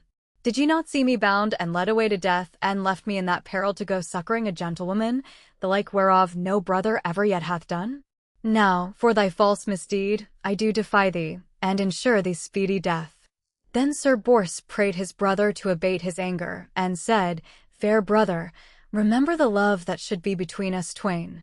But Sir Lionel would not hear, and prepared to fight, and mounted his horse and came before him, crying, Sir Bors, keep thee from me, for I shall do to thee as a felon and a traitor. Therefore, start upon thy horse, for if thou wilt not, I will run upon thee as thou standest. But for all his words Sir Bors would not defend himself against his brother. And anon the fiend stirred up Sir Lionel to such rage, that he rushed over him and overthrew him with his horse's hoofs, so that he lay swooning on the ground. Then would he have rent off his helm and slain him, but the hermit of that place ran out, and prayed him to forbear, and shielded Sir Bors with his body. Then Sir Lionel cried out, Now, God so help me, Sir Priest, but I shall slay thee, else thou depart, and him too after thee. And when the good man utterly refused to leave Sir Bors, he smote him on the head until he died, and then he took his brother by the helm and unlaced it, to have stricken off his head, and so he would have done. But suddenly was pulled off backwards by a knight of the Round Table, who, by the will of heaven, was passing by that place Sir Colgrevance by name. Sir Lionel, he cried, will ye slay your brother, one of the best knights of all the world? That ought no man to suffer. Why, said Sir Lionel, will ye hinder me and meddle in this strife? Beware lest I shall slay both thee and him. And when Sir Colgrevance refused to let them be, Sir Lionel defied him, and gave him a great stroke through the helmet, whereat Sir Colgrevance drew his sword, and smote again right manfully. And so long they fought together that Sir Bors awoke from his swoon, and tried to rise and part them, but had no strength to stand upon his feet. Anon Sir Colgrevance saw him, and cried out to him for help, for now Sir Lionel had nigh defeated him. When Sir Bors heard that, he struggled to his feet, and put his helmet on, and took his sword. But before he could come to him, Sir Lionel had smitten off Sir Colgrevance's helm, and thrown him to the earth and slain him. Then turned he to his brother as a man possessed by fiends, and gave him such a stroke as bent him nearly double.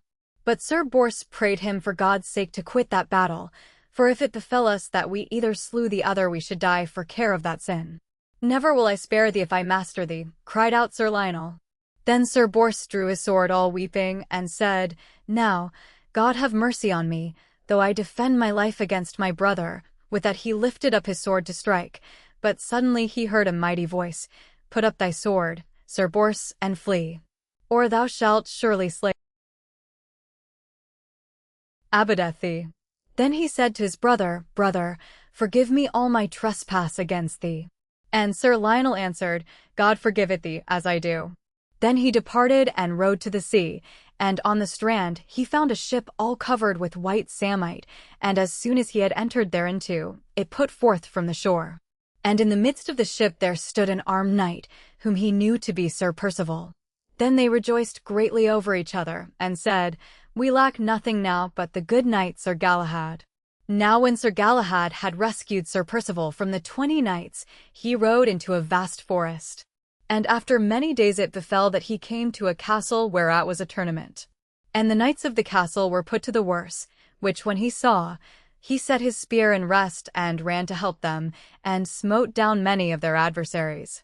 And as it chanced, Sir Gawain was amongst the stranger knights, and when he saw the white shield with the red cross, he knew it was Sir Galahad, and proffered to joust with him.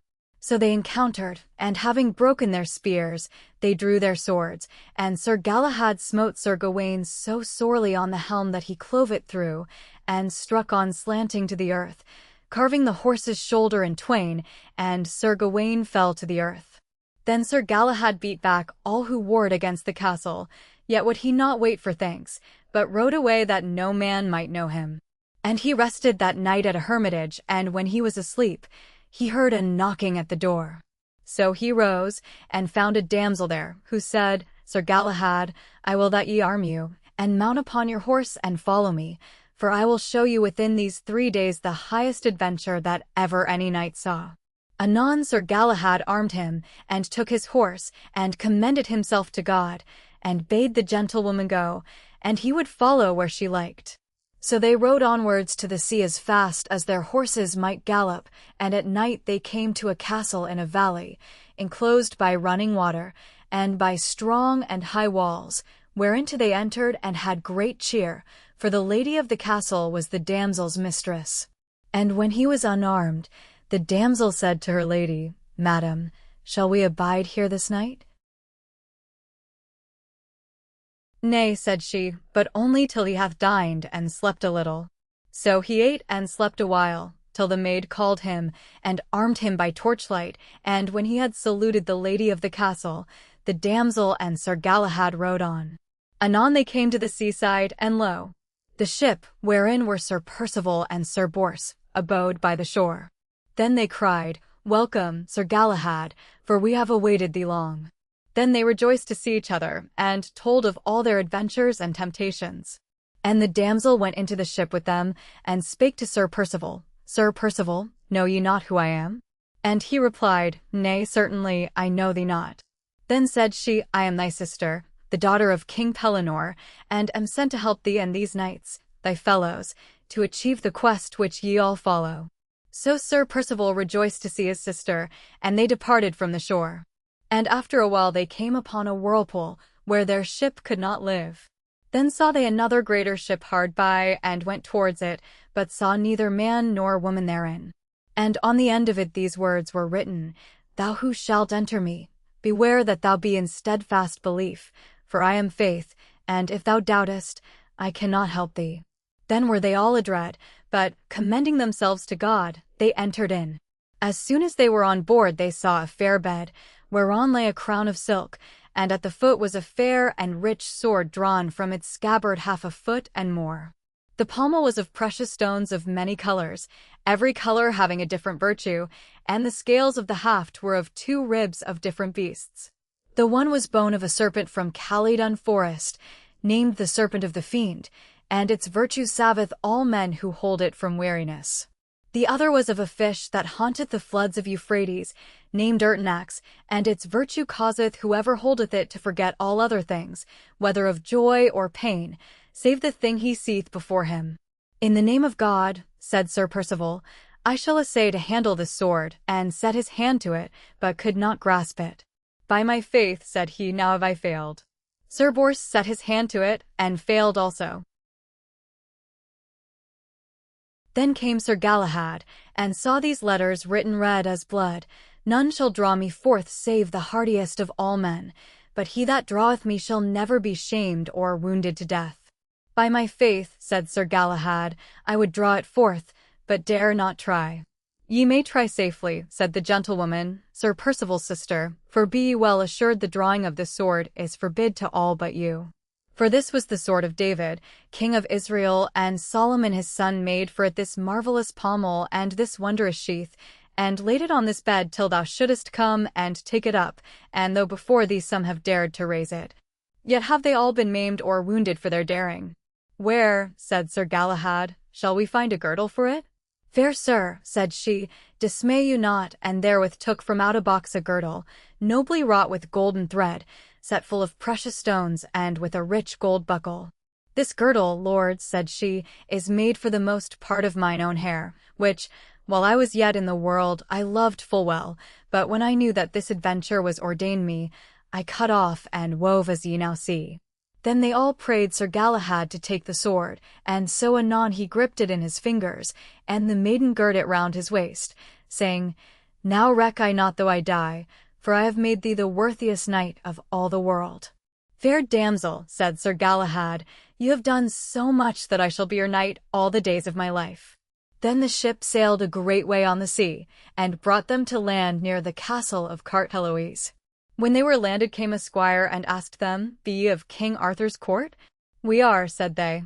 In an evil hour are ye come, said he, and went back swiftly to the castle.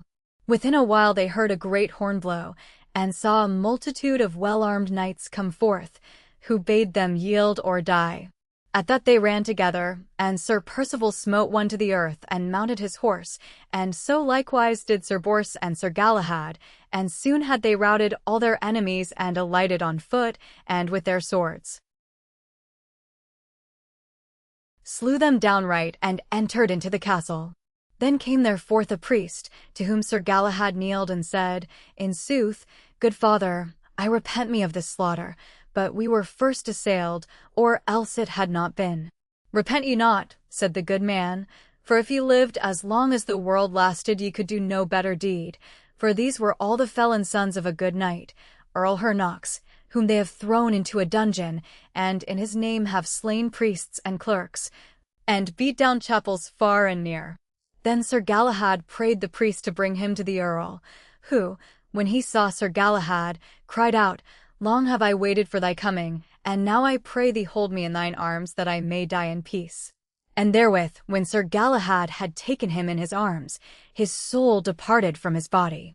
Then came a voice in the hearing of them all, Depart now, Sir Galahad, and go quickly to the maimed king, for he hath long abided to receive health from thy hand. So the 3 knights departed, and Sir Percival's sister with them, and came to a vast forest, and saw before them a white hart, exceeding fair, led by 4 lions, and marveling greatly at that sight, they followed. Anon they came to a hermitage and a chapel, whereunto the hart entered, and the lions with it. Then a priest offered mass, and presently they saw the hart change into the figure of a man, most sweet and comely to behold, and the 4 lions also changed and became a man, an eagle, a lion, and an ox. And suddenly all those 5 figures vanished without sound. Then the knights marveled greatly, and fell upon their knees, and when they rose they prayed the priest to tell them what that sight might mean. What saw ye, sirs? Said he, for I saw nothing. Then they told him. Ah, lords, said he, ye are full welcome. Now know I well ye be the knights who shall achieve the Sangreal, for unto them alone such mysteries are revealed. The hart ye saw is one above all men, white and without blemish, and the 4 lions with him are the 4 evangelists.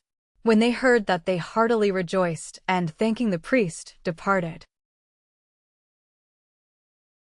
Anon, as they passed by a certain castle, an armed knight suddenly came after them, and cried out to the damsel, By the holy cross, ye shall not go till ye have yielded to the custom of the castle. Let her go, said Sir Percival, for a maiden, wheresoever she cometh, is free. Whatever maiden passeth here, replied the knight, must give a dishful of her blood from her right arm. It is a foul and shameful custom, cried Sir Galahad and both his fellows, and sooner will we die than let this maiden yield thereto. Then shall ye die, replied the knight, and as he spake there came out from King's daughter, therefore to save her life are we her servants bound to stay every maid that passeth by, and try if her blood may not cure our mistress. Then said the damsel, Take ye of my blood as much as ye will, if it may avail your lady. And though the 3 knights urged her not to put her life in that great peril, she replied, If I die to heal another's body, I shall get health to my soul, and would not be persuaded to refuse. So on the morrow she was brought to the sick lady, and her arm was bared, and a vein thereof was opened, and the dish filled with her blood. Then the sick lady was anointed therewith, and anon she was whole of her malady. With that Sir Percival's sister lifted up her hand and blessed her, saying, Madam, I am come to my death to make you whole. For God's love pray for me, and thus saying she fell down in a swoon. Then Sir Galahad, Sir Percival, and Sir Bors started to lift her up and staunch her blood, but she had lost too much to live. So when she came to herself she said to Sir Percival, Fair brother, I must die for the healing of this lady, and now, I pray thee, bury me not here, but when I am dead put me in a boat at the next haven, and let me float at venture on the sea. And when ye come to the city of Sarras, to achieve the Sangreal, shall ye find me waiting by a tower, and there I pray thee bury me, for there shall Sir Galahad and ye also be laid. Thus having said, she died. Then Sir Percival wrote all the story of her life, and put it in her right hand, and so laid her in a barge and covered it with silk. And the wind arising drove the barge from land, and all the knights stood watching it till it was out of sight. Anon they returned to the castle, and forthwith fell a sudden tempest of thunder and lightning and rain, as if the earth were broken up, and half the castle was thrown down. Then came a voice to the 3 knights, which said, "Depart ye now asunder till you meet again where the maimed king is lying." So they parted and rode divers ways.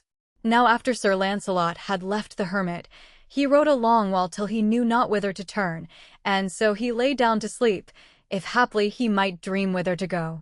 And in his sleep a vision came to him, saying, "Launcelot, rise up and take thine armor, and enter the first ship that thou shalt find." When he awoke he obeyed the vision, and rode till he came to the seashore, and found there a ship without sails or oars, and as soon as he was in it he smelt the sweetest savour he had ever known, and seemed filled with all things he could think of or desire. And looking round he saw a fair bed, and thereon a gentlewoman lying dead, who was Sir Percival's sister. And as Sir Launcelot looked on her he spied the writing in her right hand, and, taking it, he read therein her story. And more than a month thereafter he abode in that ship, and was nourished by the grace of heaven, as Israel was fed with manna in the desert. So it befell upon a certain midnight, the moon shining clear, he came before a fair and rich castle, whereof the postern gate was open towards the sea, having no keeper save 2 lions in the entry. Anon Sir Launcelot heard a voice, "Leave now thy ship, and go within the castle, and thou shalt see a part of thy desire."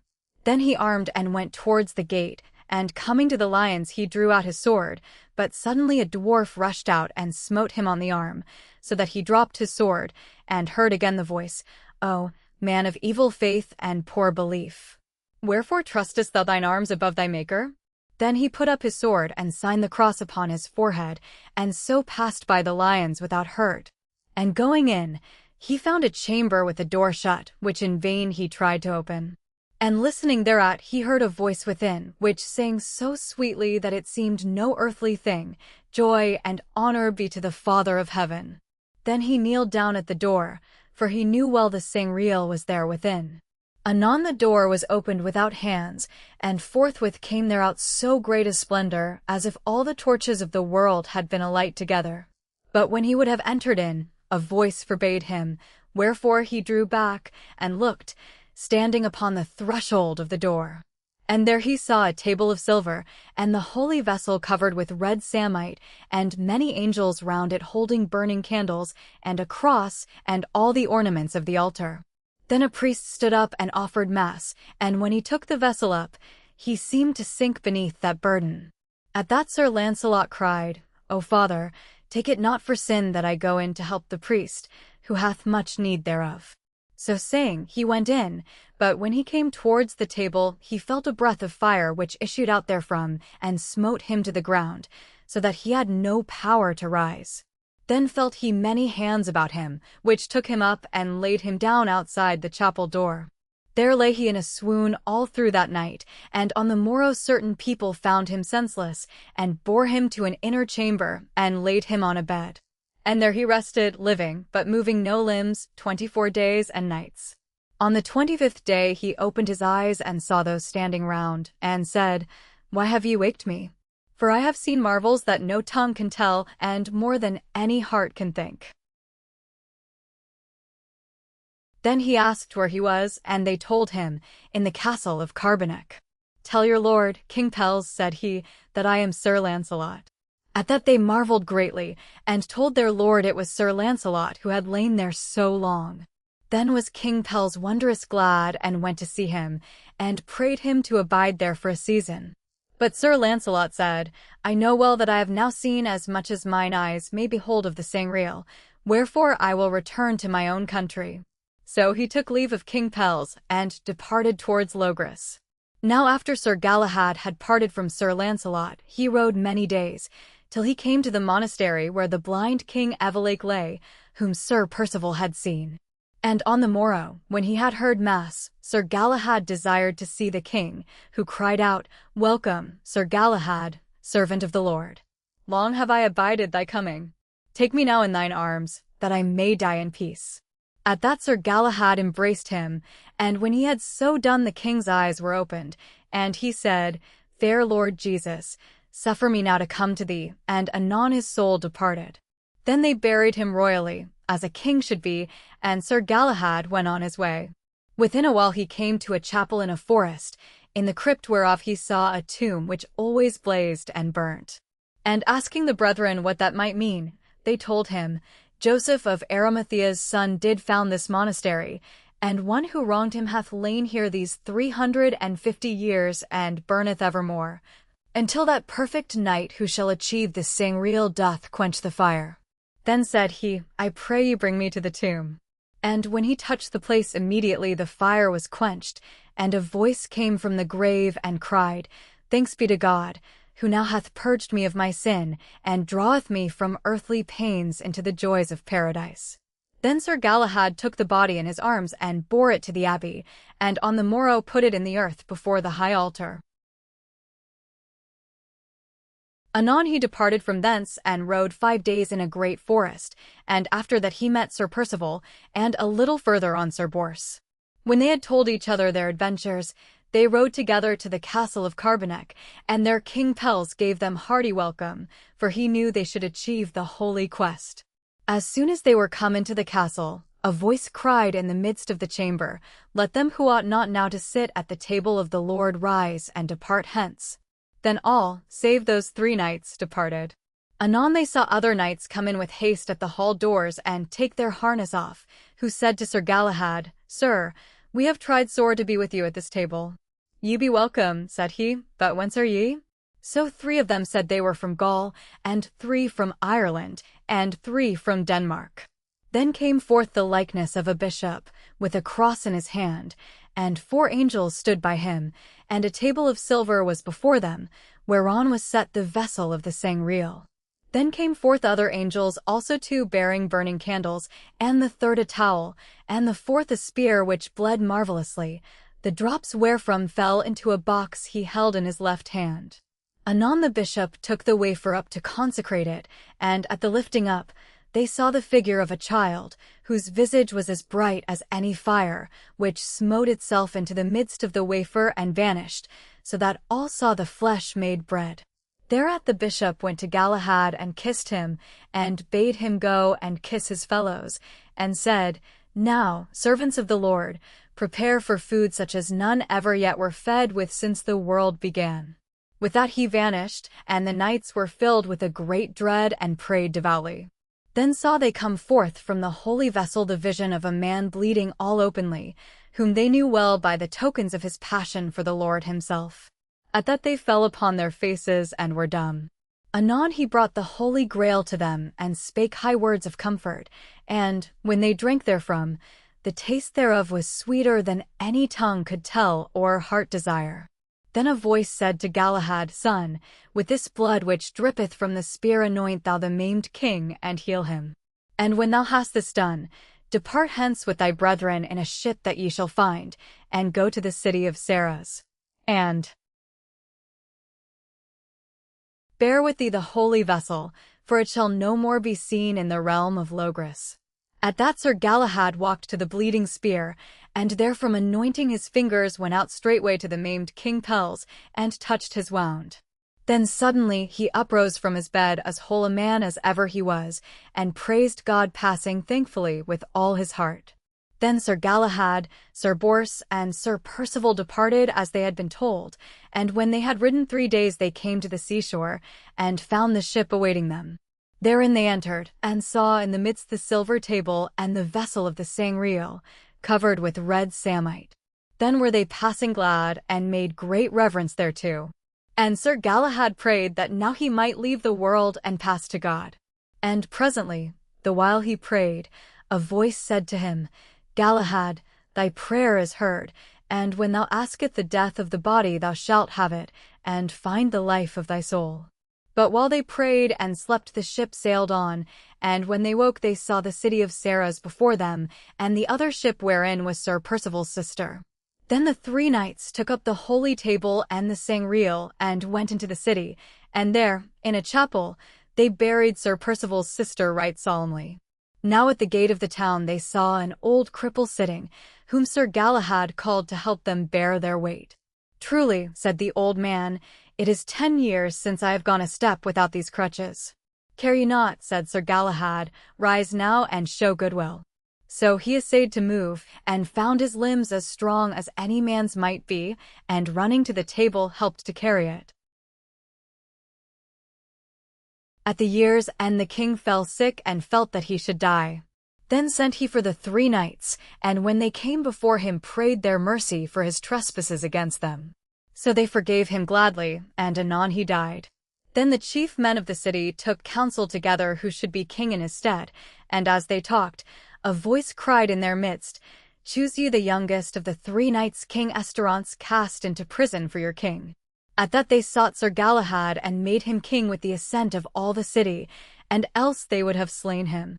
But within a 12-month came to him, upon a certain day, as he prayed before the Sangreal, a man in likeness of a bishop, with a great company of angels round about him, who offered mass, and afterwards called to Sir Galahad, "Come forth, thou servant of the Lord, for the time hath come thou hast desired so long."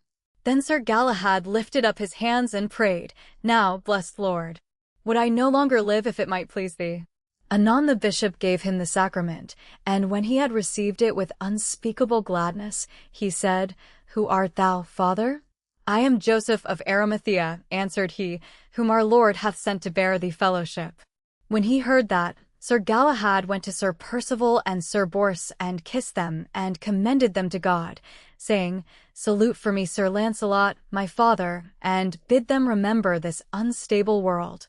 Therewith he kneeled down and prayed, and suddenly his soul departed, and a multitude of angels bare it up to heaven. Then came a hand from heaven and took the vessel and the spear and bare them out of sight.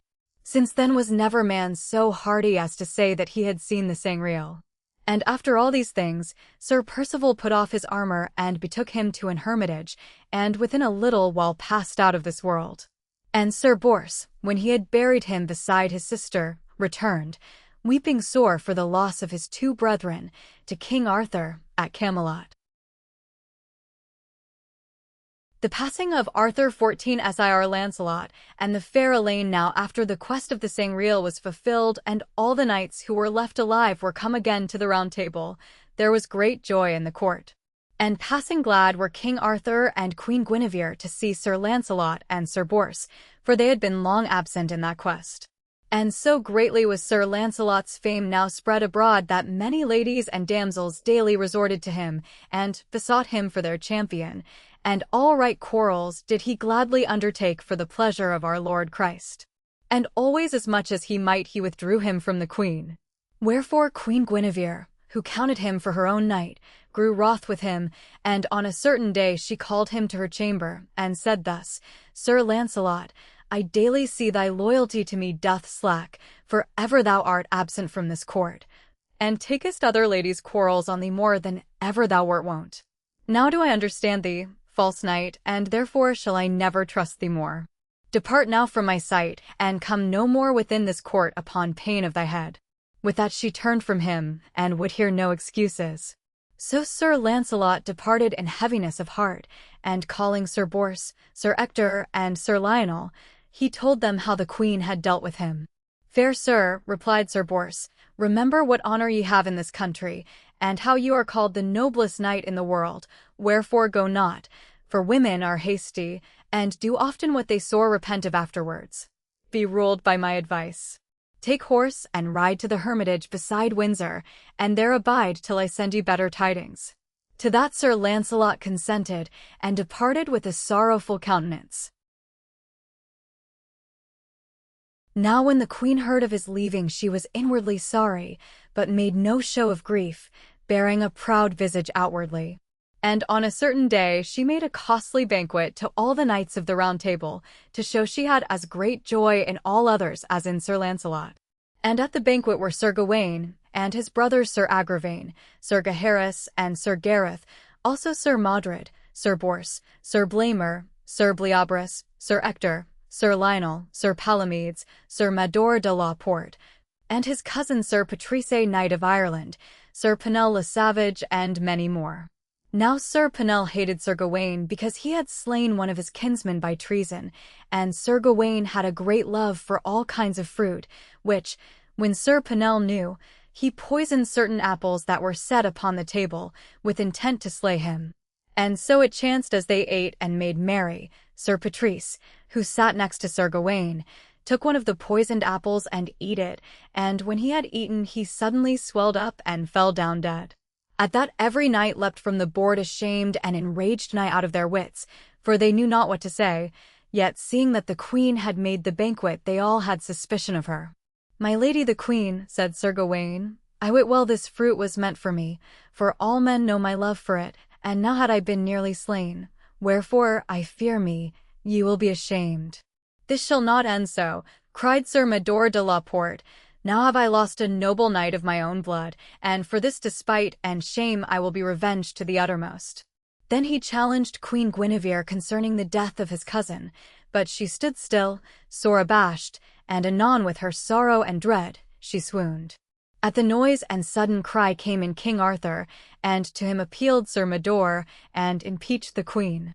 "Fair lords," said he, "full sorely am I troubled at this matter, for I must be rightful judge, and therein it repenteth me I may not do battle for my wife, for, as I deem, this deed was none of hers. But I suppose she will not lack a champion, and some good knight surely will put his body in jeopardy to save her." But all who had been bidden to the banquet said they could not hold the queen excused, or be her champions, for she had made the feast, and either by herself or servants must it have come. "Alas," said the queen, "I made this dinner for a good intent, and no evil, so God help me in my need." "My lord the king," said Sir Mador, "I require you heartily, as you be a righteous king, give me a day when I may have justice." "Well," said the king, "I give you this day 15 days, when ye shall be ready and armed in the meadow beside Westminster, and if there be a knight to fight with you, God speed the right, and if not, then must my queen be burnt." When the king and queen were alone together, he asked her how this case befell. "I wot not how or in what manner," answered she. "Where is Sir Launcelot?" said King Arthur, "for he would not grudge to do battle for thee." "Sir," said she, "I cannot tell you, but all his kinsmen deem he is not in this realm." "These be sad tidings," said the king. "I counsel you to find Sir Bors, and pray him for Sir Launcelot's sake to do this battle for you." So the queen departed and sent for Sir Bors to her chamber, and besought his succor. "Madam," said he, "what would you have me do? For I may not with my honor take this matter on me, for I was at that same dinner, and all the other knights would have me ever in suspicion." "My lord," said he, "you require the greatest thing of me that any man can ask, for if I do this battle for the queen I shall anger all my fellows of the Table Round. Nevertheless, for my lord Sir Launcelot's sake, and for yours, I will that day be the queen's champion, unless there chance to come a better knight than I am to do battle for her." And this he promised on his faith. Then were the king and queen passing glad, and thanked him heartily, and so departed. But Sir Bors rode in secret to the hermitage where Sir Launcelot was, and told him all these tidings. "It has chanced as I would have it," said Sir Launcelot, "yet make ye ready for the battle, but tarry till ye see me come."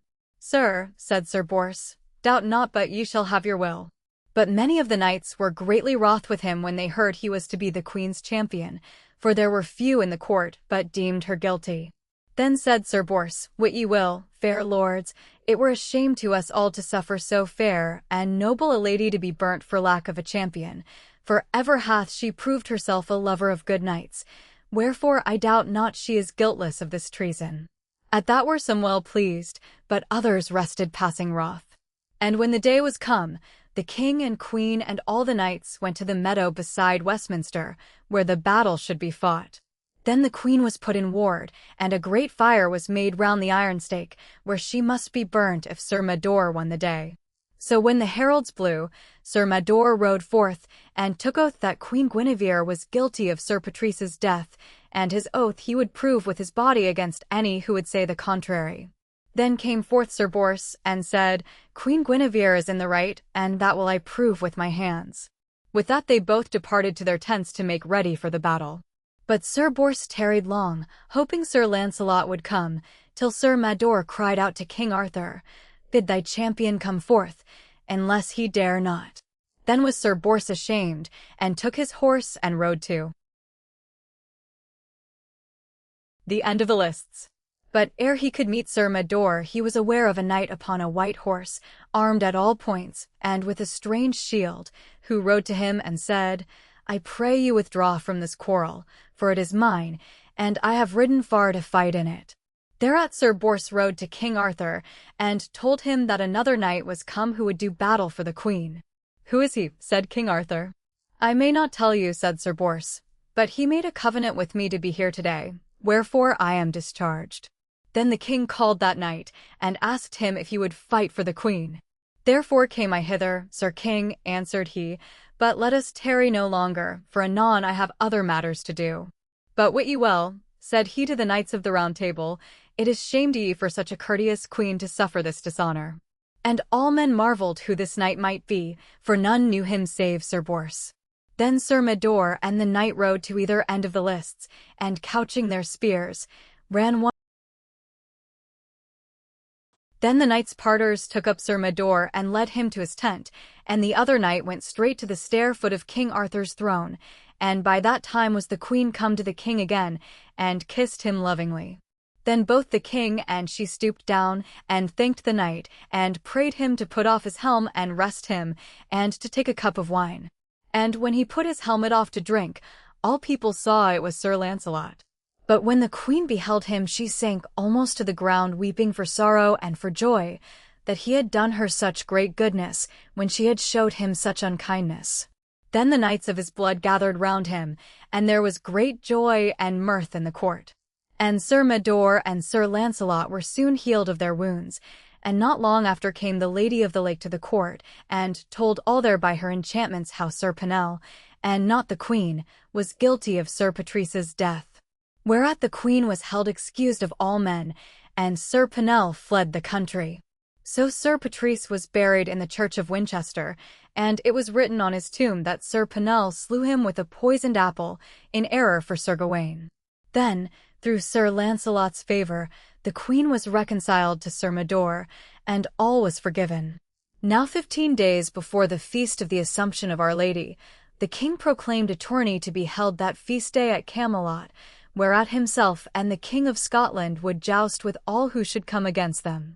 So thither went the King of North Wales, and King Anguish of Ireland, and Sir Galahad the noble prince, and many other nobles of divers countries. And King Arthur made ready to go, and would have had the queen go with him, but she said that she was sick. Sir Lancelot also made excuses, saying he was not yet whole of his wounds. At that the king was passing heavy and grieved, and so departed alone towards Camelot. And by the way he lodged in a town called Astolat, and lay that night in the castle. As soon as he had gone, Sir Lancelot said to the queen, "This night I will rest, and tomorrow betimes will I take my way to Camelot, for at these justs I will be against the king and his fellowship." "Ye may do as ye list," said Queen Guinevere, "but by my counsel you will not be against the king, for in his company are many hardy knights, as you well know." "Madam," said Sir Lancelot, "I pray ye be not displeased with me, for I will take the adventure that God may send me."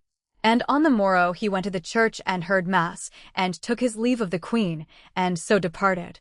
Then he rode long till he came to Astolat, and there lodged at the castle of an old baron called Sir Bernard of Astolat, which was near the castle where King Arthur lodged.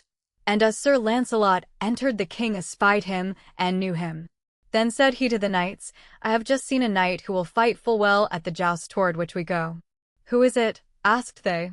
"As yet ye shall not know," he answered, smiling. When Sir Lancelot was in his chamber unarming, the old baron came to him, saluting him, though as yet he knew not who he was. Now Sir Bernard had a daughter passing beautiful, called the Fair Maid of Astolat, and when she saw Sir Lancelot, she loved him from that instant with her whole heart, and could not stay from gazing on him. "Did more for you than ever I have done for lady or damsel." Then he bethought him that if he granted her request, he would be the more disguised, for never before had he worn any lady's token.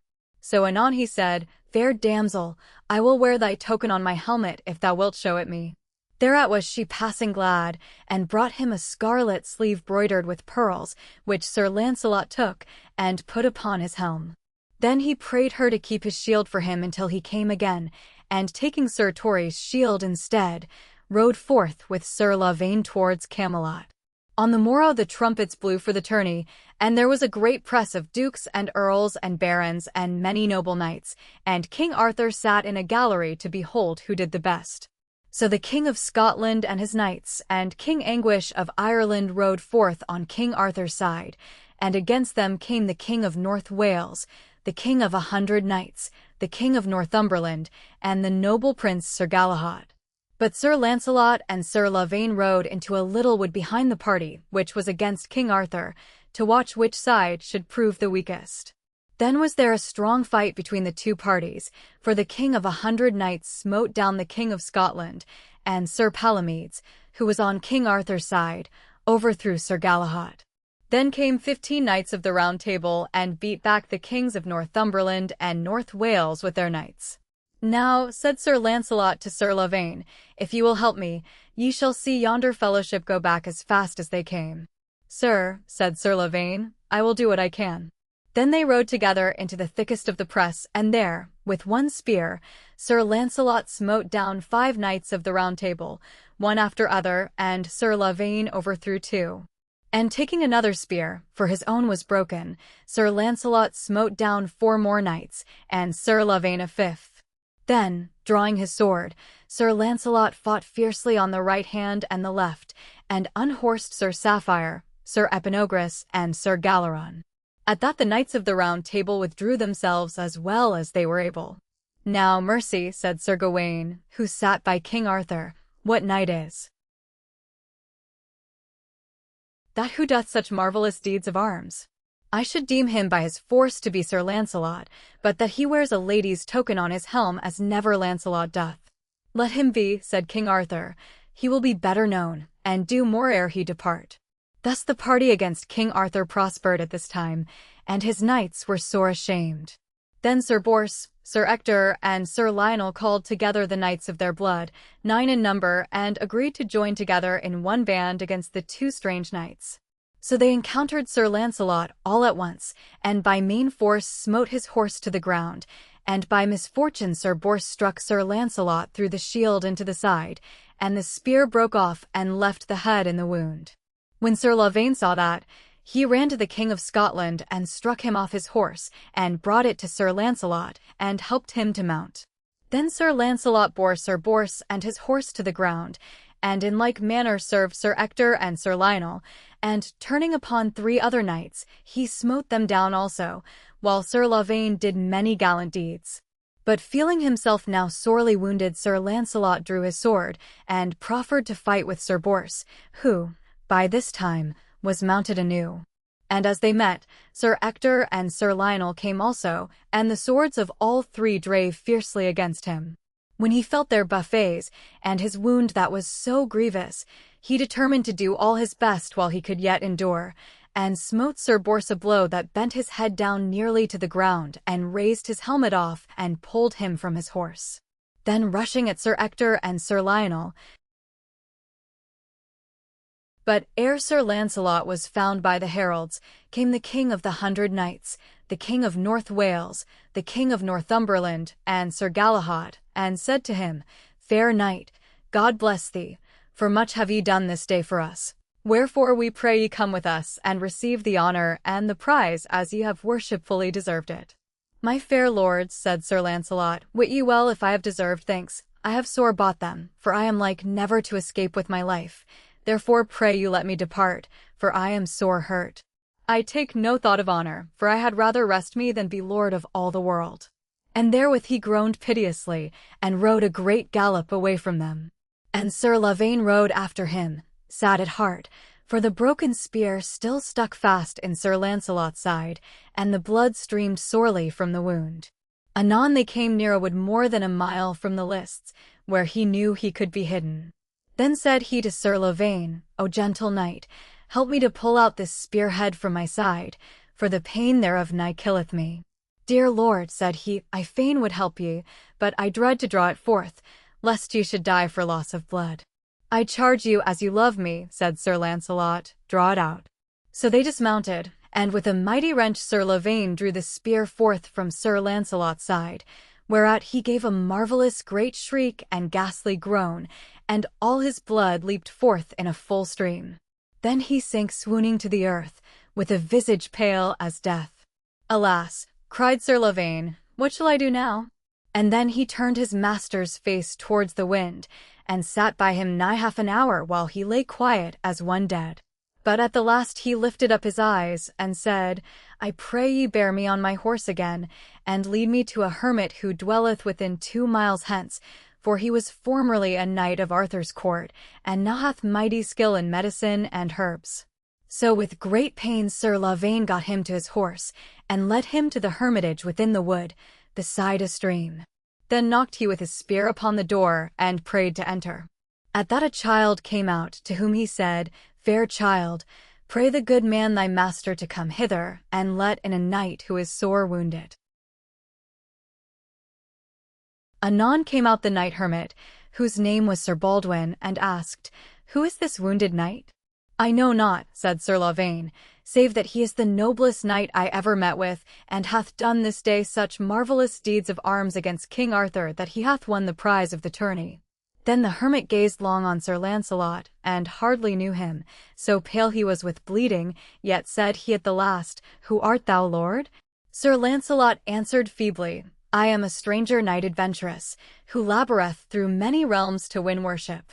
Why hidest thou thy name, dear Lord, from me? Cried Sir Baldwin, for in sooth I know thee now to be the noblest knight in all the world, my lord Sir Launcelot du Lake, with whom I long had fellowship at the Round Table.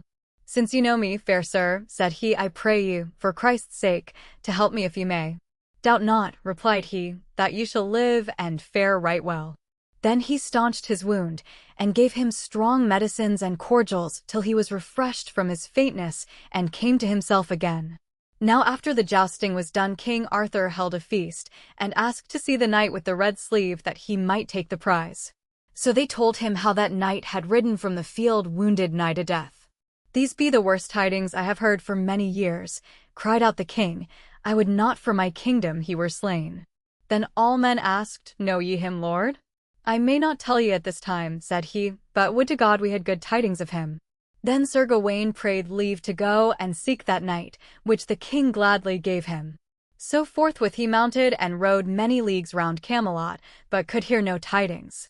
Within 2 days thereafter King Arthur and his knights returned from Camelot, and Sir Gawaine chanced to lodge at Astolat, in the house of Sir Bernard. And there came in the fair Elaine to him, and prayed him news of the tournament, and who won the prize.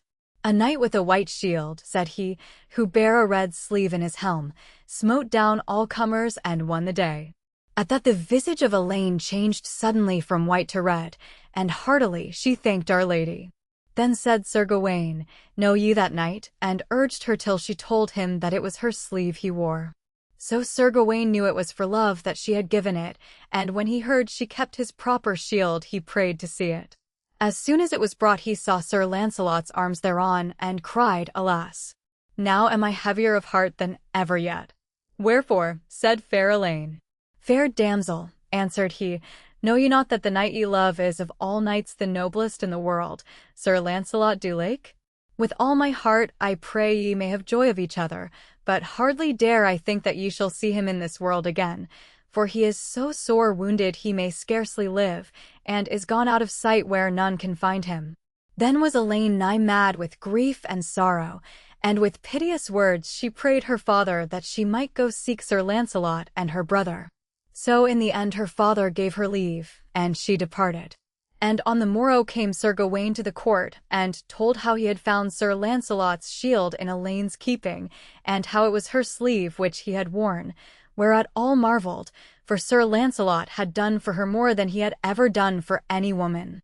But when Queen Guinevere heard it she was beside herself with wrath, and sending privily for Sir Bors, who sorrowed sorely that through him Sir Lancelot had been hurt. "Have ye now heard," said she, "how falsely Sir Lancelot hath betrayed me?" "I beseech thee, madam," said he, "speak not so, for else I may not hear thee." "Shall I not call him traitor," cried she, "who hath worn another lady's token at the jousting?" "Be sure he did it, madam, for no ill intent," replied Sir Bors, "but that he might be better hidden, for never did he in that wise before." "Now shame on him, and thee who wouldest help him," cried the queen.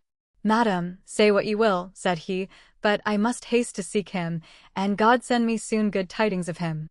So with that he departed to find Sir Lancelot. Now Elaine had ridden with full haste from Astolat and come to Camelot, and there she sought throughout the country for any news of Lancelot.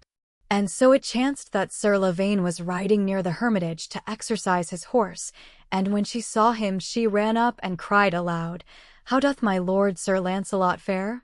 Then said Sir Lavaine, marvelling greatly, "How know ye my lord's name, fair sister?" So she told him how Sir Gawaine had lodged with Sir Bernard, and knew Sir Lancelot's shield. Then prayed she to see his lord forthwith, and when she came to the hermitage, and found him lying there sore sick and bleeding, she swooned for sorrow. Anon, as she revived, Sir Lancelot kissed her, and said, "Fair maid, I pray ye take comfort, for, by God's grace, I shall be shortly whole of this wound, and if ye be come to tend me, I am heartily bounden to your great kindness." Yet was he sore vexed to hear Sir Gawaine had discovered him, for he knew Queen Guinevere would be full wroth because of the red sleeve. So Elaine rested in the hermitage, and ever night and day she watched and waited on Sir Lancelot, and would let none other tend him. And as she saw him more, the more she set her love upon him, and could by no means withdraw it. Then said Sir Lancelot to Sir Lavaine, "I pray thee set some to watch for the good knight Sir Bors, for as he hurt me, so will he surely seek for me." Now Sir Bors by this time had come to Camelot, and was seeking for Sir Lancelot everywhere, so Sir Lavaine soon found him, and brought him to the hermitage. And when he saw Sir Lancelot pale and feeble, he wept for pity and sorrow that he had given him that grievous wound. "God send thee a right speedy cure, dear lord," said he, "for I am of all men most unhappy to have wounded thee, who art our leader and the noblest knight in all the world." "Fair cousin," said Sir Lancelot, "be comforted, for I have but gained what I sought, and it was through pride that I was hurt, for had I warned ye of my coming it had not been, wherefore let us speak of other things." So they talked long together, and Sir Bors told him of the queen's anger. Then he asked Sir Lancelot, "Was it from this maid who tendeth you so lovingly ye had the token?" "Yea," said Sir Lancelot, "and would I could persuade her to withdraw her love from me." "Why should you do so?" said Sir Bors, "for she is passing fair and loving. I would to heaven ye could love her." "That may not be," replied he, "but it repenteth me in sooth to grieve her." Then they talked of other matters, and of the great jousting at Allhallowtide next coming, between King Arthur and the King of North Wales. "Abide with me till then," said Sir Lancelot, "for by that time I trust to be all whole again, and we will go together." So Elaine daily and nightly tending him, within a month he felt so strong he deemed himself full cured. Then on a day, when Sir Bors and Sir Lavaine were from the hermitage, and the knight hermit also was gone forth, Sir Lancelot prayed Elaine to bring him some herbs from the forest. When she was gone he rose and made haste to arm himself, and try if he were whole enough to joust, and mounted on his horse, which was fresh with lack of labour for so long a time. But when he set his spear in the rest and tried his armour, the horse bounded and leapt beneath him, so that Sir Lancelot strained to keep him back. And therewith his wound, which was not wholly healed, burst forth again, and with a mighty groan he sank down swooning on the ground. At that came fair Elaine and wept and piteously moaned to see him lying so. And when Sir Bors and Sir Lavaine came back, she called them traitors to let him rise, or to know any rumour of the tournament.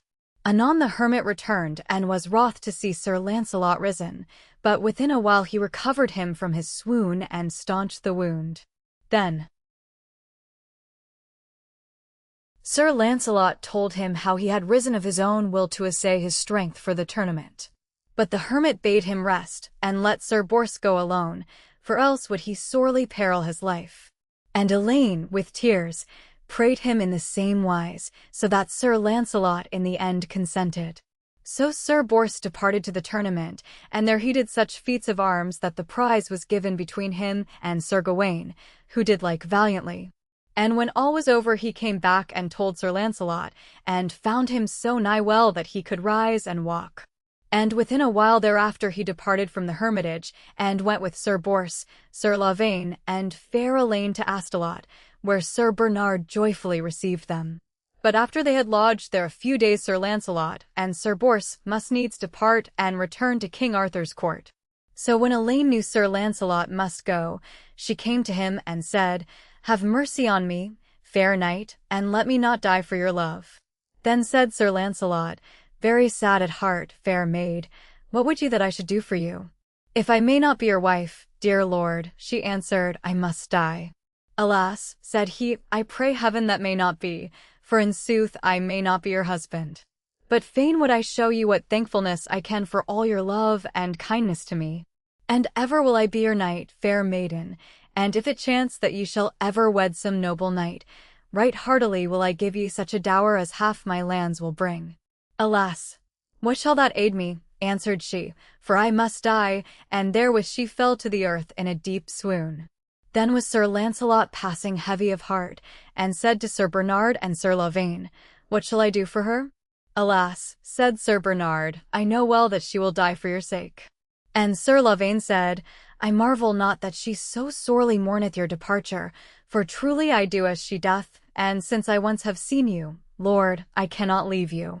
So anon, with a full sorrowful heart, Sir Lancelot took his leave, and Sir Lavaine rode with him to the court. And King Arthur and the knights of the Round Table joyed greatly to see him whole of his wound, but Queen Guinevere was sorely wroth, and neither spake with him nor greeted him. Now when Sir Lancelot had departed, the Maid of Astolat could neither eat, nor drink, nor sleep for sorrow, and having thus endured 10 days, she felt within herself that she must die. Then sent she for a holy man, and was shriven and received the sacrament. But when he told her she must leave her earthly thoughts, she answered, "Am I not an earthly woman? What sin is it to love the noblest knight of all the world? And, by my truth, I am not able to withstand the love whereof I die, wherefore I pray the High Father of Heaven to have mercy on my soul." Then she besought Sir Bernard to indite a letter as she should devise, and said, "When I am dead, put this within my hand, and dress me in my fairest clothes, and lay me in a barge all covered with black samite, and steer it down the river till it reach the court. Thus, Father, I beseech thee let it be." Then, full of grief, he promised her it should be so. And anon she died, and all the household made a bitter lamentation over her.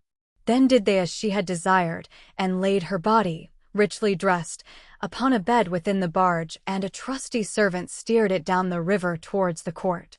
Now King Arthur and Queen Guinevere sat at a window of the palace, and saw the barge come floating with the tide, and marveled what was laid therein, and sent a messenger to see, who, soon returning, prayed them to come forth. When they came to the shore they marveled greatly, and the king asked of the serving man who steered the barge what this might mean. But he made signs that he was dumb, and pointed to the letter in the damsel's hands. So King Arthur took the letter from the hand of the corpse, and found thereon written, "To the noble knight, Sir Lancelot du Lake." Then was Sir Lancelot sent for, and the letter read aloud by a clerk, and thus it was written, "Most noble knight, my lord Sir Lancelot, now hath death forever parted us. I, whom men call the Maid of Astolat, set my love upon you, and have died for your sake. This is my last request, that ye pray for my soul and give me burial. Grant me this, Sir Lancelot, as thou art a peerless knight." At these words the queen and all the knights wept sore for pity. Then said Sir Lancelot, "My lord, I am right heavy for the death of this fair damsel, and God knoweth that right unwillingly I caused it, for she was good as she was fair, and much was I beholden to her, but she loved me beyond measure, and asked me that I could not give her. Ye might have shown her gentleness enough to save her life, answered the queen. Madam, said he, she would but be repaid by my taking her to wife, and that I could not grant her, for love cometh of the heart, and not by constraint. That is true, said the king, for love is free. I pray you, said Sir Launcelot, let me now grant her last asking, to be buried by me. So on the morrow, he caused her body to be buried richly and solemnly, and ordained masses for her soul, and made great sorrow over her. Then the queen sent for Sir Launcelot, and prayed his pardon for her wrath against him without cause. This is not the first time it hath been so, answered he, yet must I ever bear with ye, and so do I now forgive you. So Queen Guinevere and Sir Launcelot were made friends again, but anon such favour did she show him, as in the end brought many evils on them both and all the realm. 15. The war between Arthur and Launcelot, and the passing of Arthur within a while thereafter was a jousting at the court, wherein Sir Launcelot won the prize. And two of those he smote down were Sir Agravaine, the brother of Sir Gawain, and Sir Modred, his false brother King Arthur's son by Bellicent. And, because of his victory, they hated Sir Launcelot, and sought how they might injure him. So on a night, when King Arthur was hunting in the forest, and the queen sent for Sir Launcelot to her chamber, they too espied him, and thinking now to make a scandal and a quarrel between Launcelot and the king, they found 12 others, and said Sir Launcelot was ever now in the queen's chamber, and King Arthur was dishonoured. Then, all armed, they came suddenly round the queen's door, and cried, Traitor! Now art thou taken. Madam, we be betrayed, said Sir Launcelot, yet shall my life cost these men dear. Then did the queen weep sore, and dismally she cried, Alas! But still the knights cried mightily without the door, Traitor, come forth. Be silent and depart, replied Sir Launcelot, for be ye sure ye will not take me, and tomorrow will I meet ye face to face before the king. Ye shall have no such grace, they cried, but we will slay thee, or take thee as we list. Then save yourselves who may, he thundered, and therewith suddenly unbarred the door and rushed forth at them. And at the first blow he slew Sir Agravaine, and after him 12 other knights, with 12 more mighty buffets. And none of all escaped him save Sir Modred, who, sorely wounded, flew away for life. Then returned he to the queen, and said, Now, madam, will I depart, and if ye be in any danger, I pray ye come to me. Surely will I stay here, for I am queen, she answered, yet if tomorrow any harm come to me I trust to thee for rescue. Have ye no doubt of me, said he, for ever while I live am I your own true knight. Therewith he took his leave, and went and told Sir Bors and all his kindred of this adventure. We will be with thee in this quarrel, said they all, and if the queen be sentenced to the fire, we certainly will save her. Meanwhile Sir Modred, in great fear and pain, fled from the court, and rode until he found King Arthur, and told him all that had befallen. But the king would scarce believe him till he came and saw the bodies of Sir Agravaine and all the other knights. Then felt he in himself that all was true, and with his passing grief his heart nigh broke. Alas, cried he, now is the fellowship of the Round Table for ever broken. Yea, woe is me! I may not with my honour spare my queen. Anon it was ordained that Queen Guinevere should be burned to death, because she had dishonoured King Arthur. But when Sir Gawain heard thereof, he came before the king, and said, My lord, I counsel thee be not too hasty in this matter, but stay the judgment of the queen a season, for it may well be that Sir Launcelot was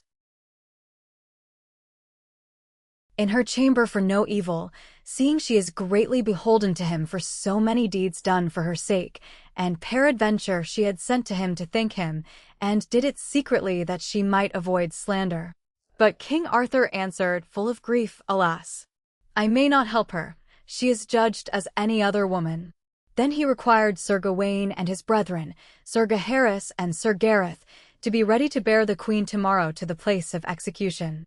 Nay, noble lord, replied Sir Gawain, that can I never do, for neither will my heart suffer me to see the queen die, nor shall men ever say I was of your counsel in this matter. Then said his brother, Ye may command us to be there, but since it is against our will, we will be without arms, that we may do no battle against her. So on the morrow was Queen Guinevere led forth to die by fire, and a mighty crowd was there of knights and nobles, armed and unarmed. And all the lords and ladies wept sore at that piteous sight. Then was she shriven by a priest, and the men came nigh to bind her to the stake and light the fire. At that Sir Lancelot's spies rode hastily and told him and his kindred, who lay hidden in a wood hard by, and suddenly, with 20 knights, he rushed into the midst of all the throng to rescue her.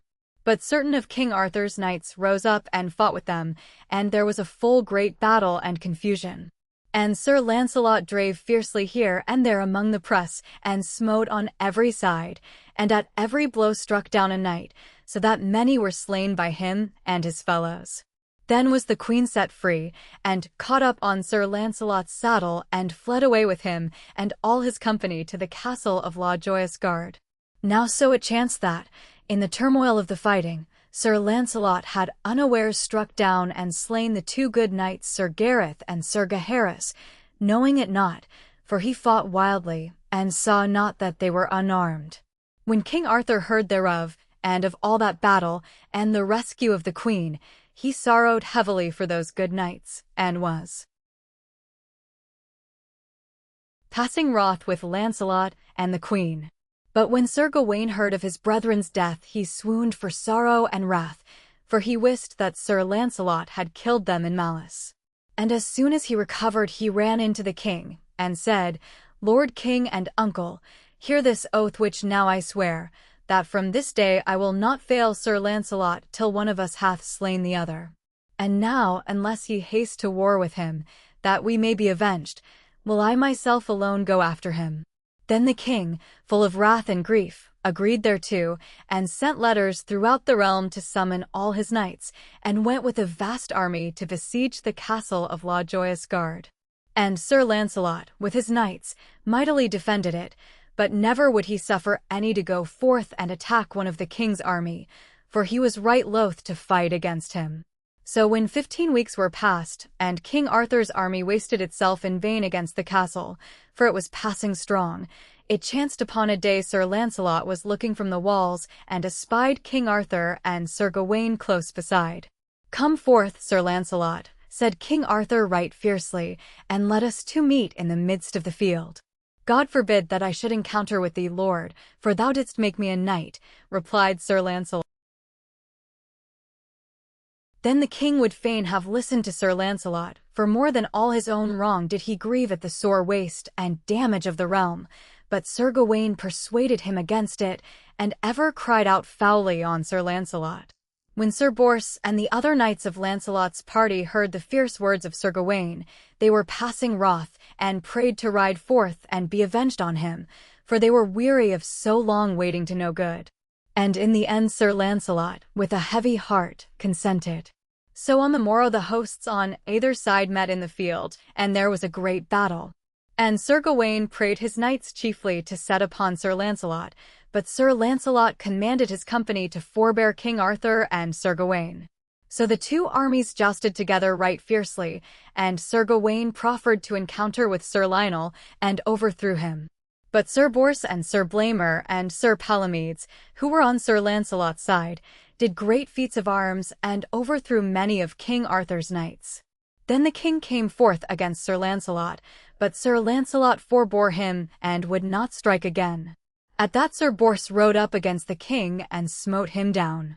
But Sir Lancelot cried, Touch him not on pain of thy head, and going to King Arthur he alighted, and gave him his own horse, saying, My lord, I pray thee forbear the strife, for it can bring to neither of us any honor. And when King Arthur looked on him, the tears came to his eyes as he thought of his noble courtesy, and he said within himself, Alas, that ever this war began. But on the morrow Sir Gawain led forth the army again, and Sir Bors commanded on Sir Lancelot's side. And they two struck together so fiercely that both fell to the ground sorely wounded, and all the day they fought till night fell, and many were slain on both sides, yet in the end neither gained the victory. But by now the fame of this fierce war spread through all Christendom, and when the Pope heard thereof he sent a bull, and charged King Arthur to make peace with Lancelot, and receive back Queen Guinevere. and for the offense imputed to her absolution should be given by the Pope. Thereto would King Arthur straightway have obeyed, but Sir Gawain ever urged him to refuse. When Sir Launcelot heard thereof, he wrote thus to the king, "It was never in my thought, Lord, to withhold thy queen from thee, but since she was condemned for my sake to death, I deemed it but a just and knightly part to rescue her therefrom. Wherefore I recommend me to your grace, and within 8 days will I come to thee and bring the queen in safety." Then, within 8 days, as he had said, Sir Launcelot rode from out the castle with Queen Guinevere and 100 knights for company, each carrying an olive branch, in sign of peace. And so they came to the court, and found King Arthur sitting on his throne, with Sir Gawain and many other knights around him. And when Sir Launcelot entered with the queen, they both kneeled down before the king. Anon Sir Launcelot rose and said, "My lord, I have brought hither my lady the queen again, as right requireth, and by commandment of the Pope and you. I pray you take her to your heart again, and forget the past. For myself I may ask nothing, and for my sin I shall have sorrow and sore punishment, yet I would to heaven I might have your grace." But ere the king could answer, for he was moved with pity at his words, Sir Gawain cried aloud, "Let the king do as he will, but be sure, Sir Launcelot, thou and I shall never be accorded while we live, for thou hast slain my brethren traitorously and unarmed."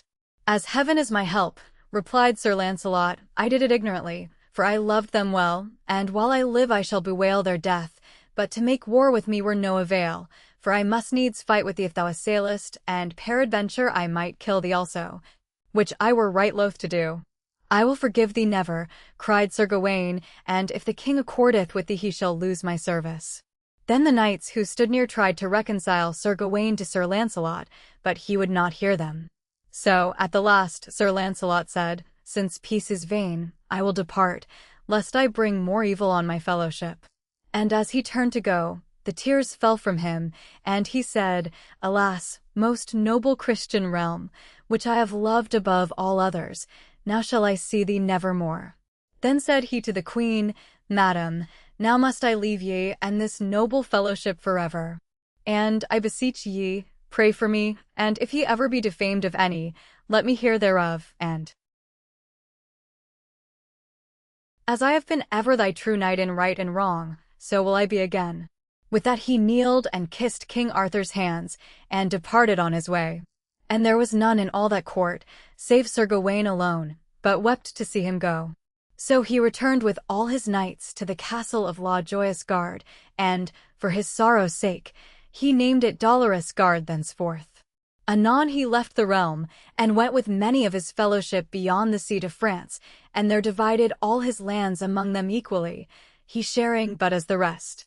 And from that time forward peace had been between him and King Arthur, but for Sir Gawain, who left the king no rest, but constantly persuaded him that Launcelot was raising mighty hosts against him.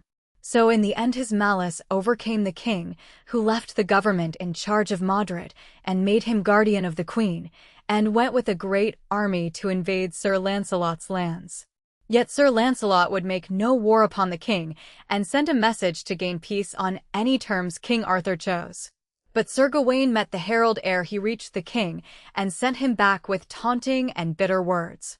Whereat Sir Launcelot sorrowfully called his knights together, and fortified the castle of Benwick, and there was shortly besieged by the army of King Arthur. And every day Sir Gawain rode up to the walls, and cried out foully on Sir Launcelot, till, upon a time, Sir Launcelot answered him that he would meet him in the field and put his boasting to the proof. So it was agreed on both sides that there should none come nigh them, or separate them till one had fallen or yielded, and they two rode forth.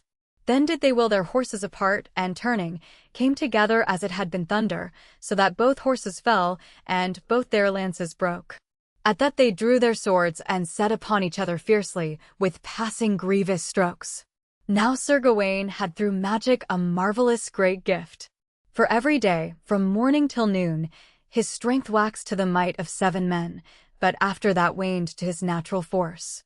Therefore till noon he gave Sir Launcelot many mighty buffets, which scarcely he endured. Yet greatly he forbore Sir Gawain, for he was aware of his enchantment, and smote him slightly till his own knights marveled. But after noon Sir Gawaine's strength sank fast, and then, with one full blow, Sir Launcelot laid him on the earth.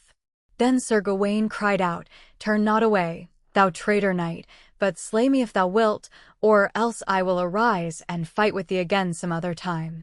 "Sir knight," replied Sir Launcelot, "I never yet smote a fallen man." At that they bore Sir Gawaine sorely wounded to his tent, and King Arthur withdrew his men, for he was loath to shed the blood of so many knights of his own fellowship. But now came tidings to King Arthur from across the sea, which caused him to return in haste. For thus the news ran, that no sooner was Sir Modred set up in his regency, than he had forged false tidings from abroad that the king had fallen in a battle with Sir Launcelot. Whereat he had proclaimed himself the king, and had been crowned at Canterbury, where he had held a coronation feast for 15 days. Then he had gone to Winchester, where Queen Guinevere abode, and had commanded her to be his wife, whereto, for fear and sore perplexity, she had feigned consent, but, under pretext of preparing for the marriage, had fled in haste to London and taken shelter in the Tower, fortifying it and providing it with all manner of victuals, and defending it against Sir Modred, and answering to all his threats that she would rather slay herself than be his queen. Thus was it written to King Arthur. Then, in passing great wrath and haste, he came with all his army swiftly back from France and sailed to England.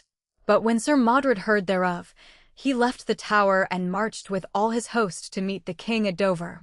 Then fled Queen Guinevere to Amesbury to a nunnery, and there she clothed herself in sackcloth, and spent her time in praying for the king and in good deeds and fasting. And in that nunnery evermore she lived, sorely repenting and mourning for her sin, and for the ruin she had brought on all the realm. And there anon she died. And when Sir Launcelot heard thereof, he put his knightly armor off, and bade farewell to all his kin, and went a mighty pilgrimage for many years, and after lived a hermit till his death. When Sir Modred came to Dover, he found King Arthur and his army but just landed, and there they fought a fierce and bloody battle, and many great and noble knights fell on both sides. But the king's side had the victory, for he was beyond himself with might and passion, and all his knights so fiercely followed him, that, in spite of all their multitude, they drove Sir Modred's army back with fearful wounds and slaughter, and slept that night upon the battlefield. But Sir Gawaine was smitten by an arrow in the wound Sir Launcelot gave him, and wounded to the death. Then was he borne to the king's tent, and King Arthur sorrowed over him as it had been his own son. "Alas," said he, "in Sir Launcelot and in you I had my greatest earthly joy, and now is all gone from me." And Sir Gawaine answered, with a feeble voice, "My lord and king, I know well my death is come, and through my own wilfulness, for I am smitten in the wound Sir Launcelot gave me. Alas, that I have been the cause of all this war, for but for me thou hadst been now at peace with Launcelot, and then had Modred never done this treason. I pray ye, therefore, my dear lord, be now agreed with Launcelot, and tell him that although he gave me my death wound, it was through my own seeking, wherefore I beseech him to come back to England, and here to visit my tomb, and pray for my soul." When he had thus spoken, Sir Gawaine gave up his ghost, and the king grievously mourned for him. Then they told him that the enemy had camped on Barham Downs, whereat, with all his hosts, he straightway marched there, and fought again a bloody battle, and overthrew Sir Modred utterly. Howbeit, he raised yet another army, and retreating ever from before the king, increased his numbers as he went, till at the farthest west in Lyonesse, he once more made a stand. Now, on the night of Trinity Sunday, being the eve of the battle, King Arthur had a vision, and saw Sir Gawaine in a dream, who warned him not to fight with Modred on the morrow, else he would be surely slain, and prayed him to delay till Launcelot and his knights should come to aid him. So when King Arthur woke he told his lords and knights that vision, and all agreed to wait the coming of Sir Launcelot. Then a herald was sent with a message of truce to Sir Modred, and a treaty was made that neither army should assail the other. But when the treaty was agreed upon, and the heralds returned, King Arthur said to his knights, Beware, lest Sir Modred deceive us, for I in no wise trust him, and if swords be drawn be ready to encounter. And Sir Modred likewise gave an order, that if any man of the king's army drew his sword, they should begin to fight. And as it chanced, a knight of the king's side was bitten by an adder in the foot, and hastily drew forth his sword to slay it. That saw Sir Modred, and forthwith commanded all his army to assail the kings. So both sides rushed to battle, and fought passing fiercely. And when the king saw there was no hope to stay them, he did right mightily and nobly as a king should do, and ever, like a lion, raged in the thickest of the press, and slew on the right hand and on the left, till his horse went fetlock deep in blood. So all day long they fought, and stinted not till many a noble knight was slain. But the king was passing sorrowful to see his trusty knights lie dead on every side. And at the last but two remained beside him, Sir Lucan and his brother, Sir Bedivere, and both were sorely wounded. Now am I come to mine end, said King Arthur, but lo, that traitor Modred liveth yet, and I may not die till I have slain him. Now, give me my spear, Sir Lucan. Lord, let him be, replied Sir Lucan, for if you pass through this unhappy day, you shall be right well revenged upon him. My good lord, remember well your dream, and what the spirit of Sir Gawain did forewarn ye.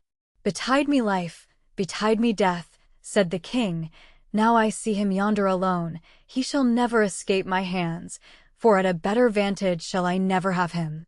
God speed you well, said Sir Bedivere. Then King Arthur got his spear in both his hands, and ran towards Sir Modred, crying, Traitor, now is thy death day come. And when Sir Modred heard his words, and saw him come, he drew his sword and stood to meet him. Then King Arthur smote Sir Modred through the body more than a fathom.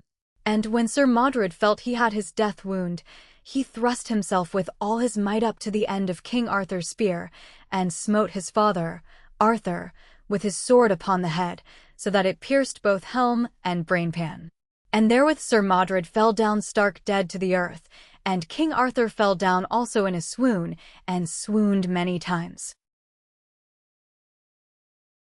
Then Sir Lucan and Sir Bedivere came, and bare him away to a little chapel by the seashore. And there Sir Lucan sank down with the bleeding of his own wounds, and fell dead. And King Arthur lay long in a swoon, and when he came to himself, he found Sir the water's edge, and bound the girdle round the hilt, and threw it far into the water. And lo, an arm and hand came forth above the water, and caught the sword, and brandished it 3 times, and vanished. So Sir Bedivere came again to the king, and told him what he had seen.